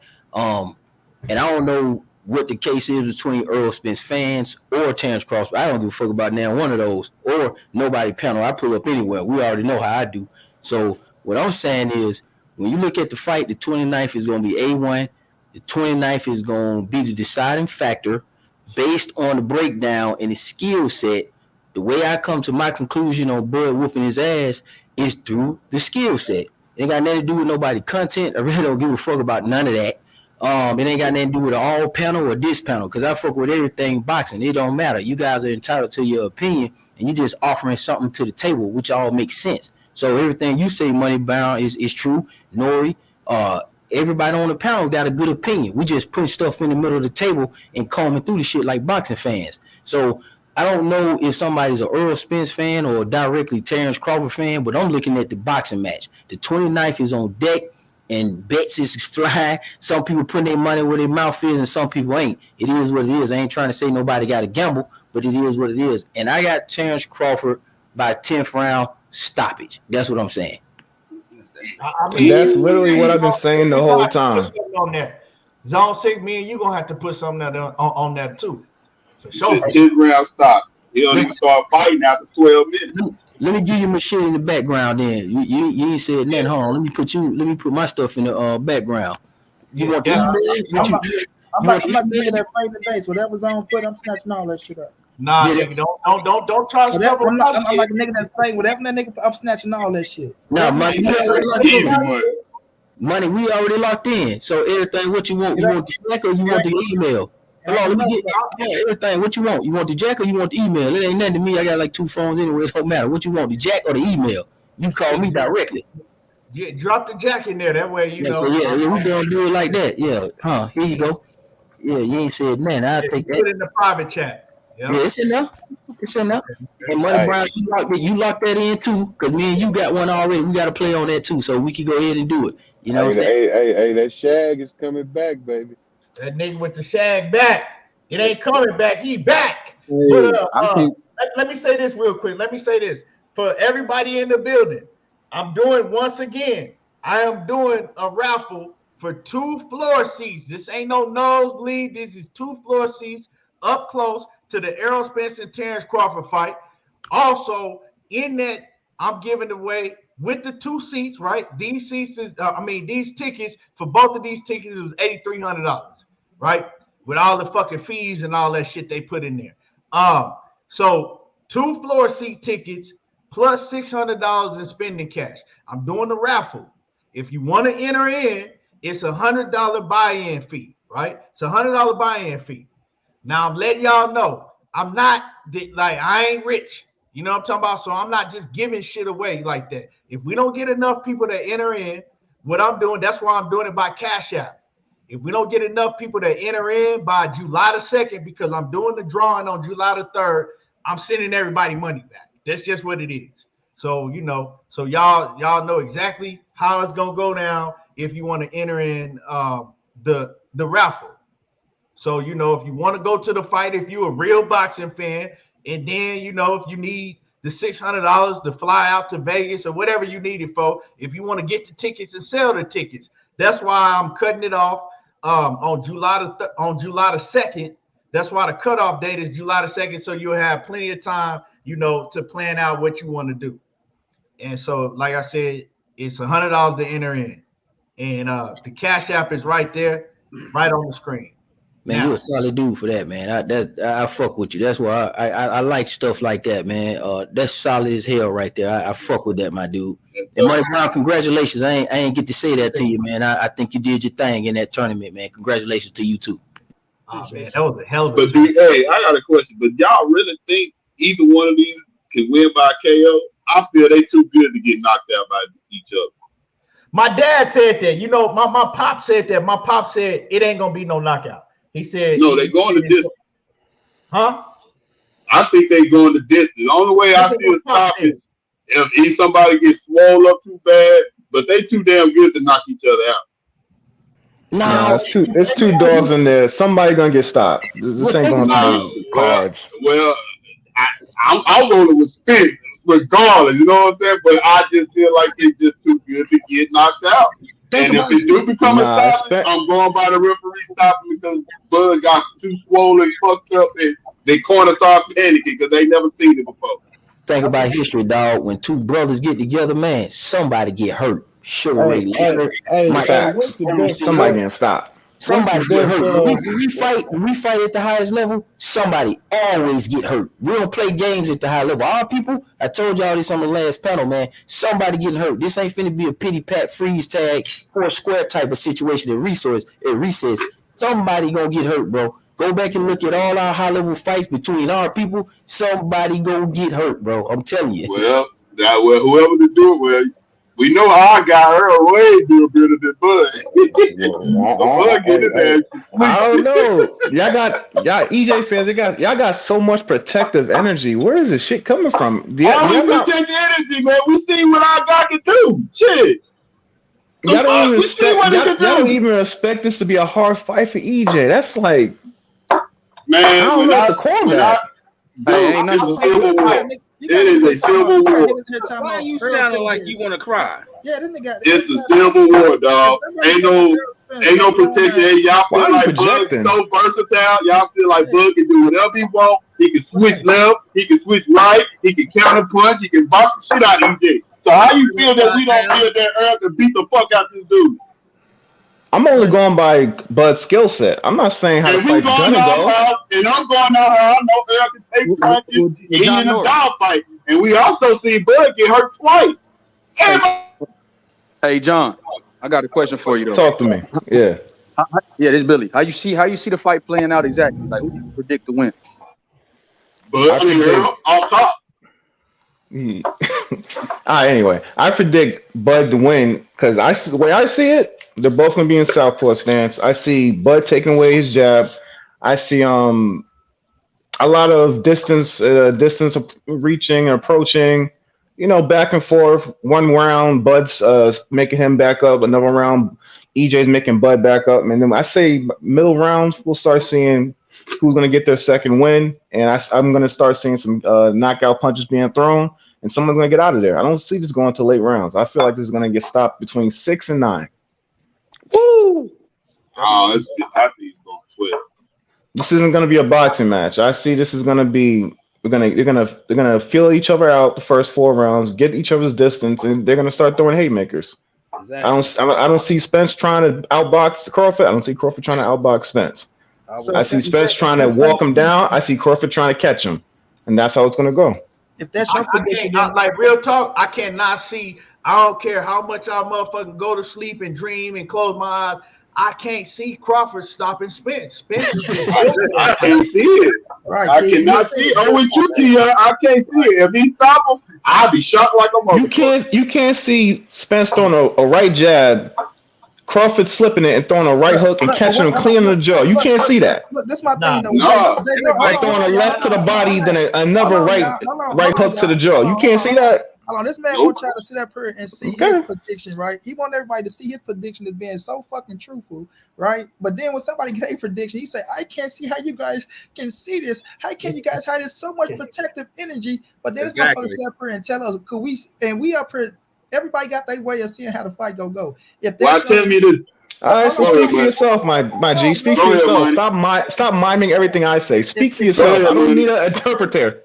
Okay. He just explained you very well. If he can see. Okay, random voice. I don't need an interpreter number 2. Bro, shut up, bro. Let me go, bro. Then speak for yourself. Don't speak for me. I'm speaking, bro. Let me finish. Speak for yourself. I'm telling you who's talking right now, Monty Brown. Speak for yourself. Stop speaking for me. Keep telling people. Look at my prediction. You guys can't see my prediction. Errol Spence throwing a cross and then Terence Crawford bound. If that's your prediction, that's your prediction. But if somebody else got a prediction saying, man, I think Errol Spence is going to do this and do, because everything is fucking hypothetical. You don't know until July 29th they get into that ring and both of them get in there. So if that's your prediction, ride with your prediction. But don't tell somebody else, oh, why do you guys sit that? You got a temper tantrum for everybody else's prediction, but your prediction, you want to play that motherfucker out and make it so realistic. I answered the question. You're the one that's having a temper tantrum every time I talk. Disagreeing with every goddamn thing I say. Hey, relax, fans, I got a question. Relax. Who's gonna clinch first? Bud don't even throw punches in the clinch, and he the one be grabbing. Yep. That's one flaw right there. He gonna get fucked up in. Yeah, listen, I'm gonna say this, and I keep it real with y'all. I can see how Spence can whoop Bud's ass. Now, don't get it twisted. That's why I say it's different between Crawford fans and Spence fans. We talking boxing. Man, if Terence Crawford going here with that reckless shit, trying to style on Errol Spence like, this man ain't just got 3 belts and this man won't break your shit. Yeah, man, he gonna get his ass tore up. Like, you can't be doing that. Like, if Bud going here trying to get cute and get sassy, bro, and trying to fight this man on the inside, trying to prove something, man, Errol Spence gonna beat the hell out of Terence Crawford, man. But anything outside of that, Terence Crawford got him. I can respect that. Though, like I say, what scared me about the fight is Terence Crawford has his way of getting up first. You know what I mean? And he's not afraid to punch with you. So in the midst of punching with each other, you wide open. I don't give a fuck what your name is. When you wide open, if a motherfucker get there first and they catch your ass on the right spot, you going down, cuz. Big fact. So that's my whole thing. But I like that from people that can be realistic about the shit. But hey, Key, I'm about to get to showing these fights though, bro. I feel sure. Okay. And I want to say this, right? I want to say this. I'm a real boxing fan, right? I'm not no fanatic or none of these fighters. I'm not. Like, I'm too fucking grown to be a grown-ass man and to be a fanatic of any other grown man. So whatever the outcome may be, right? If it ain't no funny shit to where like the referee stopped the fight early or the shit that happened with Sean Porter Daddy, if it's just some straight up and down, Errol Spence beat Terence Crawford ass or Terence Crawford beat Errol Spence ass, I'm gonna be excited and happy for whoever wins, because now I'm gonna know who the best between those two fighters are. That's it. I ain't gonna be fucking mad like, oh man, Errol Spence just lost. I don't give a fuck. You know what I'm saying? I'm gonna be excited that I got to see who the best fighter was out of the two. That's what I've been wanting to see. That's why I always advocate for the best fight and the best. You know what I'm saying? Like, I got Shakur beating Gervonta Davis, but I want them to fight, because if I'm wrong, well, I can see, I could come and say, look, man, hey, shit, man, he the best. And now I'm glad that I know that he is the best when I thought Shakur was. And so that's just what it is, I'm gonna lie your ass right the fuck up out of my channel and out of my chat. Yeah. But go ahead. I'll be back, man. Listen, one thing about me, man. Listen, if Errol Spence lose, or if he win, and like you said, no bullshit and it's straight up and down, bro, I'm coming back, man. I don't mind getting no work from my people, because sometimes when you lose, man, that's how you evolve. That ain't even really that deep. I just like the conversation. So, hey, I'm gonna be back. You know what I'm saying? I'm gonna be like, hey, boy, y'all put that work in, but what did y'all see? Y'all tried to tell us. I'm gonna give you your props because you saw something that I couldn't see. I respect shit like that. You know what I'm saying? That's like you trying to go left and it's danger around the corner, and your mama tell you don't do that, but you do it. And you like, damn, mom, you right. Damn, dad, you's right. So I fuck with that, especially when it's coming from my people. So I'm locked in, and both of these brothers black anyway. So I'm fucking with that on the strength. But you know what I'm saying? If Terence Crawford win, I'm gonna come back too. So I'm gonna talk that shit now. So just be ready. Oh man, it's all in the game. You know what I'm saying? We talk shit. I make videos talking shit. It's all in the game. You know what I'm saying? But I don't take none of this shit to heart. Now, what I will take to heart, if I fuck around and put a whole bunch of money on the fucking fight, and the fighter I put money on fuck around and lose, then I'm gonna be fucked up. Then I'm gonna be fucked up about it. But other than that, I'm not fucked up about it. Shit. I mean, this is the boxing game. This is the fight game. We never know what's gonna happen in the ring, especially in a fight like this, until they get in the ring. You know what I'm saying? We all got predictions. We all look at the fight and we see it playing out a certain type of way, but we don't know until they get in the ring. And that's what's beautiful about the sport. You know what I'm saying? That's why there's mega fights, and then that's why there's fights like the motherfucking Hulk Hogan getting in the ring with the Brooklyn Brawler, and you know what's gonna happen. People ain't paying to see those type of fights. Real boxing fans ain't paying to see fucking Hulk Hogan get in the ring with the Brooklyn Brawler. If y'all feel where I'm coming from, this is why we want to see the best fight the best. This is why people pay big money to see these type of fights, because it's a mystery behind it. You can talk all the shit you want. We can all talk all the shit we want, but we don't know what's gonna happen until they step in the ring. That's the beautiful thing about it. Come July 29th. Man, I think everybody got a chance to cook, man. I'm finna get ready to wrap it up. I know these fights is coming on. I can't wait to see these fights on ESPN. Hopefully, you know, we all tuning in and KQKC. He gonna be calling the fight. Money Brown, if y'all need somewhere to watch the fight, Money Brown TV, he gonna be showing it on his Instagram. So yeah, you know, and make sure that y'all support them brothers. But yeah, like I said, I will be putting up a community post with the information with the raffle. So if y'all want to join, y'all can still join the raffle. I'll be putting up a community post. And like I said, you got all the way until July the 2nd, you know, if you want to join in. But I'm going to go around the panel and then we're going to shut it down. So let me go from, hold on. And Dahlia, I see you in the building, Queen. Salute to you. Billy Box, my man, Young Billy, I think he at the bottom and we'll just go around from there. Oh, man, it was great chopping it up, man. Shout out to everybody on the panel. Salute to everybody in the chat. Enjoy your day of boxing, man. Shout out to you, Keith, for what you're doing with the raffle. And I hope everybody supports it because that's very noble, man. We really appreciate it. And yeah, shout out to all the different opinions, man. Like you said, Keith, in the moment of truth is July 29th. And yeah, thank y'all for the time. Thank you for letting us up on the panel, Key, and just enjoy your day, big bro. Let them know where to find you at, Young Billy. Oh yeah, Billionaire Boxing TV, man. That's my channel. Come find me. Yeah, thank you, Key. Yes, sir. Yes, sir. And then we got my man John Norrie. He up next. Man, let me get your last words. Salute to you, ETB. Salute to the panel chat. This was a great cook. Man, I just can't wait. It's gonna be a great fight. Gonna be a legendary fight. I respect the hell out of both fighters. I think they're both gonna bring it. And just let's just try to be balanced until then. I know it's not gonna happen, but it was worth a try. I catch y'all later. Respect to y'all. Enjoy boxing. Let's see what happens tonight. Yes, sir. Yes, sir. My man Rick Timms. Hey man, when Bud is known, when he get hit flush, he always gives it away to the audience and to the judges. You know, he get the smiling, he get the licking out his tongue, and he always try to make some type of get back. And doing that attempt to get back, he get caught again sometime, but he 100% with getting rid of whoever then got him. So that what's intriguing about this bout, because Earl surely is gonna clock him real good. And if he try that same bullshit ass smile and licking out his tongue, playing games in there, it's gonna end badly. So I want to see what type of adjustments he make when that fire break out, and we all gonna love it. Yes, sir. Peace out, man. Yes, sir. Yes, sir. Appreciate you, Rick. My man Jay Cooley, what's happening with it, man? Let me get your last word, Jay Cooley. Appreciate you, Keon, man. Let me on the panel, man. Everybody in the chat.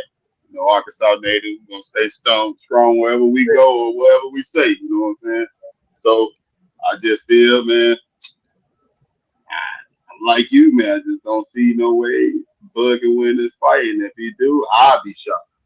You know what I'm saying? So it is what it is, man. You stay strong, stay up, keep doing what you're doing, and I'm gonna holler at you, famo.